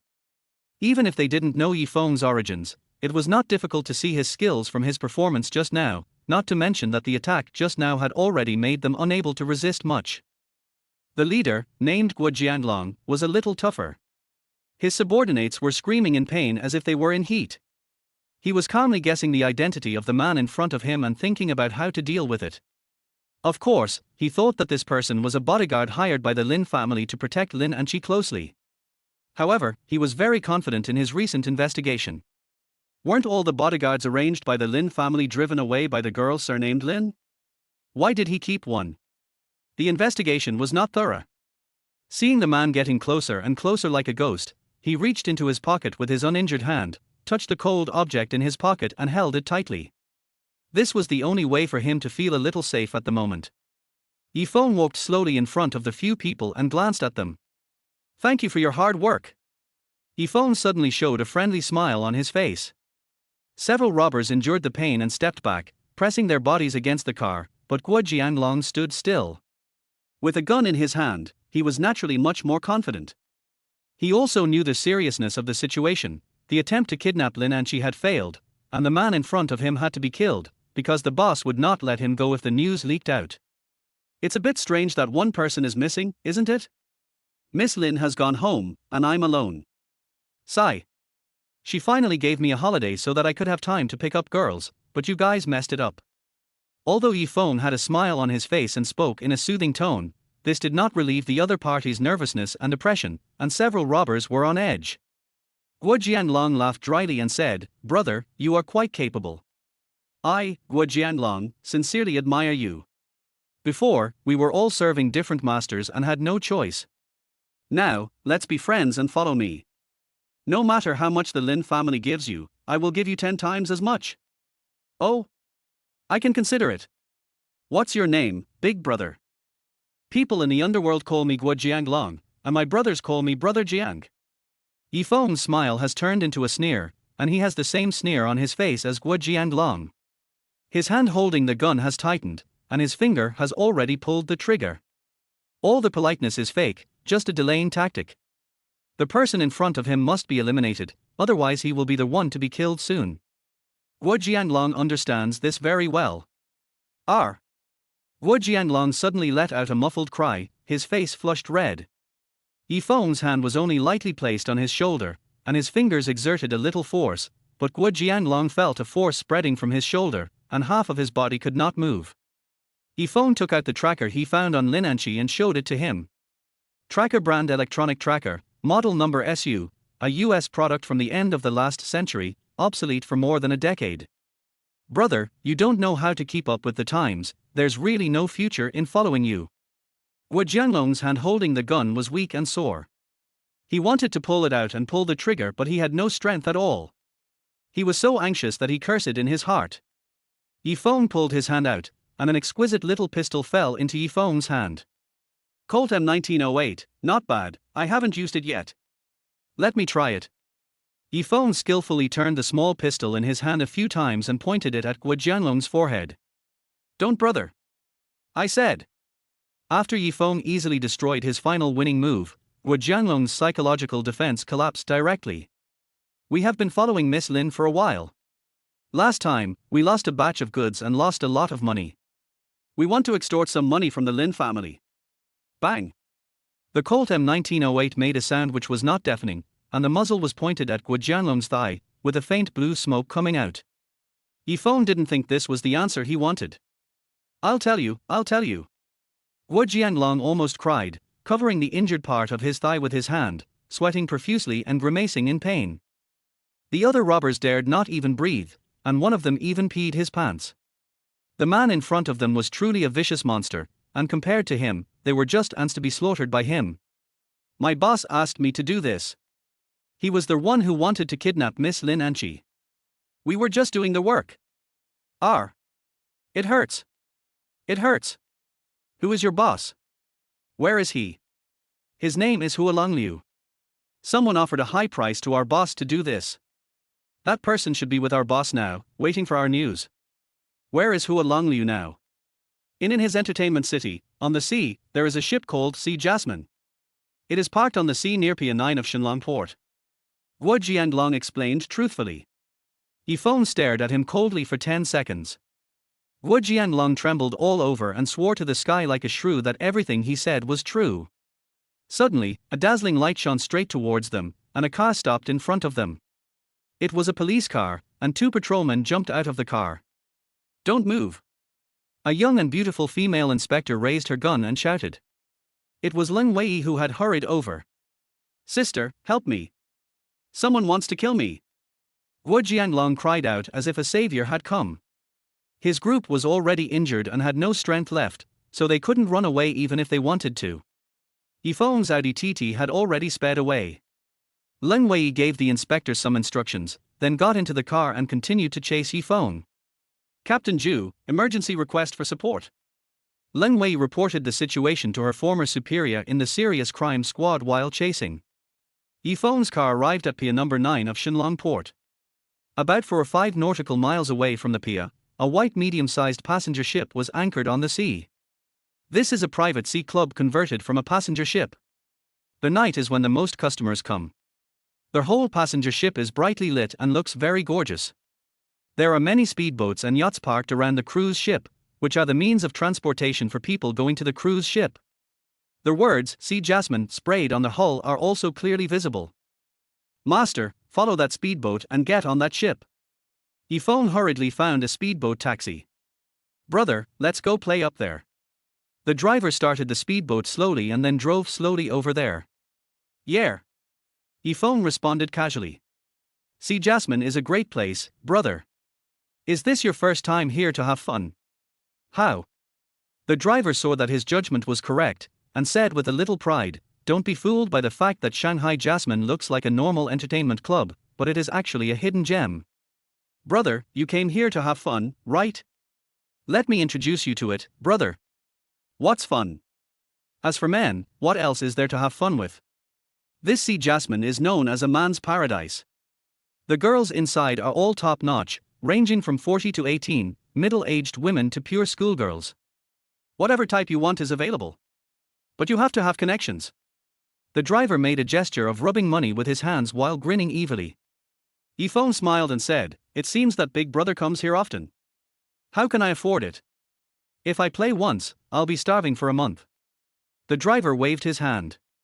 If you don't drive faster, you won't be able to drink the northwest wind. Feng urged the driver. Feng quickly boarded the Sea Jasmine. Just as the speedboat driver said, the Sea Jasmine looked very normal and formal at first glance. It had 3 floors with all kinds of bars, lounges, entertainment rooms, etc.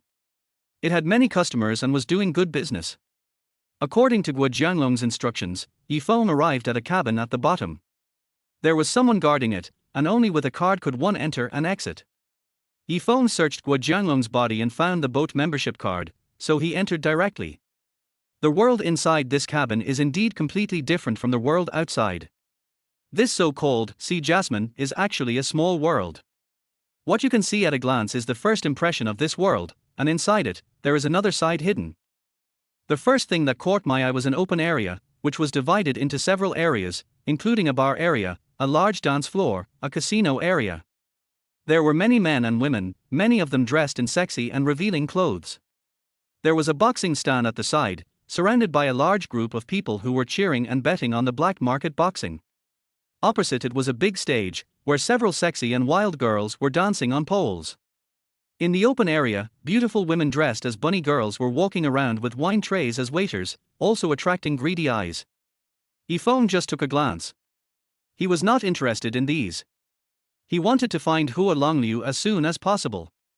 More importantly, he wanted to find the person who hired Hua Longliu to try to kidnap Lin Anqi. Feng called a waiter over. "Sir, what do you need?" The waiter bowed and asked Feng. "I'm looking for your boss."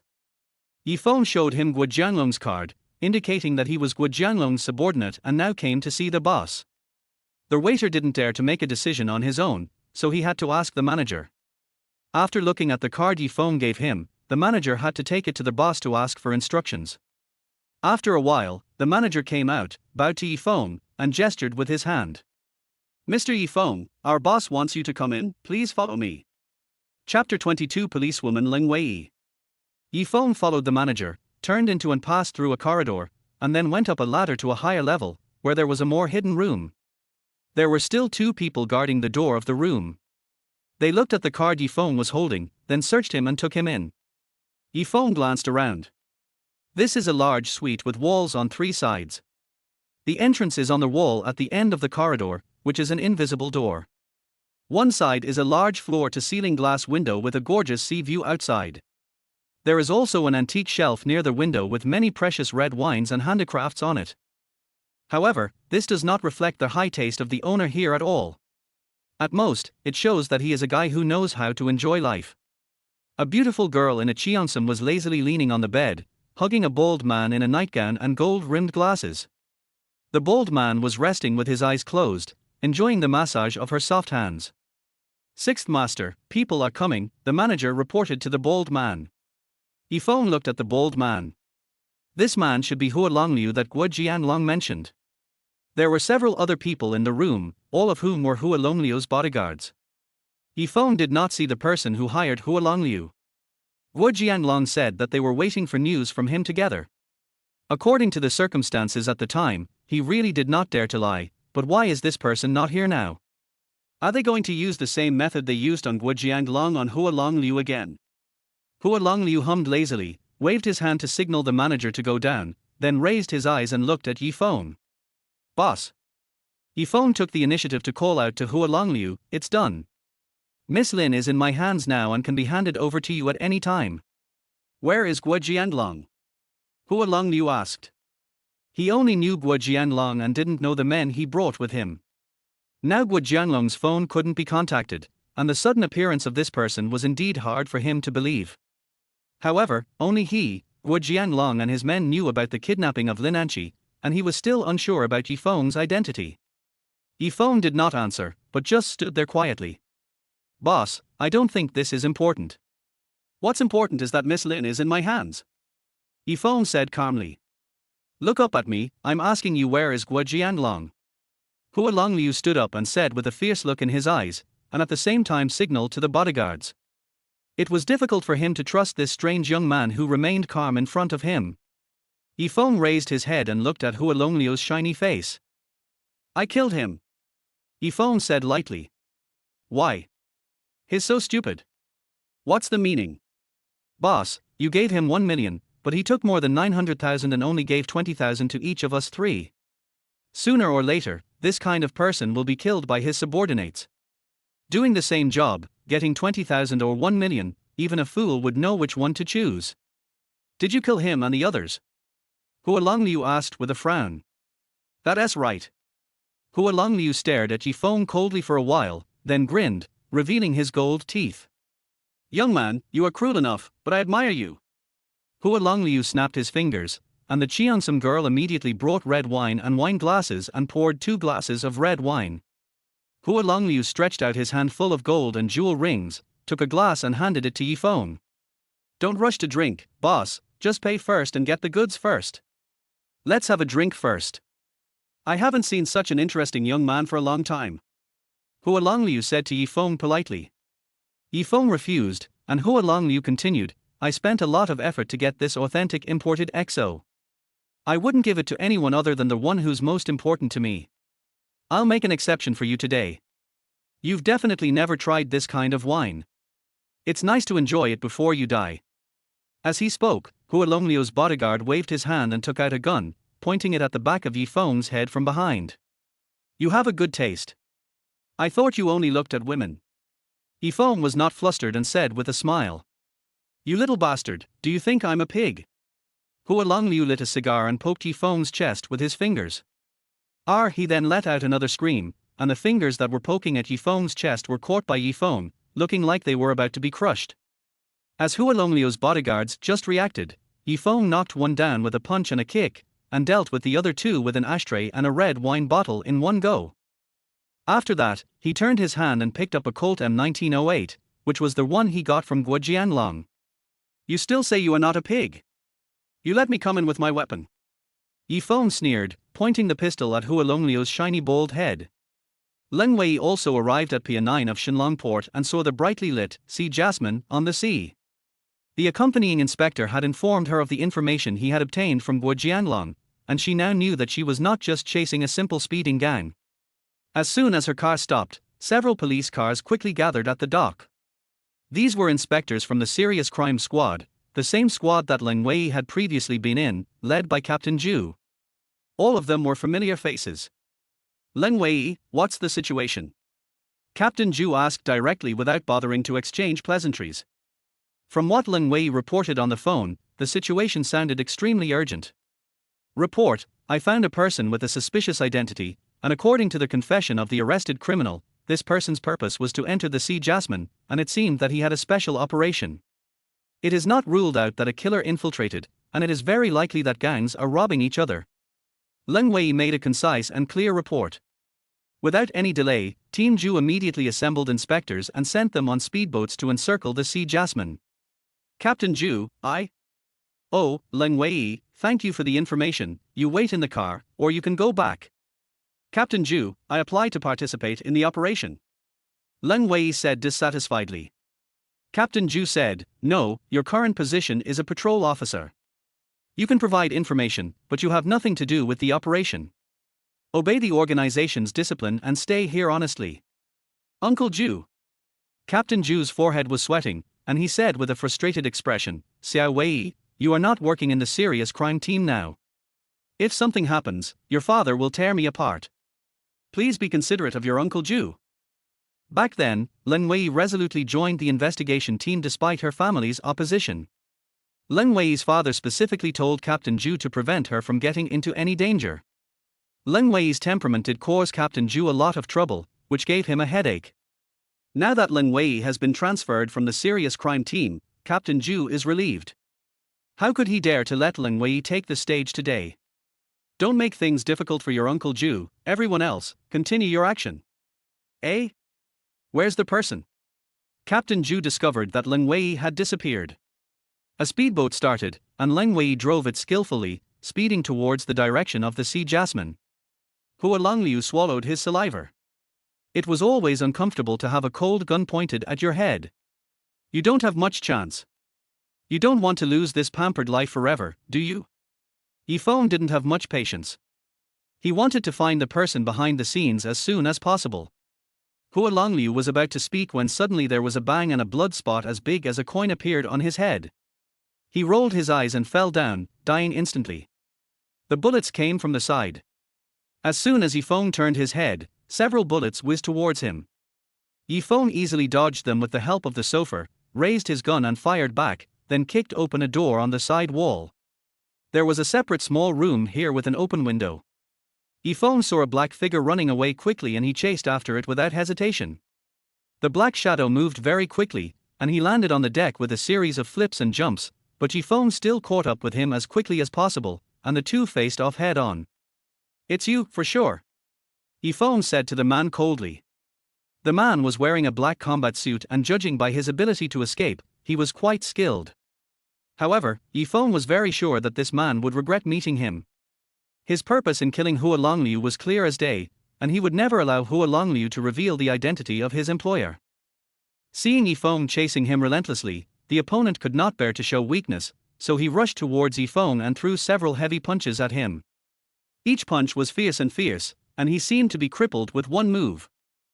Feng easily dodged several of his attacks, circled one of his arms, and threw an elbow and a series of heavy punches. The opponent dodged the first two attacks, but was hit hard by the last one. His entire right arm was numb and painful, and it seemed that he could no longer use it. His skills were good, but in Feng's opinion, they were just good.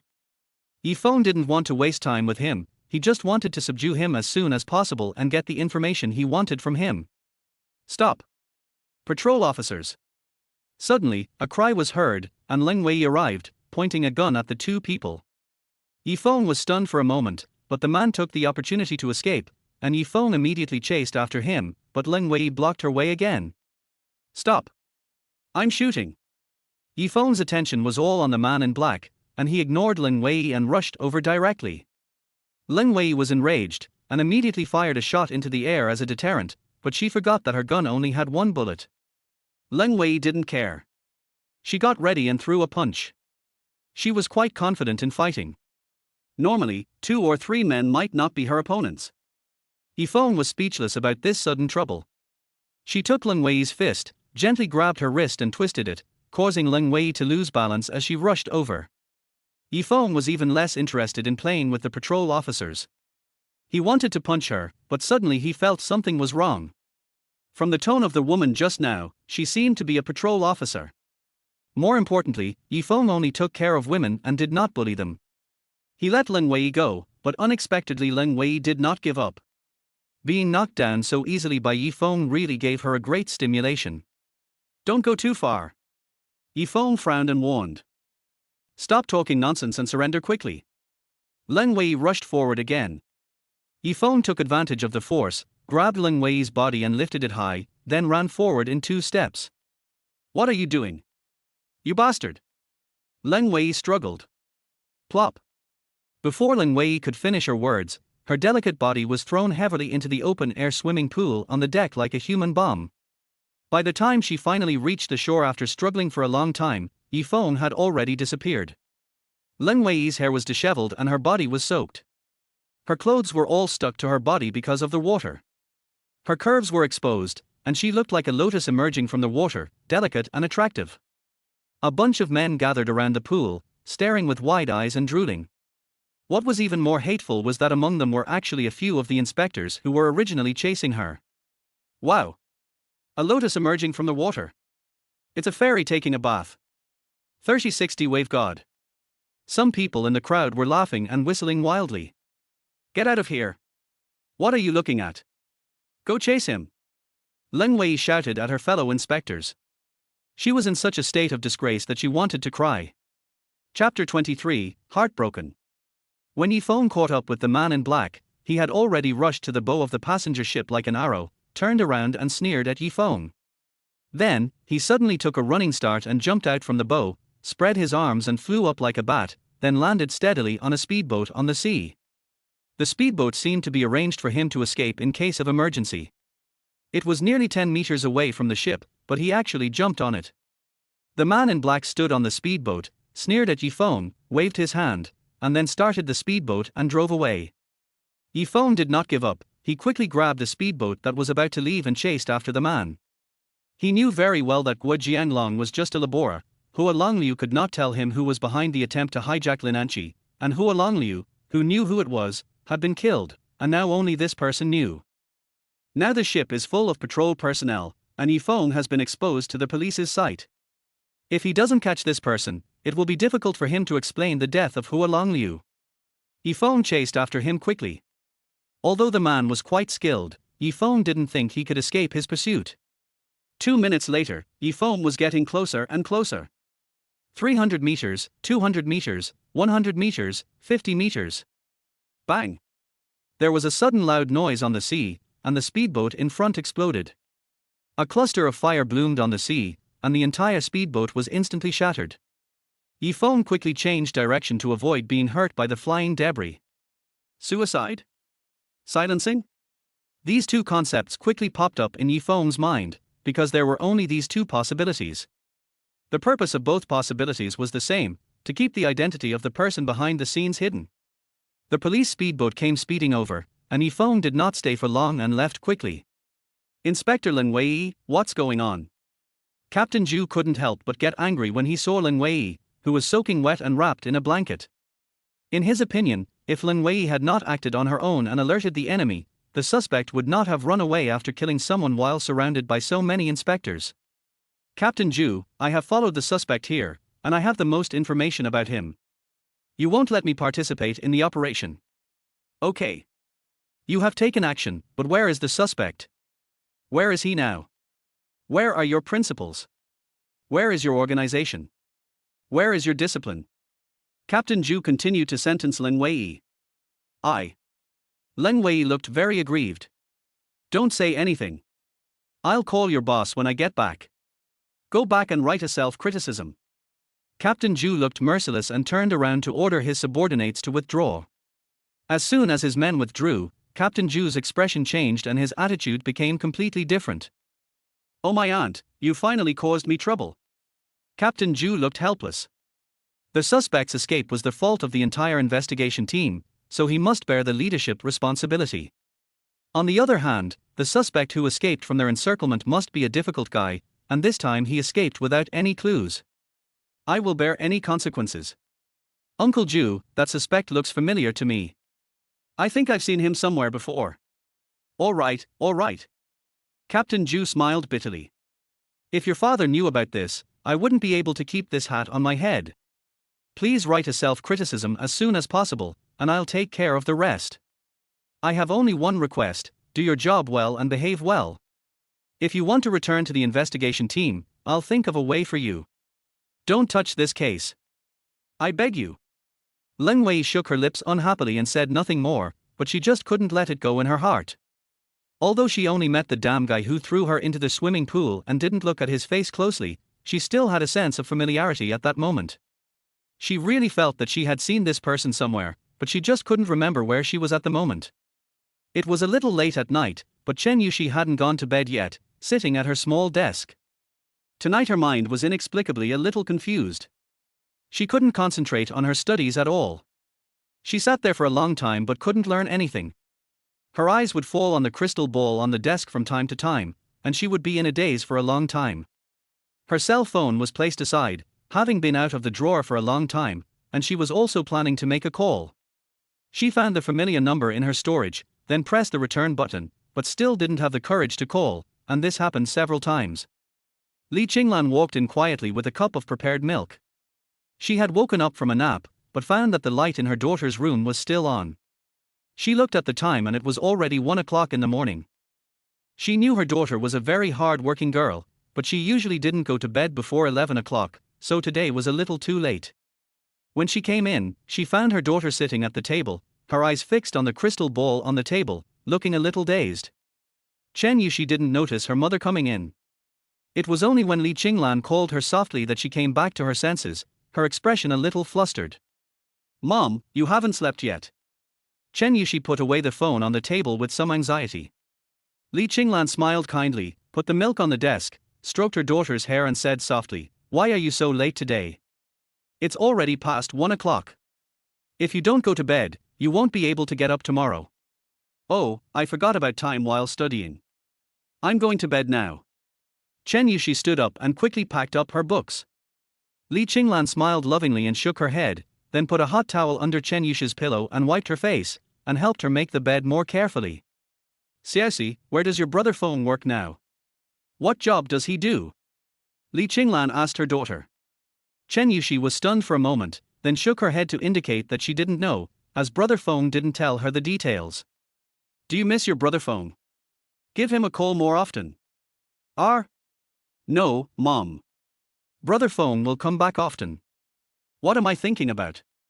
Chen Yushi was a little flustered when her mother saw through her thoughts. Okay, let's go to bed.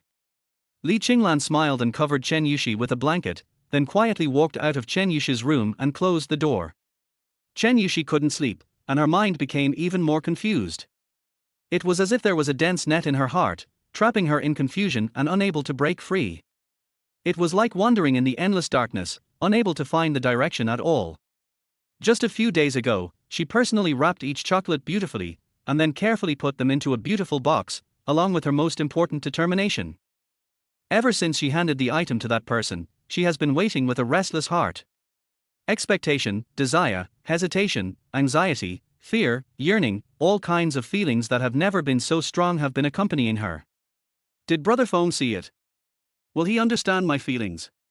Why hasn't he replied to me? My phone is always on. Chen Yushi said to herself. He probably hasn't seen it yet, right? He doesn't like chocolate, so he hasn't had it yet. That must be the case. But, I told Brother Feng to eat it as soon as possible. Brother Feng, you won't throw it away, will you? Brother Feng, you won't hate me, will you? Brother Feng. Countless questions troubled this innocent girl's heart, and tonight is destined to be a sleepless night. Chen Yushi reached out for her cell phone and found the number. Forget it, it's so late. Chen Yushi gave up again, but this time she accidentally touched the dial button and made a call. Chen Yushi waited anxiously, feeling both nervous and expectant, but no one answered the call. She put the phone aside in disappointment, covered her face and went to sleep. Just then, the cell phone rang suddenly. It was Yifeng calling back. Chen Yushi happily answered the call. Chen Yushi, Brother Feng. Yifeng, Xiaoxi, why are you still awake so late? What's the matter? I didn't hear the ring tone just now. Yifeng indeed didn't hear it just now. He had just come ashore from the sea and avoided the pursuit of the patrol officers. Chen Yushi, Brother Feng, what are you doing? You haven't slept yet so late. Yifeng, I enjoy the breeze at the beach, look at the moon, and then think about the stream near my home. Chen Yushi smiled sweetly, feeling warm in her heart. Chen Yushi, Brother Feng, have you finished eating? Yifeng, which one? Oh, Xiaoxi's Valentine's Day gift. I finished eating it all. Xiaoxi ordered me to do so, and I obeyed unconditionally. Chen Yushi, what about that? Yifeng, which one? What? Chen Yushi blushed and asked boldly, well, how about the words I wrote? Yifeng, Xiaoxi's handwriting, of course her handwriting is just like her, extremely graceful, with wonderful writing and graceful strokes, showing the demeanor of a talented woman. Chen Yushi, I hate Brother Feng. I'm not going to pay attention to you anymore. Yifeng, har har. Xiaoxi, go to bed early. If you can't get up tomorrow, I'll spank you. Chen Yushi said happily, Brother Feng, will you come tomorrow? Yifeng, I'll go in a couple of days. I'm a little busy here. I'll go see you and Aunt Lan in a couple of days. Go to bed early, Xiaoxi. Good night. Good night. Chen Yushi breathed a sigh of relief and felt much better. The confusion and entanglement of the past 2 days also dissipated a lot. But, Brother Feng, have you seen the letter? Oh. I am confused again. I may not be able to sleep tonight. Chapter 24. Are you jealous? Yifeng couldn't sleep either. Of course, he didn't go back to Linanchi and lie on the comfortable big bed that didn't belong to him. Instead, he lay on a towering rock on the beach. Although it is summer, the sea breeze in the middle of the night is still cool, but this coolness may make people's minds clearer. The situation is certain, someone or a force has coveted the Lin family, and the purpose of kidnapping Linanchi is probably to use her as a bargaining chip to threaten the Lin family. It was unclear why, but the Lin family was a wealthy business family, so it was not impossible that they had several enemies. And one thing was certain, those people kidnapped Linanchi not just for money, but for a greater purpose. Feng suddenly smiled. What he was doing now seemed to be beyond the scope of his job. He only needed to be a good fiancé to Lin Anqi and did not need to do these things for her like her bodyguard. But on second thought, he is now Lin Anqi's man, and it is natural for a man to protect his woman and her family. At this point, Feng could only use this thought to comfort himself. After all, it was not very comfortable to do this kind of extra work without any overtime pay. Now that the man in black is dead, his only way to find out who is behind the scenes is also cut off, and it will not be easy to find out who is behind the scenes. Moreover, after this, there is no guarantee that there will not be new similar actions against Lin Anqi or other members of the Lin family, so Lin Anqi needs his protection even more. After thinking for a while, Feng put these questions aside, stood up, faced the wind and stretched his body. He couldn't remember how long it had been since he had made a move like today, but he once thought that kind of life was gone. If possible, it might never come back. But everything today gave him a sense of familiarity.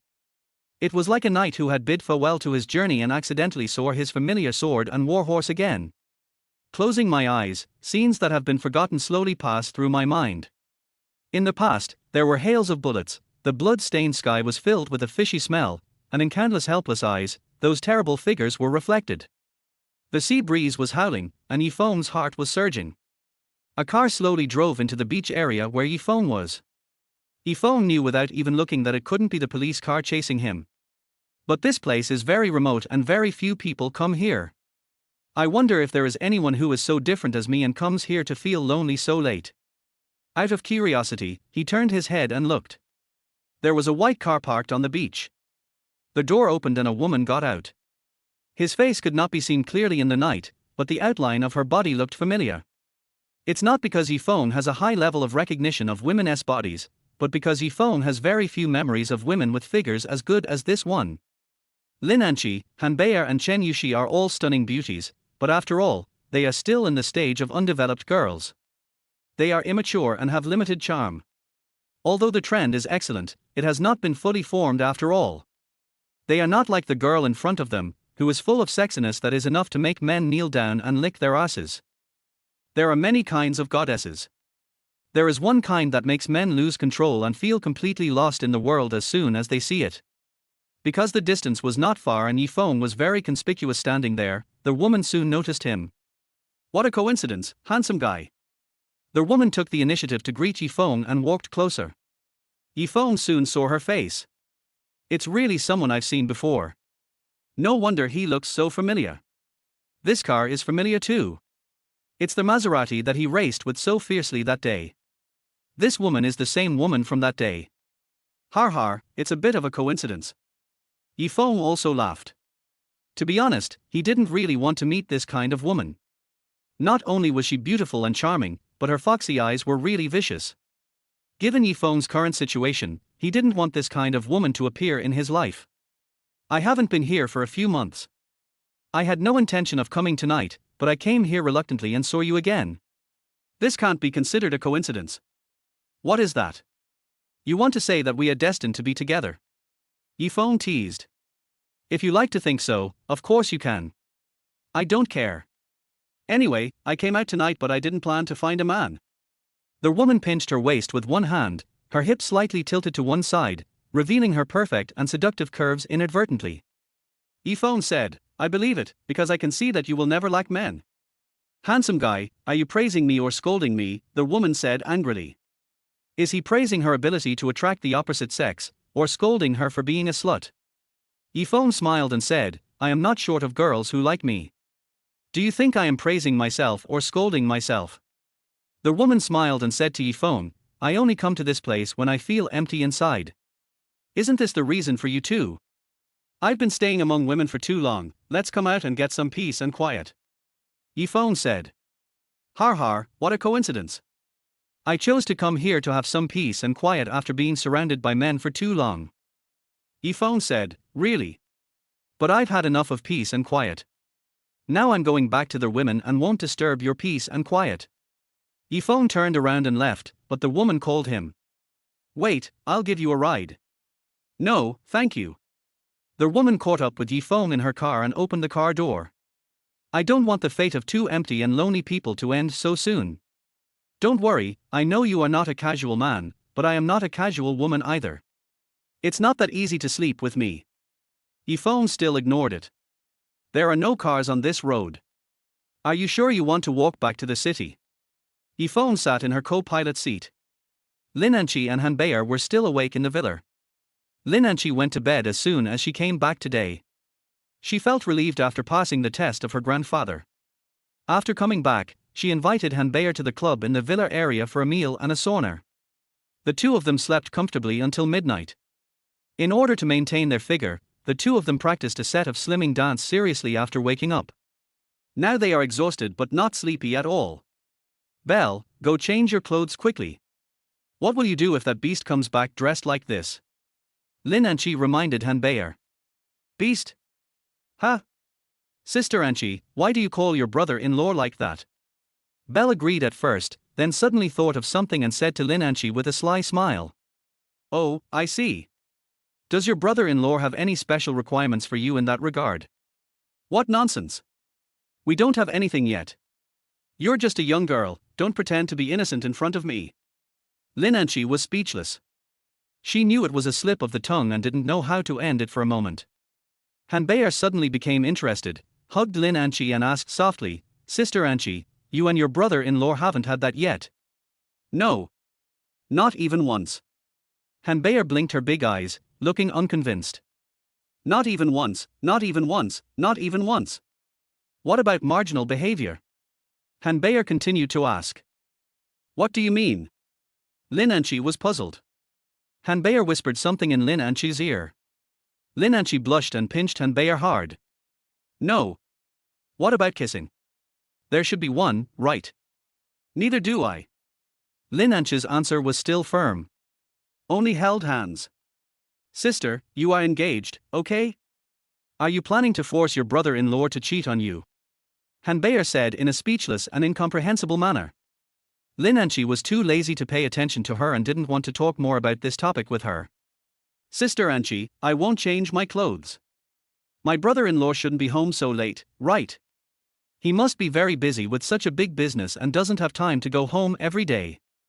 As they were talking, a car stopped outside the villa yard. The two looked outside and found it was a white Maserati. Then Feng got out of the car, but a woman also got out with him. Thank you. Feng said to the woman. Although he didn't like the fact that she sent him directly to the gate of the villa, he still had to be at least polite.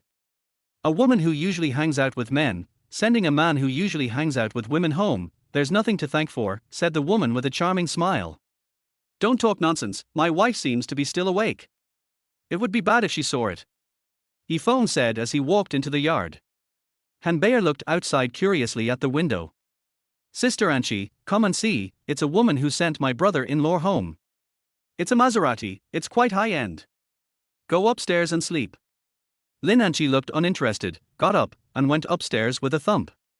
Han Beier immediately chased after him, but her current attire was not suitable for Feng to see. Sister Anqi, why are you running so fast? Are you jealous? Chapter 25 Familia Chen Yushi. The first ray of sunshine in the morning shines on this graceful and sexy seaside city. The soft summer breeze is filled with a unique style, and it is the beginning of a new day. Chen Yushi was squeezed on the bus to school. Although she is still confused and hesitant in her heart, she is a rational girl and knows very well what a critical period she is in, so she will choose to try her best to restrain some of her emotions. After all, there are only 40 days left until the exam that will decide her fate. At this moment, when all the senior high school students are on high alert, there is no room for slacking off. Fortunately, she had already talked to Feng on the phone last night, and Feng will come to see her in 2 days, so she should just wait patiently with a calm heart. I silently shouted, "Come on," to myself in my heart, and the bus arrived at the station. Chen Yushi got off the bus, and 2 girls from the same class saw her. Little stream. Well, good morning. Chen Yushi greeted her classmates with a friendly smile. Xiaoxi, you took first place again in the English and math tests the day before yesterday, and you got 149 points in math. My god. You are so scary. What's the big deal? Didn't you know that Xiaoxi ranked second in the school in her first college entrance exam simulation? Xiaoxi felt a little uncomfortable during the exam the next day, otherwise how could Yarn Yarn from class 1 have ranked first?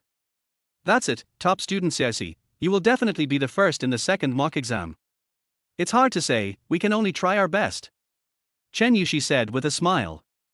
Alas, Cici, you are going to Shuemu University or Yangcheng University. We, the poor students who are far behind you, will not be able to be with you anymore, woo woo. Chen Yushi just smiled lightly. She wanted to get first place in the exam once, and also wanted to get first place in the whole school in the college entrance examination. Then she could spend a relaxing and happy summer vacation with brother Feng. In fact, she was still not very interested in entering Shuemu University or Yang University. In her heart, she still preferred to stay in Longhai to go to college. Eh? Cici, why haven't you seen your brother Feng come to see you off for several days? Yes, Cici, I almost forgot. I didn't pay for the food I ate at your brother Feng's place last time. When I went to pay him last night, he was not there. Chen Yushi said truthfully, he no longer works there. He found a new job and it's quite far from my home now. Oh, then I'll give you this money. You can help me pay him back. The girl handed a $20 bill to Chen Yushi. Forget it, just consider it as my treat. Chen Yushi refused. Cici, then you don't have to help sell barbecue every night after school, right? That's good. Being so tired every day will affect your studies. If you weren't so busy and tired every day before, maybe you could have won first place last time. When Chen Yushi heard that she seemed to be blaming Yi Feng, displeasure immediately appeared on her pretty face. What does this have to do with it? I'm just helping out. He quickened his pace and walked ahead. Cici, are you angry? I just said it casually. I'm sorry. The girl realized that she had said the wrong thing, so she quickly apologized and chased after him. Alas. Cici has a good temper and rarely gets angry with people. What happened? The road in front of Quanshui Middle School is very busy in the early morning, with many people and cars coming and going. 2 patrol police are arranged here during this period. Leng Wei was one of them. At this moment, she was wearing a uniform and a helmet, riding a motorcycle slowly on the road that belonged to her work. In fact, the road where she found people speeding last night was not her patrol section at all. She followed the group of speeders all the way there, and then everything that happened last night happened. For Leng Wei, who is eager to return to the serious crime unit of the investigation team, this extremely boring job of walking on the road every day really makes her depressed. If it weren't for the opportunity to return to the investigation team if she performs well at work, she would not want to do it for a day. There wasn't anything particularly troublesome on this road, except that because it was a student-concentrated area, there were occasional cases of a few social youths stealing students' money and molesting female students. Compared to what happened in the investigation team, this was trivial, but we had to deal with it. Sister, are you going to school? Which class are you in? You are so pretty. Studying is so hard, I'll help you relax. Ouch, don't go, sister. 2 guys with dyed yellow hair blocked the way of Chen Yushi and his group. Get out of the way, or I'll call for help. The other 2 girls were so scared that they dared not make a sound. Chen Yushi responded with a cold look. Wow. A pretty wild little girl. I couldn't tell, but I like her. A yellow-haired guy grinned evilly. Stop it, fuck, you 2 bastards. A car stopped on the side of the road, followed by a roar. A guy jumped out of the car, pushed the yellow-haired guy away, and stood in front of Chen Yushi. It was Wang Mingkai who rushed over. He opened his arms to protect the 3 girls and showed no fear towards the 2 yellow-haired men. Don't be afraid. No one can do anything to you while I'm here. Cici, no one can bully you while I'm here. Chen Yushi frowned. Seeing the ferocious looks on the 2 young men's faces, she became a little worried about Wang Mingkai. After all, they were classmates. She would feel bad if he was beaten because of this. Besides, she didn't want to owe Wang Mingkai a favor. Let's go quickly. We'll be at school soon. How dare they do anything to us on the road? Chen Yushi signaled to the 2 girls who were traveling with them, and of course also kindly reminded Wang Mingkai. Want to leave? Not that easy. Boy, you want to be a hero and save the beauty, right? Get out of here right now. Believe it or not, I will beat you down. A yellow-haired man glared at Wang Mingkai and threatened. The person who can scare me hasn't been born yet, get out of here right now. Par. A loud slap hit Wang Mingkai's face. Wang Mingkai fell back, but did not show weakness and started to fight with the other party. Hey, Wang Mingkai. Seeing Wang Mingkai being beaten up by two people, Chen Yushi also became anxious, and hurriedly asked the two girls to get away and go to school to report to the teacher. Although Lin Wei was absent-minded because of what happened last night, she still saw the situation in front of her and rode her bike quickly up. Stop! Lin Wei shouted. When the two yellow-haired guys saw the inspectors coming, they immediately ran away, but Lin Wei kicked them down one by one, and then handcuffed them together. Wang Mingkai got up from the ground. Although he was slightly injured and looked a little disheveled, he still looked full of fighting spirit. Come on, beat me to death if you can. Wang Mingkai stared at the two yellow-haired men with disgust, looking righteous and awe-inspiring. Are you okay? Out of concern for Wang Mingkai, Chen Yushi expressed some concern for him. Don't worry, Xiaoxi, I'm here and I won't allow anyone to bully you. Thank you, patrol sister. You must deal with these two bad guys severely. Lin Wei looked at Wang Mingkai, then at the two yellow-haired guys, and then sneered, if I remember correctly, you are from the same group, right? It was you who got into a fight on East Street last time. I see, you want these two guys to act like hooligans so that you can save the beauty and trick the girl, right? Sister Patrolman, what are you talking about? Brother Kai, we didn't tell anyone, a yellow-haired guy said casually, revealing the secret. Idiot. Wang Mingkai was so angry that he almost died. Wang Mingkai was really depressed. In fact, he just took advantage of Yi Feng's recent departure from Chen Yushi's house and paid some money to invite two of his friends to guest star in this play in order to build up his favor in Chen Yushi's mind. He could only blame himself for the consequences. HMPH. Chen Yushi rolled her eyes at Wang Mingkai. She was naturally very angry at his boring behavior. Xiaoxi, actually. Wang Mingkai wanted to explain, but he didn't know where to start. Get out of here now, and don't do this kind of tricks to cause trouble for me in the future. Lin Wei released the two yellow-haired men, pushed Wang Mingkai to their side and scolded them. Wang Mingkai and others left in disgrace, and Lin Wei's attention shifted to Chen Yushi. The feeling that followed made her excited. Thank you, Inspector Sister. Chen Yushi thanked Lin Wei, then turned around and prepared to go to school. Classmate, wait a moment. Lin Wei called out to Chen Yushi. Huh?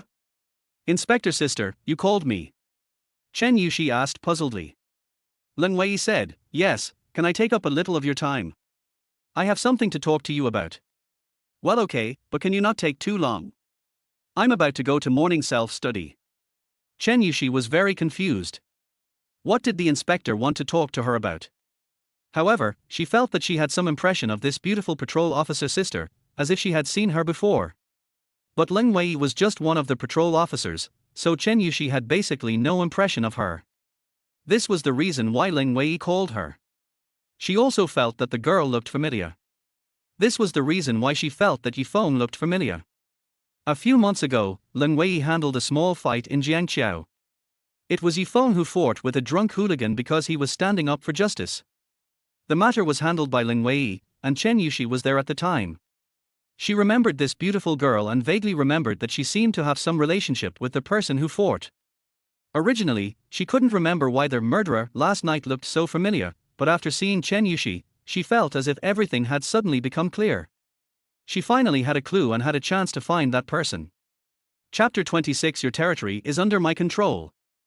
Lin Wei couldn't imagine that the man's skills were so outstanding that it was terrifying. She, a second-level red belt in Taekwondo, was knocked down by him so easily within 2 seconds. It seemed that she was not worth mentioning at all and she had no power to resist at all.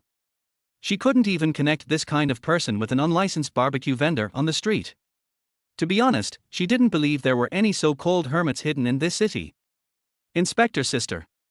Seeing Lin Wei lost in thought, Chen Yushi called her softly to remind her. Oh. Actually, it's nothing. There was a guy you helped sell barbecue for before. Is that guy related to you? Lin Wei smiled and asked Chen Yushi kindly. Lin Wei had a bad temper and rarely smiled at people. But that was only towards men, and she had a completely different attitude towards women, especially girls. Chen Yushi was stunned for a moment, and asked curiously, are you referring to Brother Feng? He is my brother, what are you looking for him for? What's wrong with him? When Chen Yushi heard that the inspectors were looking for Yi Feng, she became inexplicably nervous. Could it be that Brother Feng had done something wrong again? Chen Yushi knew Yi Feng's character very well. He was amiable, humble, tolerant and never offended anyone. She had only seen him have conflicts with others twice, both times because he was standing up for the weak. Anyway, she thought her brother Feng was a very good person. Leng Wei chuckled and said, "It's okay, I just want to ask about the situation. Is he your biological brother?" "No. He has been living in our house for more than 3 years." "Inspector sister, what happened to brother Feng?" Chen Yushi asked again. The more Leng Wei asked, the more nervous she became. Looking at the pure and lovely Chen Yushi, Leng Wei began to doubt whether her judgment was wrong. Could such a vicious person have such a kind sister? If so, wouldn't her situation be in danger? Leng Wei's imagination made her subjectively feel the seriousness of the problem. "It's nothing, little sister. It won't delay your class. You can go first." "Sister, can you tell me what happened to brother Feng?" Chen Yushi became anxious and refused to give in. Seeing the concern and anxiety flashing in Chen Yushi's eyes, Leng Wei felt a little sorry. Perhaps this shouldn't be done this way. She could sense some deep affection the girl had for that man. "It's really nothing. There are just a lot of speeding gangs at night recently. That person might be suspected of night speeding. I'm just doing some investigation." Leng Wei lied. It was too hasty to investigate that person directly through Chen Yushi now, so she thought it was better to proceed step by step. Of course, she was not quite sure that the man called Brother Feng by the girl was the hateful killer who threw her into the swimming pool last night. "It's okay, sister, go to class." Leng Wei patted Chen Yushi on the shoulder, said goodbye to her and left. But looking at Leng Wei's leaving back, Chen Yue couldn't let it go. Speed racing? Where did Brother Feng get the car for speed racing? Chen Yushi couldn't calm down completely the whole morning, with all kinds of speculations swirling in her mind. Speed racing? Brother Feng is speeding? Is it true, as Wang Mingkai said, that Brother Feng is a playboy with many girlfriends? Of course, he also has a rich girlfriend. Otherwise, where did he get the car? No. That must not be the case. Brother Feng must have the money to buy the car himself. But is Brother Feng rich? I have been with him for more than 3 years, and I never thought that he was someone who could afford a car. What on earth is going on? The girl's sensitive heart was completely confused at this moment, and she fell into a dark and boundless abyss. She felt inexplicably scared and very helpless.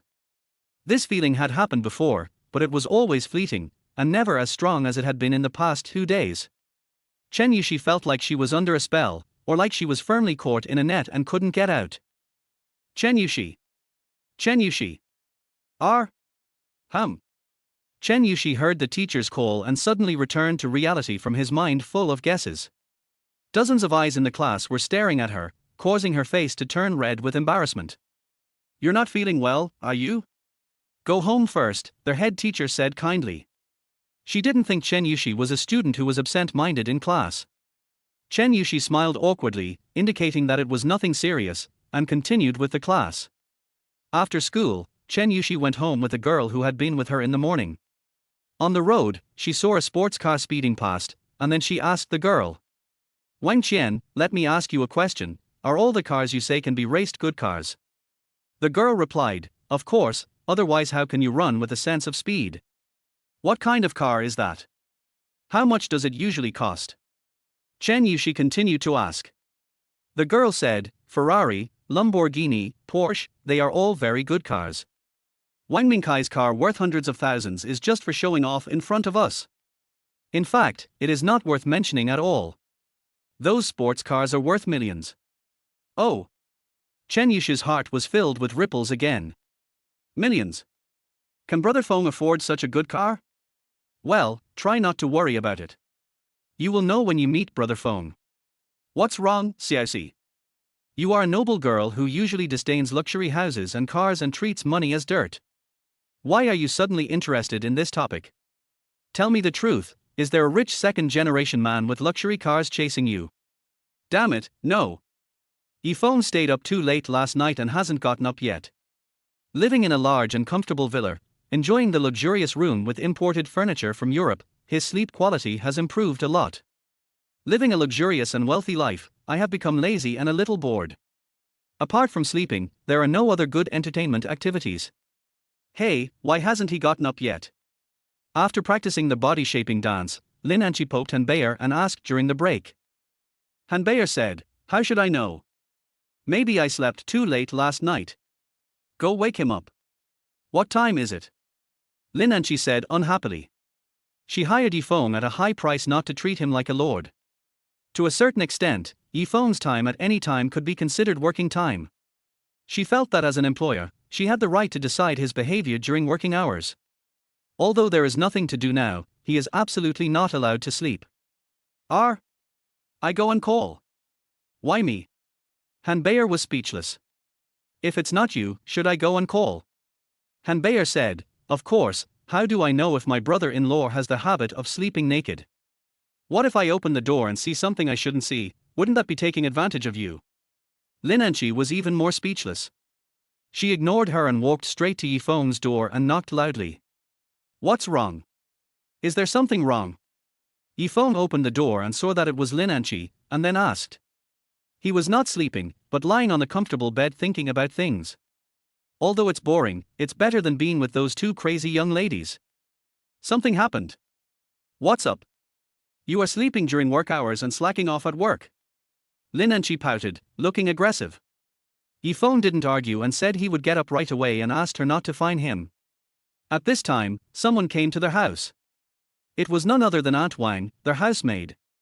Aunt Wang was responsible for cooking and cleaning the house for Lin Anchi and Han Bayer. She came here from 9 to 5 every day like she was working, and she didn't live here. She had some family matters these 2 days and asked for leave. Now she is back. "Ms. Lin, Miss Han." Aunt Wang greeted the two young ladies in the living room, and suddenly she found that there was a man in the house, and he was a man in pajamas. "Who is this?" "Aunt Wang, this is Sister Anchi's brother-in-law." "Oh, no, this is my brother-in-law, Sister Anchi's fiancé," Han Bayer said before Lin Anchi could speak. Aunt Wang looked at Lin Anchi and only confirmed it was true when she saw her nodding in affirmation. "Oh, it's my son-in-law." Hello. Aunt Wang said politely and warmly. How could she not be polite to her master's fiancé? "Oh, Aunt Wang, right? Nice to meet you." This was the first time Yifeng and Aunt Wang met, and he knew that this person was the maid of the family. He felt strange before, because Lin Anchi and Han Bayer were both spoiled young ladies, not hard-working people. Who would clean up such a big house? Who would cook? It was indeed abnormal not to have a maid. Where has Aunt Wang been these past 2 days? "Oh, it's like this, son-in-law. My son was hit by a car and his leg was injured. I went back to see him." Aunt Wang replied. "Oh, are you okay?" "It's no big deal. It will be fine in no time." Yifeng said to Lin Anchi, "Anchi, go get a red envelope for Aunt Wang. This is the first time Aunt Wang and I have met, so just consider it as a little condolence to Aunt Wang's family. Take 10,000 yuan. Son-in-law, this is not possible." "I understand." Aunt Wang was flattered and said hurriedly. "Nothing, it's my duty." "Hey. Angie, go get it."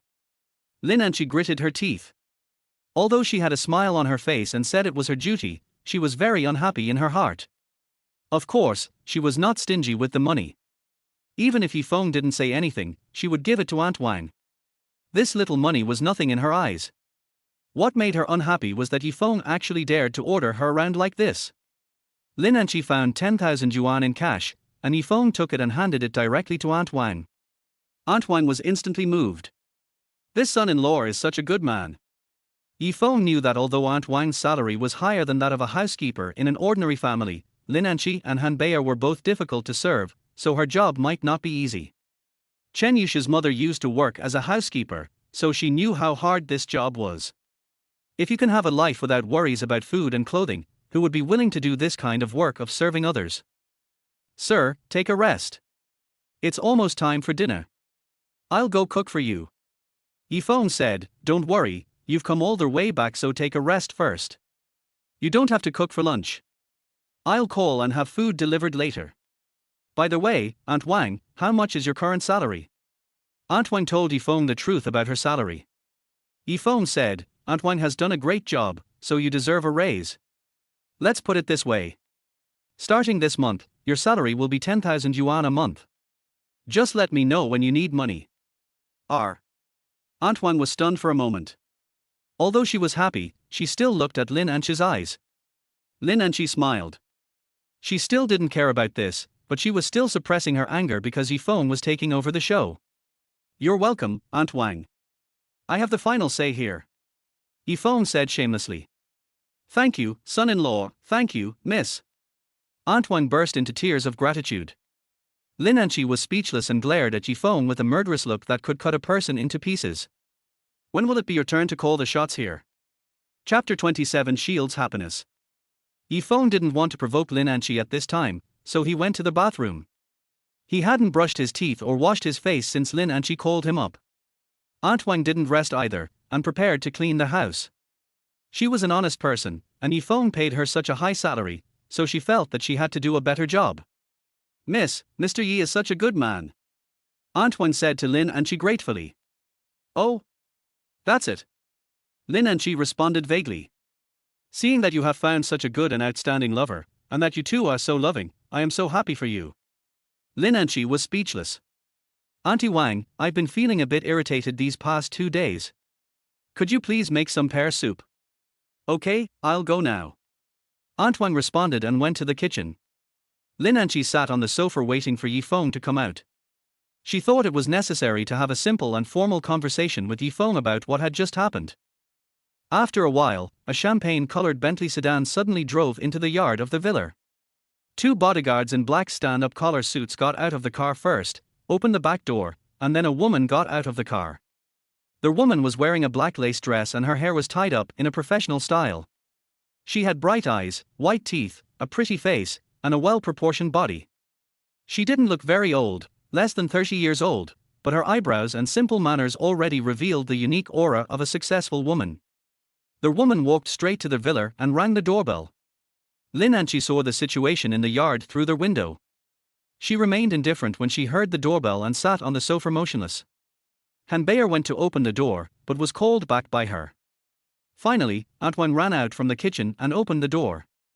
Ms. Zhang is here, hello. Aunt Wang was very respectful and enthusiastic when she saw the woman. It seemed that she was a frequent visitor and should have a very high status in the Lin family. The woman responded and went straight into their house. She saw Lin Anchi ignoring her. Miss Zhang is here. Aunt Wang knew that Lin Anchi was deliberately turning a blind eye, but she could only pretend not to know and kindly remind Lin Anchi. Lin Anchi then put down the magazine in her hand, glanced at the woman indifferently, and uttered a bland remark. Good morning. Sit down. It's already noon and still morning. You slept until now and just got up. The woman smiled and sat down on the sofa. Yes. I went out with my boyfriend and had fun too late last night. It's normal for me to get up late. Lin Anchi said somewhat tit for tat. The woman was stunned for a moment, her brows furrowed and her face turned cold, but she still smiled it off. Miss Zhang, I just cooked some pear soup to clear away heat and reduce internal heat. I'll serve you some. Aunt Wang couldn't stand this embarrassing scene, so she quickly found a chance to leave. I have an appointment with someone to go out to see today, so I'll leave first. Han Bayer couldn't stay and wanted to slip away. Bayer, you are not allowed to leave. Stay at home. Lin Anchi called Han Bayer. Han Bayer pouted and was unhappy, but she did not dare to disobey Lin Anchi, so she had to sit back in her original place. Han Bayer looked at Lin Anchi, then at the woman, stuck out her tongue, and picked up a fashion magazine and pretended to read it. I haven't seen you for a while. Bayer has become prettier now. You've grown into a big girl. There must be a lot of boys chasing after you, right? The woman smiled softly at Han Bayer. It's okay. Aunt Wan, I'll be proud if you say that. Han Bayer was not modest. In fact, she quite liked to hear such words. Lin Anchi glared at her. Han Bayer puffed up her cheeks as if she had made a mistake, then stuffed French fries into her mouth and said nothing. Where is my dad? Why doesn't he come? Lin Anchi asked the woman. The woman said, oh, Anan is still in Singapore. Things over there haven't been completely settled yet. It may take more than 10 days. He asked me to return to China first. After I got off the plane, I thought I would come to see you first. Lin Anqi responded with a sneer. Obviously she didn't appreciate it.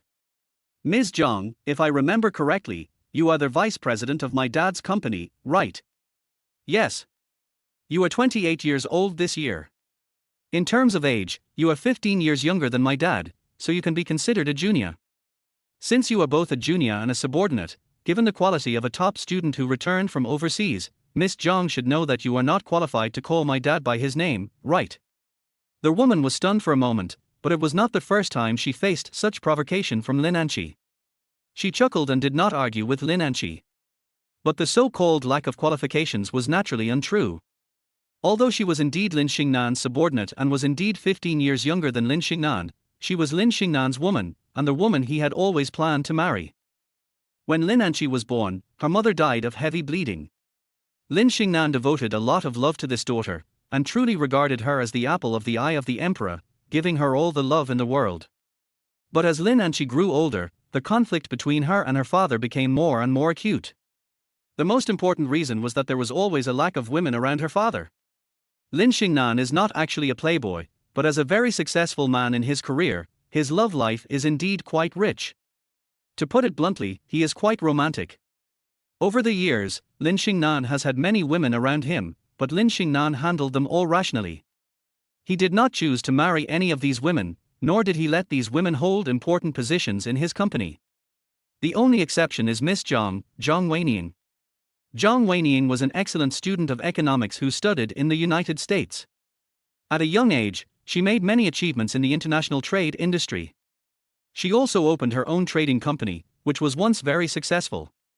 Zhang Weiniang and Lin Xingnan met by chance at a North American trade summit. Zhang Weiniang then joined the Forest Group and soon became a romantic partner with Lin Xingnan. Zhang Weiniang is highly valued in Forest Group and is currently the company's executive vice president and general manager of the International Trade Department. Not only does she hold great power in the International Trade Department of Forest Group, she is also a top executive in the entire Forest Group, second only to the president. Not only that, her personal relationship with Lin Xingnan was much stronger than any other woman Lin Xingnan had ever had. Because Lin Xingnan had always planned to marry this woman, but Lin Anqi always opposed it and threatened to run away from home, so Lin Xingnan had to give up. Given the above reasons, one can imagine how much Lin Anqi disliked Zhang Weiniang. Moreover, Zhang Weiniang was very active in the marriage between the Lin family and the Qin family, and could be said to be the main instigator. With Lin Anqi's temper, this alone was enough to make Lin Anqi dislike her to the extreme. What's more, it's a coincidence that Zhang Weiniang and the Qin family, who have an engagement with the Lin family, are actually distant relatives. This makes Lin Anqi very suspicious. She thinks Zhang Weiniang is intentionally getting close to her father and she has ulterior motives for entering the Lin family. Zhang Weiniang went on a business trip to the United States with Lin Xingnan this time. Now she returned home alone early to see Lin Anqi. On the one hand, it was because of Lin Xingnan's special instructions, and on the other hand, it was for her own reasons. She knew very well that Lin Anqi was Lin Xingnan's only daughter and was clear about her position in Lin Xingnan's heart. It would not be good for her to have a strained relationship with Lin Anqi, so even though she didn't like Lin Anqi, to be fair, she had been trying to improve their relationship. However, this versatile and charismatic businesswoman, although she put a lot of effort into this matter, all she got was helplessness again and again. Fortunately, she is a woman with foresight and patience. The hot rock sugar and snow pear soup was served. Aunt Wang filled several bowls and handed them to several people. Angel, Master Qin will be back from the United States in 2 months. He will be transferring assets after returning to China and will focus on domestic development in the future. Although he has business plans for doing this, the most important thing is to be able to accompany you more often. Lin Anqi didn't show any expression, but Han Bayer was so frightened that she almost spit out the pear soup she had just drunk. What's wrong, Belle? Zhang Weiniang took out a tissue and wiped Belle. Han Bayer looked at Lin Anqi, covered her chest and said innocently, "Nothing, I choked, I don't know anything, I went upstairs to play games." Just as he was about to slip away again, Lin Anqi stopped him. "Belle, it's almost time for dinner, why are you still playing games? Hurry up and ask your brother-in-law to come and have some pear soup." Han Bayer was stunned for a moment, then asked in a grumble, "Are you really calling me Sister Anchi?" "Nonsense." Han Bayer went there immediately, and soon Zhang Weinian saw Han Bayer coming back, followed by a man in pajamas. "Honey, why did you get up just now? Come here and let me introduce you." Lin Anchi walked up to Yifeng and hugged him affectionately, then took Yifeng's arm. Yifeng was stunned for a moment. This was the first time he enjoyed such active treatment from Lin Anchi. Because Lin Anchi's body was pressed so close to him and her arms were hugging him so tightly, Yifeng's arms could clearly feel the pressure from Lin Anchi's chest, and for a moment he felt a little distracted. Now he felt that being a shield could sometimes be very happy. Chapter 28. You're doing great.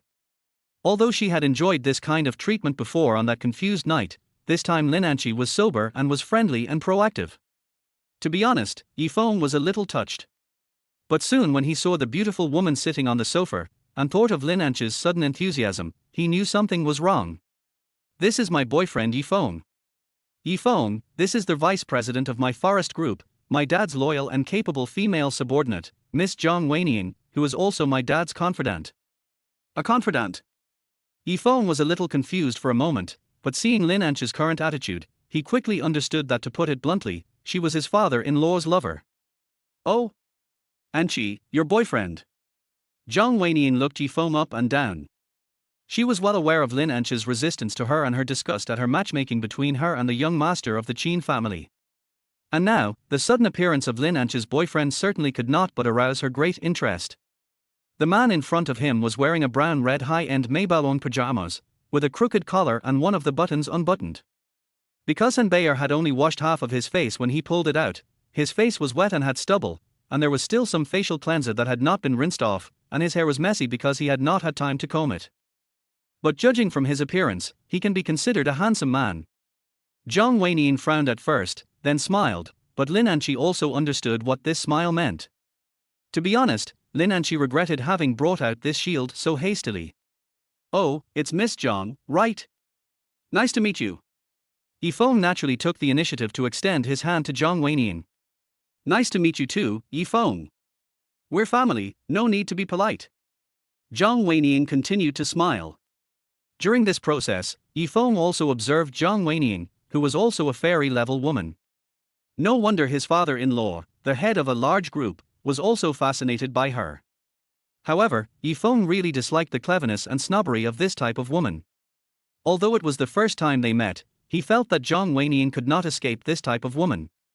"I'm sorry, Miss Zhang. I've been too busy with work recently. I need to worry about the economic downturn in Eastern Europe and South America. The group's business has shrunk significantly due to some wars in the central region. Fortunately, the central continent market has been doing well, so I'm very busy. I've been feeling a little overwhelmed lately and haven't been sleeping well every night. I hope Miss Zhang doesn't mind that I'm not in a good state." Yifeng invited Zhang Weinian to take a seat and apologized. Although he didn't know where this Zhang Weinian came from or what her purpose was here, he knew from Lin Anchi's performance that it was time for him to play his role. Mr. Yifeng is really a young and promising man. He has expanded his business all over the world at such a young age. Zhang Weinian continued with a smile. Yifeng said, "Miss Zhang, please stop making fun of me. I have no choice. Several listed companies and business networks in more than 40 countries and regions around the world all depend on me to maintain. I am a stubborn person and I am used to doing things myself. I don't feel at ease if I really hand it over to my subordinates." Zhang Weinian's eyes looked a little strange. Han Bayer pursed her lips into a big O shape when she heard about Yifeng's great achievements. Only Lin Anchi felt uncomfortable. She really couldn't help wanting to laugh. Why did this guy brag so unrestrainedly? "Yifeng, we are all family, so there is no need to be polite. If you don't mind, just call me Aunt Wan." Yifeng said, "No matter how you look at Miss Zhang, she doesn't look like someone I can call aunt. We are all young people, so I think it's better to call her Sister Wan." Although the specific situation between Zhang Weinian and Lin Anchi is still not completely clear, Zhang Weinian is the girlfriend of Lin Anchi's father Lin Xingnan. It is obvious that Lin Anchi would not have a good impression of her. Calling her Aunt Wan would mean tacitly acknowledging that he is a generation younger than her, which would be equivalent to ideologically supporting the relationship between her and Lin Xingnan. Feng would certainly not do this. Okay, Feng and Chi, Belle, it's time for dinner now. You haven't eaten yet, right? Today is the first time Feng and I meet, so I have to show my appreciation. I'll treat everyone to dinner. Zhang Weinian politely invited everyone. Lin Anqi said that she was trying to lose weight recently and would only eat fruit at noon and not have any plans to have a meal. With her attitude like this, Hanbei naturally didn't dare to agree to it casually. Of course Lin Anqi knew that Zhang Weinian had ulterior motives. Treating everyone to a meal was just an opportunity to observe Feng. Thinking about how Feng was found to be a fake in front of his grandfather, and thinking about the terrifying wisdom of this woman Zhang Weinian, Lin Anqi had no confidence in Feng and knew that he would definitely be exposed. It was easy to deal with the problem if it was exposed to Grandpa, but it was difficult to deal with the problem if it was exposed to Zhang Weinian. Unexpectedly, Feng said, Anqi, how can we not go when Sister Wan invites us to dinner? We are all family, so there is no need to be so polite. Lin Anqi was speechless. This guy wouldn't even want to eat for free, would he? Hanbei also licked her lips. In fact, she wanted to go to the dinner party. At this point, Lin Anqi had no choice but to go. After Feng washed up and changed his clothes, Zhang Weinian drove the car herself and took a few people to a high-end French Western restaurant called Fushalou not far from the villa. Is French food okay? Feng, you have been to Europe, you should like it, right? Zhang Weinian said. Feng said, it doesn't matter, Sister Wan, I'm a casual person, and we're all family, so there's no need to be so particular. As he spoke, he held Lin Anqi's arm. Lin Anqi was not in good shape now, and he felt he had to remind her. After entering the Western restaurant, we asked for a private seat and sat down. The waiter brought us several menus. These menus were actually the same, but they were divided into 3 translations, Kyushu, English and French. The rule in the restaurant was that no matter what kind of guests they met, they had to show 3 menus.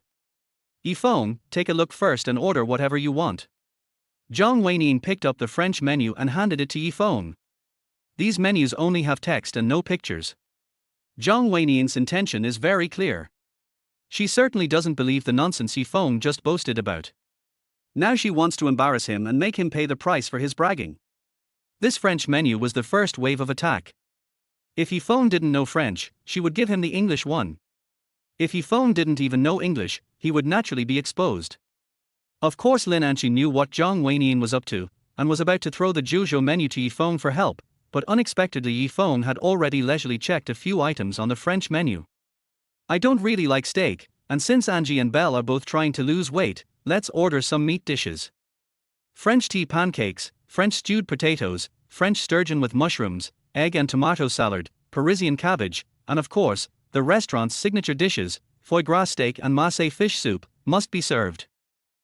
Feng then said to Lin Anqi and Hanbei, see if there is anything else you want to add.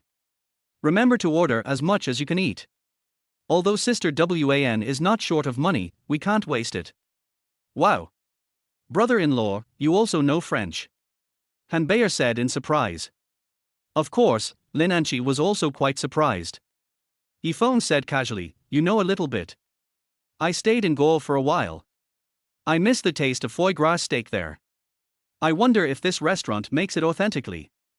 Although Lin Anqi didn't know how Feng got away with it, she felt relieved at this time. Then she and Hanbei ordered a few desserts from the Zhuzhou Wen menu.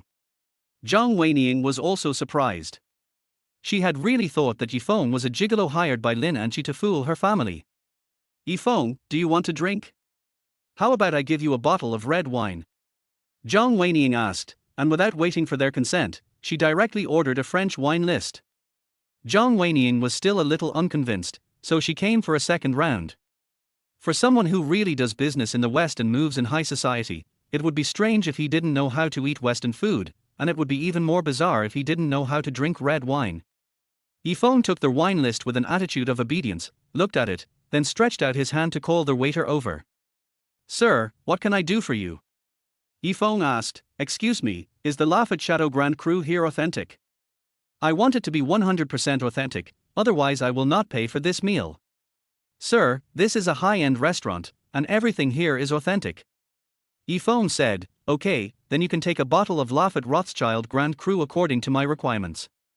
It must be produced by Chateau Latour in Puyulac, Medoc, Bordeaux, Gaul, with Cabernet Sauvignon as the main ingredient, brewed in the traditional way, and aged for 15 years.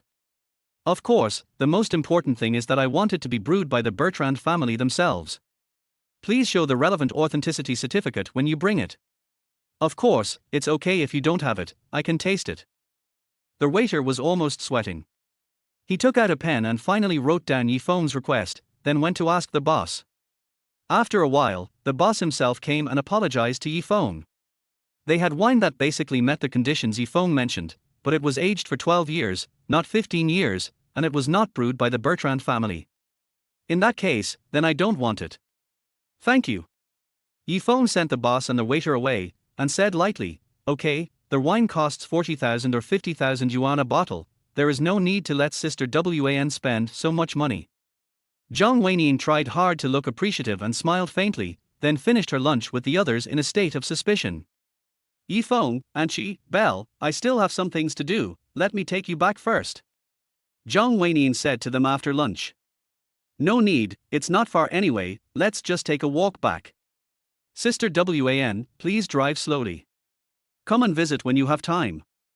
I'll treat you to a meal next time. Zhang Weinian got into her Bentley and left angrily. Hey! How do you know French?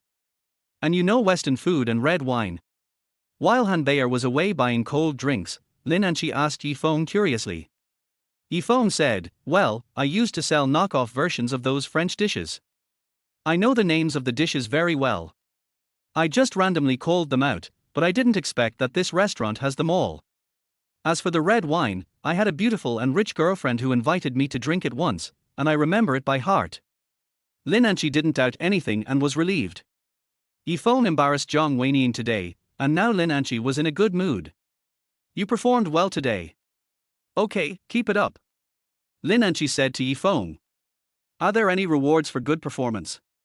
A salary increase would be fine too. You wish. Lin Anqi ignored him and quickened her pace to catch up with Han Bayer. No reward. Then it's the same as not saying anything. Chapter 29, Violent Goddess.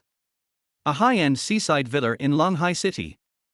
This is Zhang Weinian's residence in Longhai, which was given to her by Lin Xingnan as a reward for her achievements in the group. Of course, Lin Xingnan often spends the night here. Zhang Weinian had just emerged from the bath in her perfect beauty, a purple silk nightgown wrapped around her delicate body. She leaned naturally on the luxurious big bed where she and Lin Xingnan had made love many times, holding her cell phone and talking to Lin Xingnan, who was far away in Southeast Asia. They didn't say much, just briefly talked about the group's situation in the past 2 days, and then expressed the longing for each other between lovers who were thousands of miles apart. However, she did not report to Lin Xingnan what happened at Lin Anqi's place today. Lin Xingnan was also busy, asking Zhang Weinian to work harder in the group these days, and then ended the call after a few simple ambiguous words. Zhang Weinian then made another call. Hello, Sister Wan. Is there anything I can help you with? There was a man on the other end of the phone, speaking fluent English. Zhang Weinian also replied in English, Tianqi, are you asleep yet? I have something to tell you. Sister Wan, I know this must be a very troublesome thing for you. It troubles you so much that you forgot that I am in the United States. It is daytime working hours now. The man smiled and switched to Kyushu dialect. Yeah, sorry I forgot about that for a second. The person on the other end of the phone was Qin Qianqi, the young master of the Qin family who was engaged to Lin Anqi. Zhang Weinian is feeling a little confused now. This woman who has always been able to remain calm in the face of any problem rarely shows such a bit of unrest like she did today. In fact, on their way back until now, Yifeng's description of French food, French red wine, and his skillful use of French dining etiquette have been floating in her mind. She tried to find a flaw in it, but she didn't find one. As a staunch supporter of the marriage between the Qin and Lin families, Zhang Weinian was of course extremely opposed to this guy who showed up halfway. What made her even more nervous was that she saw a kind of power that she could not describe in the eyes of that guy named Yifeng. She couldn't quite figure this person out, and people who were hard to figure out were undoubtedly scary. However, Zhang Weinian used her woman's intuition to accurately perceive that this person was definitely not Lin Anqi's boyfriend, but a shield hired by Lin Anqi. However, this was a high-quality shield and he must be a very difficult person to deal with. She felt a certain threat, and felt that things might not develop as she hoped. She was also very upset. Lin and Chi seemed to be very difficult to deal with. In order to avoid the engagement, she even used this trick. Zhang Weinian, Tianqi, you have to return to China as soon as possible. Something has happened with Anqi. Qin Tianqi shocked, what's going on? What happened to Anqi? Zhang Weinian, she might throw herself into the arms of another man. Is there anything more serious than this for you? Qin Tianqi, I think the possibility is not high, but I still want to ask who it is. Zhang Weinian, I don't know the details, but I can be sure that he is not an easy person to deal with. Qin Tianqi, isn't it difficult for me to deal with it? Zhang Weinian, of course I believe in your ability. Tianqi, come back as soon as you can. As long as the Lin family and the Qin family hold an engagement ceremony and announce your engagement to the public, everything will be settled without suspense. Qin Tianqi, I understand. After hanging up the phone, Zhang Weinian relaxed a little. She leaned on the bed with her legs crossed, looking up at the ceiling in deep thought. Soon a cell phone ring interrupted her thoughts. After picking up the phone and listening to the words of the person on the phone, Zhang Weinian frowned and her face darkened. As a department manager, you can make the final decision on this kind of thing. Don't come to me for instructions on everything in the future. Zhang Weinian said to the subordinate impatiently, then hung up the phone and turned off her cell phone. In a 5-star club in Longhai, the luxurious private room is filled with the aroma of champagne, which mixed with the fragrance emanating from the beauties is truly intoxicating. Manager Wang, what does Vice President Zhang of your company mean? We have been discussing this deal for a while. I hope I won't make another trip in vain this time. Our sisters are eyeing it eagerly. Ling Yue asked with a slightly coquettish look, her charm revealed in her every move. She was the charming woman who had raced with Yifeng and also sent Yifeng home. Manager Wang put down the phone and grinned, Vice President Zhang has given instructions. I can make the decision on this matter myself. There is no need to ask her for instructions. Ling Yue said, really? I told you that your forest group is such a big company, how could you care about such a small business? But we small companies are still counting on you, Manager Wang, to take care of us. Manager Wang, how about we sign the contract now? Come on. I wish us a happy cooperation. As she spoke, she took 2 new wine glasses, poured 2 glasses of red wine and handed one to Manager Wang. Manager Wang drank it all in one gulp, and then happily signed the contract that Ling Yue gave him. This is a 30 million foreign trade clothing contract. For a company as wealthy as Forest Group, such a contract does not need to alarm senior executives at their vice president level. It's just that Zhang Weinian is used to doing things by herself in the company.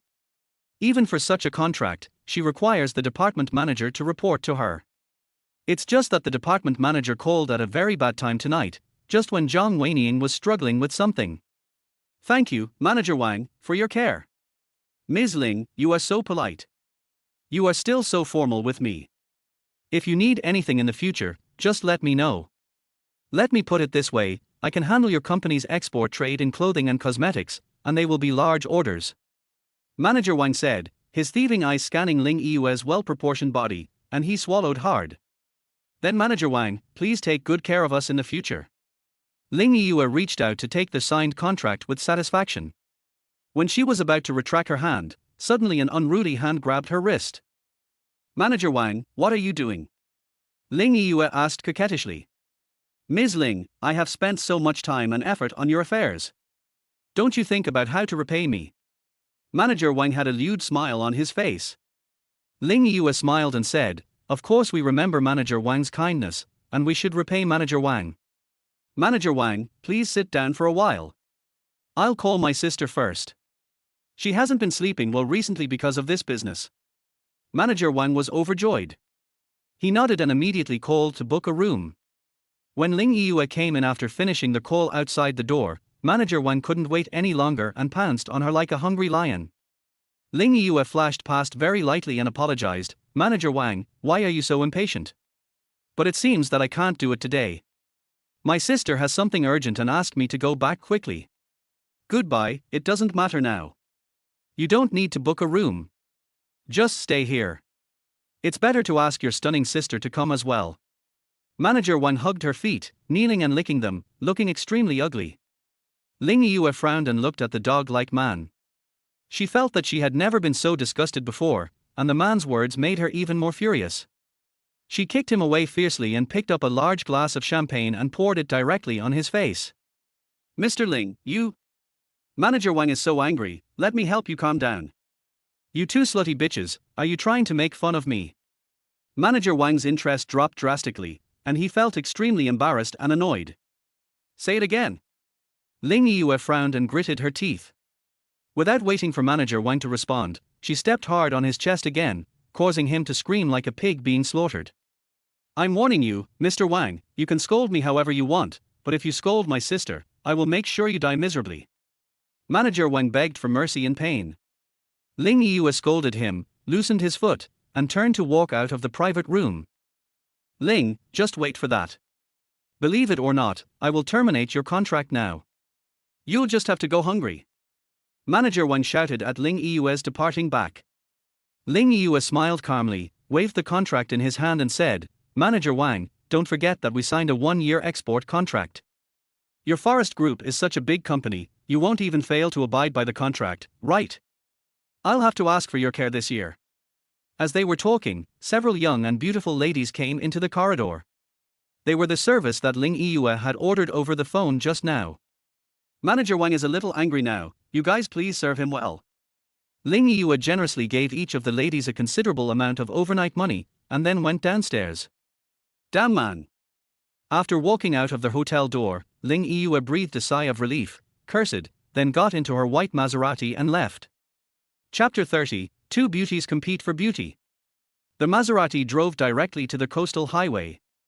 Ling Yue drove at high speed for a while on the coastal highway, letting the sea breeze cleanse her mood as usual, and then returned to her residence. Ling Yue and her sister jointly run a company called Yufei, which focuses on the fashion industry, with clothing and cosmetics as its main businesses. The company is located in a relatively ordinary seaside villa area. It is a standalone 3-story villa. The first and second floors are the company's offices, and the third floor is the residence of the two sisters. It was already very late when they returned to the villa. The light in a room on the third floor was still on. Ling Yue went up to the third floor and saw her sister Ling Yushu still working at her desk there. "Why haven't you slept yet? Didn't I tell you to go to bed early?" Ling Yue said with a hint of complaint, walked up to Ling Yushu and touched her forehead. She knew that Ling Yushu had a cold and a fever today.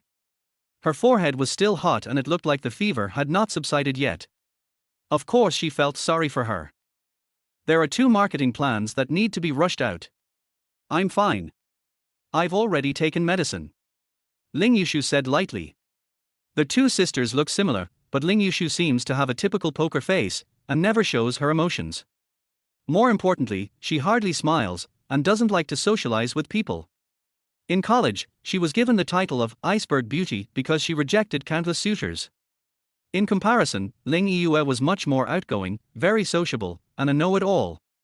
But in terms of company management and operations, Ling Yushu was clearly better.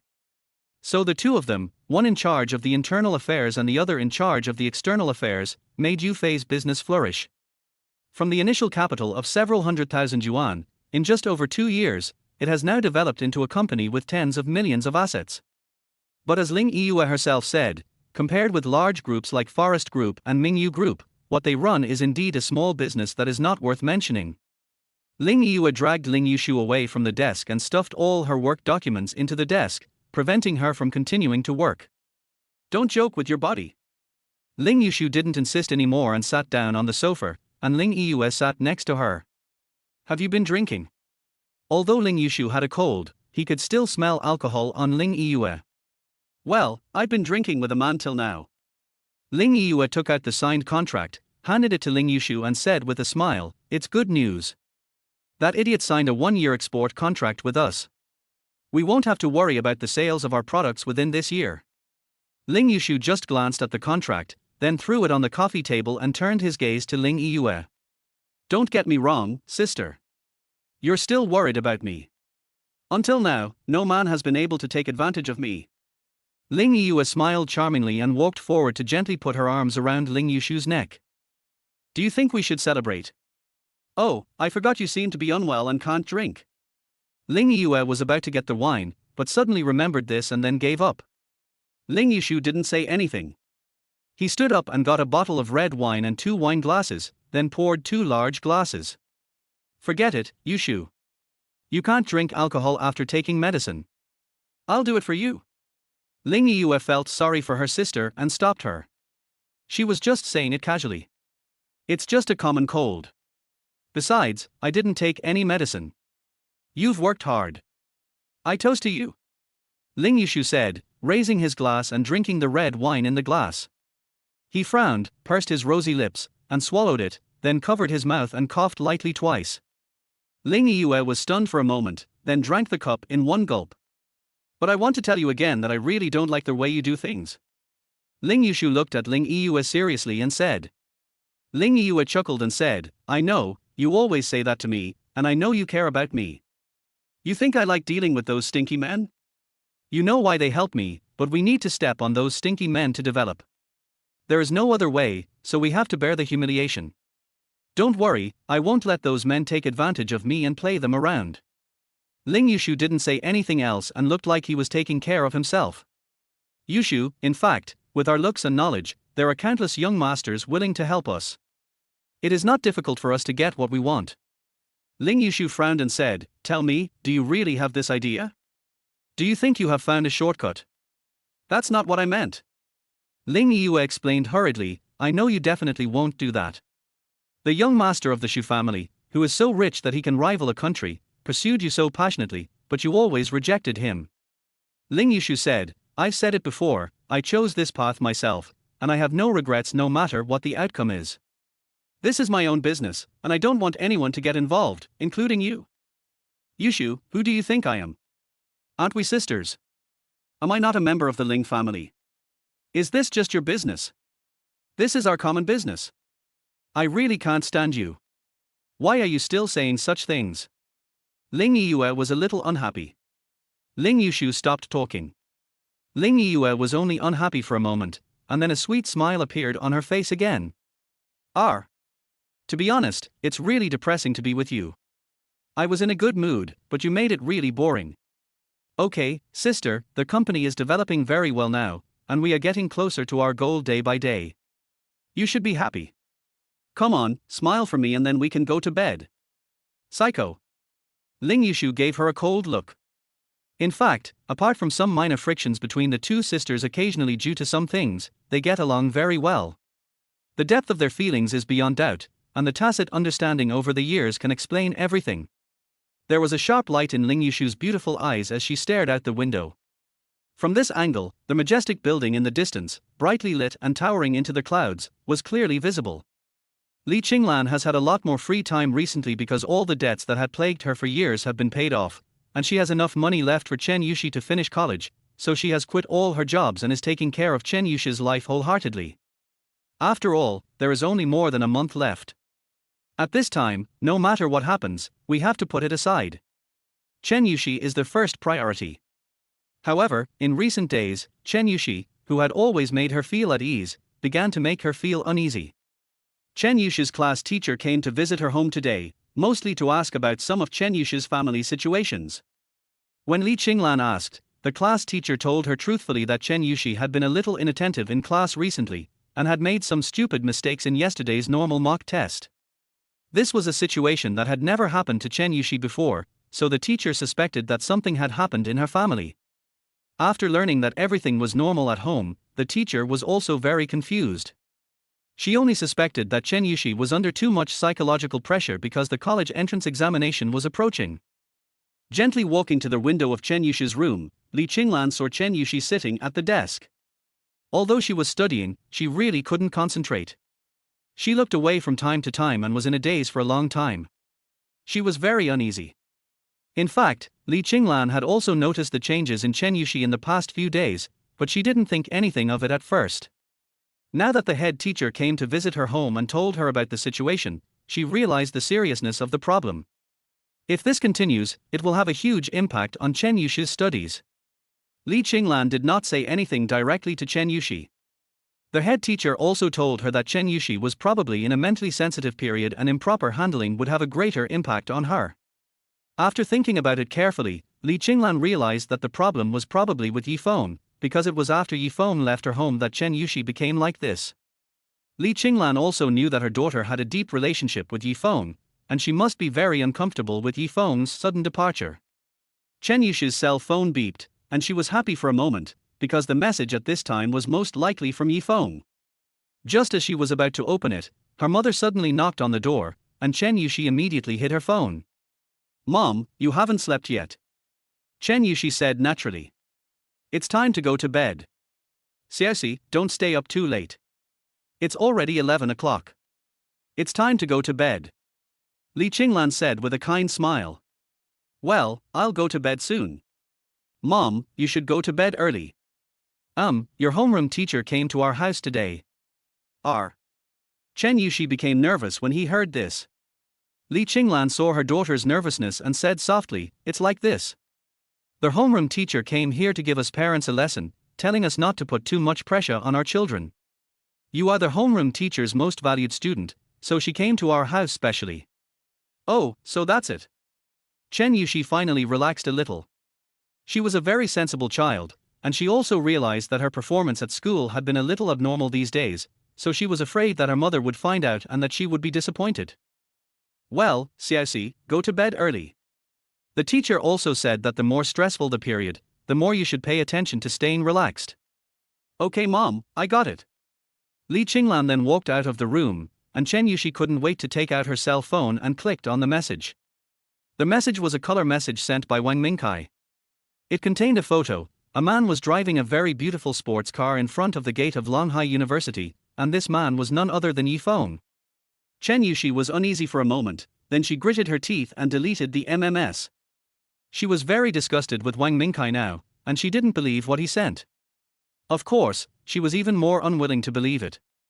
It must be fake, it must have been photoshopped. Wang Mingkai must have done it on purpose. Chen Yushi said in her heart, trying to comfort herself. Chapter 31. I wish you lovers will finally get married. Yifeng encountered an incredible thing early the next morning. Lin Anqi was going to treat him to dinner today. This was the first time Yifeng had received such treatment since he officially started working. He thought about it and felt that it should be related to his good performance recently. It was not assured, but a certainty. To put it bluntly, I did a good job at my job, and my boss Lin Anqi gave me a symbolic reward. I had to go when my boss invited me to dinner, otherwise I would be disrespecting my boss. Wait, it's better to be cautious. Ms. Lin, are you sure you want to treat me to a meal? Yifeng asked Lin Anqi cautiously. What? Are you still afraid of the Hongmen banquet? If you're afraid, then don't go. Lin Anqi felt that she had scared Yifeng, and said with a little pride. Well, you're welcome. I'm only doing my job. How can I let you, Miss Lin, spend money on me? I'd be very grateful if you don't deduct my salary in the future. Are you going or not? Do you know that you have violated Article 4 of the contract? Yifeng was speechless. He had no choice but to agree. Wang Mingkai has been in a very upset mood these past 2 days. Ever since his last heroic attempt to save the damsel in distress was exposed, he felt that Chen Yushi's attitude towards him had become almost indifferent. Before, I treated him as a classmate and would occasionally talk to him, but now even though we have met, I just ignore him. Wang Mingkai has almost tried all the tricks he could and has reached the point where he is at his wit's end. It is impossible for him to get the girl he likes and he is really depressed. He knew in his heart that Chen Yushi liked the barbecue guy, which made him even more depressed. How could he lose to a barbecue seller? Oh no, he doesn't sell barbecue, he is a high-class rich second generation who is much more awesome than me, and he's a super pretentious person.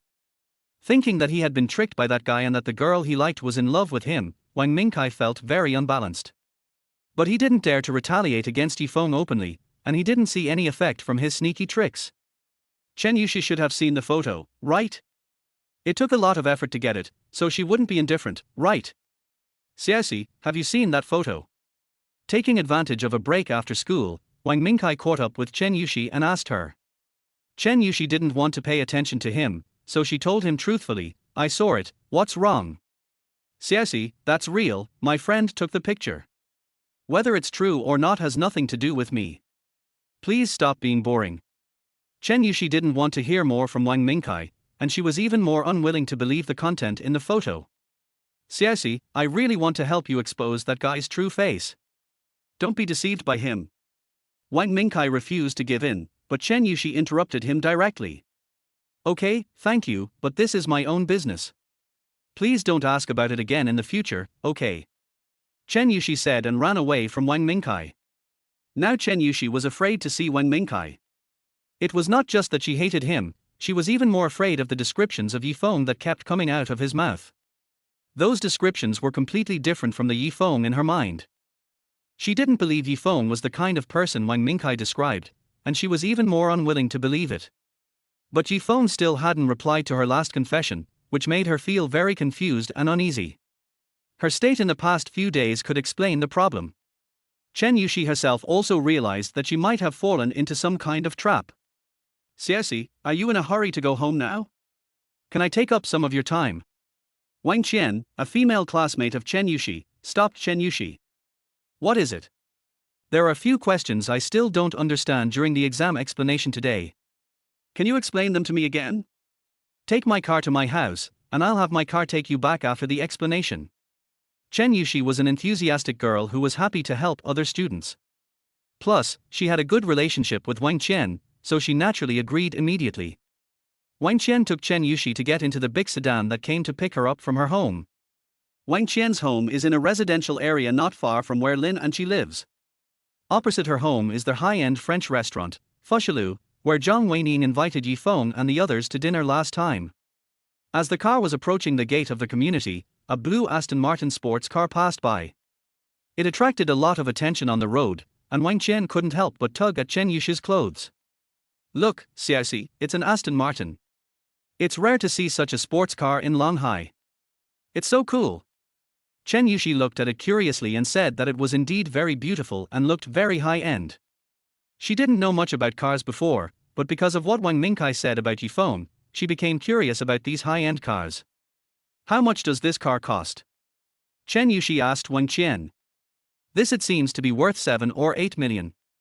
It's more expensive than a Ferrari or a Lamborghini. I wonder which rich second-generation young man's or young lady's toy it is. Alas. Anyway, my family can't afford it. Wang Qian's eyes were fascinated, as if she was regretting not having the chance to sit in such a cool car. The cool blue Aston Martin drove to the parking lot of the Fushilu across the street, and 3 people got out of the car, a handsome young man and 2 fashionable and beautiful girls. All 3 of them were dressed in famous brands, and the 2 girls were even more extravagant, with the small shoulder bags they carried alone being worth hundreds of thousands of dollars. Chen Yushi was suddenly startled, and her eyes could not move away from those people. She inexplicably felt that the man's back looked very familiar. Xiaoxi, what's wrong with you? Wang Qian was shocked by Chen Yushi's reaction. I'm fine. Chen Yushi said a little flustered. The man and 2 women then entered the restaurant and disappeared from sight. Oh. Am I thinking too much? I am even experiencing hallucinations. Chen Yushi thought. They went to the French restaurant called Fushilu for dinner again. When Lin Anqi asked Yi Feng to strongly recommend other delicious French dishes, Yi Feng finally understood Miss Lin's purpose. What do you mean by treating myself to a meal? It's obvious that I got addicted to it last time and now I'm here to relive it again. But it doesn't matter. To be honest, this restaurant is indeed authentic French Western food. If it weren't so expensive, I would have thought of revisiting it again. Anyway, Miss Lin is paying for it, so it's a waste not to eat it. Yi Feng ordered a lot of Gallic specialties, and everyone enjoyed the meal very much. More than an hour later, Chen Yushi finished tutoring Wang Qian. It was already dark, and Chen Yushi prepared to pack up his books and go home. Yushi, my dad is out for some business and will be back soon. You can have dinner at my house. After dinner, I'll ask my dad to take you home. Wang Qian held Chen Yushi. No need, Wang Qian. It's quite convenient for me to take a direct bus. I won't bother Uncle Wang. Then please sit for a while and chat with me. Wang Qian continued to persuade Chen Yushi to stay, and Chen Yushi agreed to chat with her for a while. Wang Qian went out to get a drink, and Chen Yushi put away her books, and then helped Wang Qian tidy up her desk. To be honest, Wang Qian's desk was clean, but a little messy, unlike Chen Yushi's small desk which was neat and tidy. She quickly tied it up Wang Qian's desk. Suddenly, a small box fell out from an exercise book. Chen Yushi picked it up naturally and put it away. When she saw the box accidentally, her face turned red. Although Xiao Yushi is a pure and obedient girl, pure to the point of being almost transparent, but living in such an urban environment, she certainly would know about this kind of thing. Of course, this thing is not to be blown up like a balloon for fun. It turned out to be a box of medical supplies, and it had already been opened. Chen Yushi was a little overwhelmed after accidentally discovering Wang Qian's little secret. She hurriedly put it back to its place, but Wang Qian had already walked in with 2 drinks and saw what Chen Yushi did. Wang Qian was also quite embarrassed, but since she had already been discovered by Chen Yushi, she could only try to be more natural. My boyfriend came to my house that day. He's the captain of the basketball team from the college opposite, you know. And then my parents were on a business trip. Wang Qian said, sticking out her tongue a little embarrassedly. Oh. Chen Yushi was even more embarrassed than her, blushing so much that she didn't know what to say.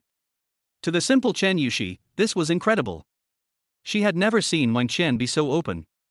Xiaoxi, do you have any opinion of me? Do you think I'm a bad girl? Wang Qian asked. Chen Yushi said, no, it's just that you really scared me. Wang Qian said with a wicked smile, really? Then Xiaoxi, you will be like me soon. What's the same? You will give it to your brother Feng too. What nonsense are you talking about, Wang Qian? Brother Feng is my brother. We are just brother and sister. Oh my, it turns out to be a pure brother and sister relationship. My boyfriend was also my brother at the beginning, har har. Wang Qian said happily while hugging Chen Yushi's delicate body. Wang Qian, you're so annoying. Chen Yushi's face turned redder instantly, as if her secrets had been revealed. Xiaoxi, tell me the truth. Didn't your brother Feng ask you for that? Or did you not agree to it? Chen Yushi said, you are annoying, brother Feng is not that kind of person. Chen Yushi felt a little angry when she felt that Wang Qian compared Yi Feng with some people who had ulterior motives towards girls.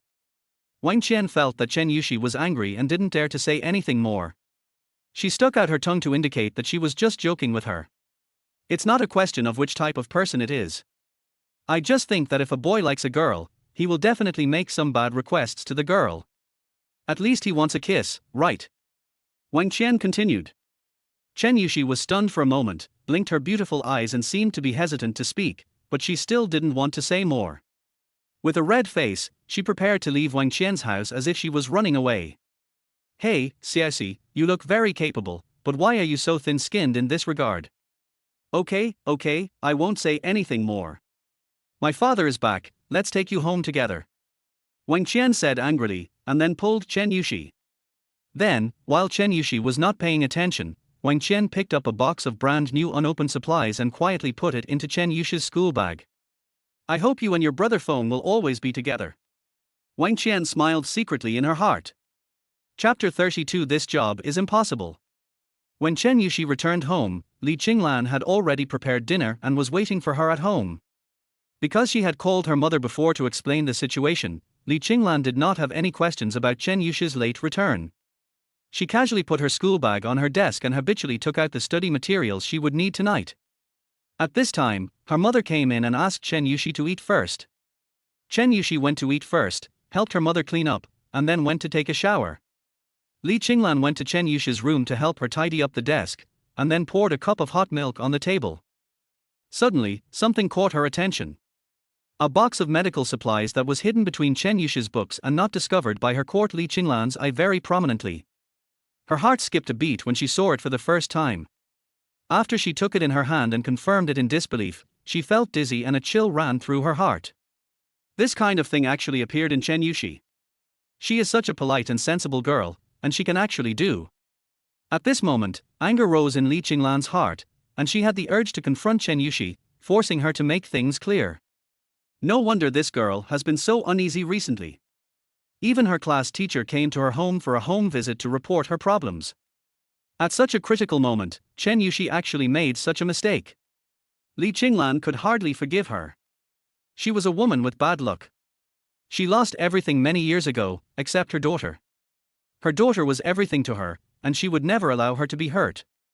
Li Qinglan walked to the bathroom door in a rage, but soon she calmed down. She knew that this was a very sensitive topic, and if it was not handled properly, it would hurt her daughter more, not to mention that it was an extraordinary period before the college entrance examination.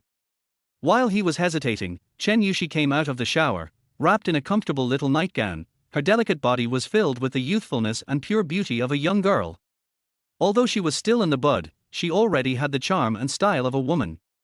Li Qinglan was even more aware that her daughter was too beautiful and more likely to be noticed and harassed by the opposite sex. "Mom, what are you doing here?" Chen Yushi came out and was startled when she saw her mother. Li Qinglan was stunned for a moment, then smiled and said, "Xiaoxi, I'll take a moment of your time to help Mom rub her back." Chen Yushi had no doubts and agreed happily. Li Qinglan used to be a nurse and had some knowledge of physiology. After carefully observing Chen Yushi during this process, she breathed a sigh of relief. Chen Yushi is still a virgin and has not done anything out of the ordinary. But Li Qinglan is only temporarily relieved, as she still cannot let go of the discovery of the box. Considering Chen Yushi's current condition, she decided not to expose the matter for the time being, but she would strengthen her care for her daughter. Fortunately, she now has plenty of time and can take care of her daughter wholeheartedly. She felt that even if Chen Yushi had not yet reached that stage with someone, she must have had an ambiguous relationship. Li Qinglan had always believed that apart from feelings, nothing could make a girl so messy in such a short time. As for who that person was, Li Qinglan quickly thought of someone. Chen Yushi and Yi Feng have always had a good relationship and have lived together like a family for several years. As Chen Yushi grew from an ignorant girl into a young lady, Yi Feng was always by her side when her emotions changed most frequently. So Li Qinglan suspected that Chen Yushi and Yi Feng had developed a relationship beyond brother and sister. Her suspicion was not without reason. Chen Yushi dressed like that on a date with Yi Feng that night, and since that day, Chen Yushi's mood became a little strange, which affected her studies for a time. Li Qinglan sighed softly and cast a loving look at Chen Yushi, who was studying hard under the desk lamp. Yi Feng felt that Lin Anqi was a little abnormal tonight. He could understand why she invited him to dinner. Lin Anqi took the opportunity to feast on her food, and he was just acting as the food recommender. The reason why he felt it was abnormal was that after returning home, Lin Anqi only let Hanbei go home, and told Hanbei that she didn't want to go home and wanted to go out for a romantic date with him. Although Hanbei knew that it would be boring to be alone at home, she didn't want to be a light bulb, so she ran into the villa alone with a pout. "Where are you taking me so late at night?" Yi Feng asked Lin Anqi curiously. He knew that Hanbei had a hobby of racing, but Lin Anqi didn't seem to have one. Would she find someone to show off the abnormal speed of her limited edition Aston Martin? Besides, how did Miss Lin know that she was an expert in speed racing? Lin Anqi didn't answer, but just told Yi Feng not to ask any more questions. Although after these days of getting along with Yi Feng and his performance, her impression of him was not as bad as it was at the beginning, it was still not much better. Going out for a romantic time was only what he said in front of Hanbei. It was probably because his boss, Miss Lin, wanted to talk to him alone at some point. Could it be that Miss Lin was unhappy because today's meal cost nearly 10,000 yuan? She was neither a person who was short of money nor a stingy person. Yi Feng felt that he was not ruthless enough. "Where are we going?" "I won't go to a nightlife venue even if you take me there. I'm a very self-disciplined person and I never go to entertainment venues." "You wish." Lin Anqi said unhappily, "Let's go to my company now. We'll be there in a little while." Going to the company. Yi Feng was very puzzled. Why go to the company so late at night? Could it be that his father-in-law came back? But he hadn't heard about it. Could it be that he was going to meet someone from her family again? Emma, Miss Lin's meals are not eaten for free.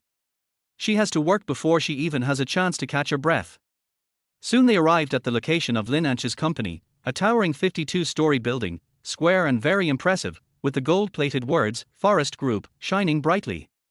Yi Feng knew that this entire building, including its ancillary buildings, were all assets of the Forest Group, and that this was only the tip of the iceberg of the Lin family's wealth. Lin Anqi did not enter the building.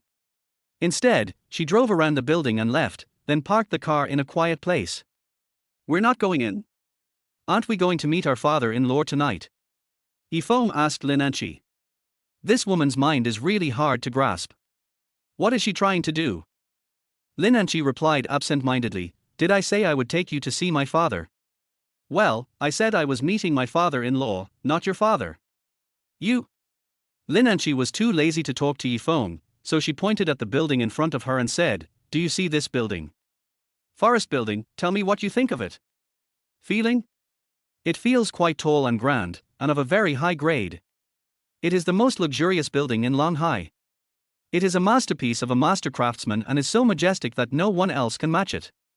Miss Lin, are you satisfied with my answer?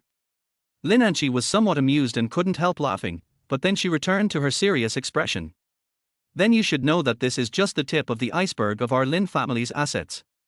I know. Miss Lin's family is rich enough to rival a country. Gates and Jerching are its vassals. Lin Anchi continued, have you ever compared me with you? Family background, education, future prospects, looks. Anyway, there are many aspects. Yi Feng said in a disappointed tone, it's true that there is a huge difference between us. Compared with you, I am as insignificant as a speck of dust in this city, totally unworthy of mention. HMPH. I'm glad you know it. I thought you didn't realize it. Lin Anchi said with a little pride when she saw that Yi Feng seemed to give in. Yi Feng then added, so I am proud to have a fiancé like you. Since I became your fiancé, I no longer have that feeling. I feel very proud and proud. Lin Anchi was completely speechless. She was going to die. How could this person feel so good about himself? Seriously, are you planning to stay in my house like this forever? Lin Anchi continued with a frown. Now it was Yi Feng's turn to be speechless. Didn't you force me to do this glorious and arduous job? What does it mean? Can I be free again? Yi Feng asked with some anticipation. Lin Anchi said seriously, no, I think you need to have your own career and can't stay in my house like this forever. Career? Yi Feng said that he already had a career in the barbecue industry, but now you have forced him into a shield career. Lin Anchi continued, even if you find a job first, it's not okay for you to stay at home every day. My family is very picky and discerning. Those international careers you boasted about before can't fool them at all. If you don't get a very ideal job or business as soon as possible, you will never pass my family's test. I think Zhang Weining may have doubts about you. She will check your background in the future and instigate my family to embarrass you. Once the truth is revealed, my plan will fail this time. Yi Feng smiled. It seemed that he had underestimated Miss Lin. She was quite far-sighted at such a young age. Of course, as a man, you should have your own business. Because of me, I couldn't let you sell your barbecue well. I think I should compensate you. You can start from scratch and I can help you. Hearing Lin Anchi's words, Yi Feng couldn't help but feel a little moved. I never realized before that Miss Lin actually has such a reasonable side. How rare. But damn it, it's not enough to just eat and wait for death, this job is unbearable.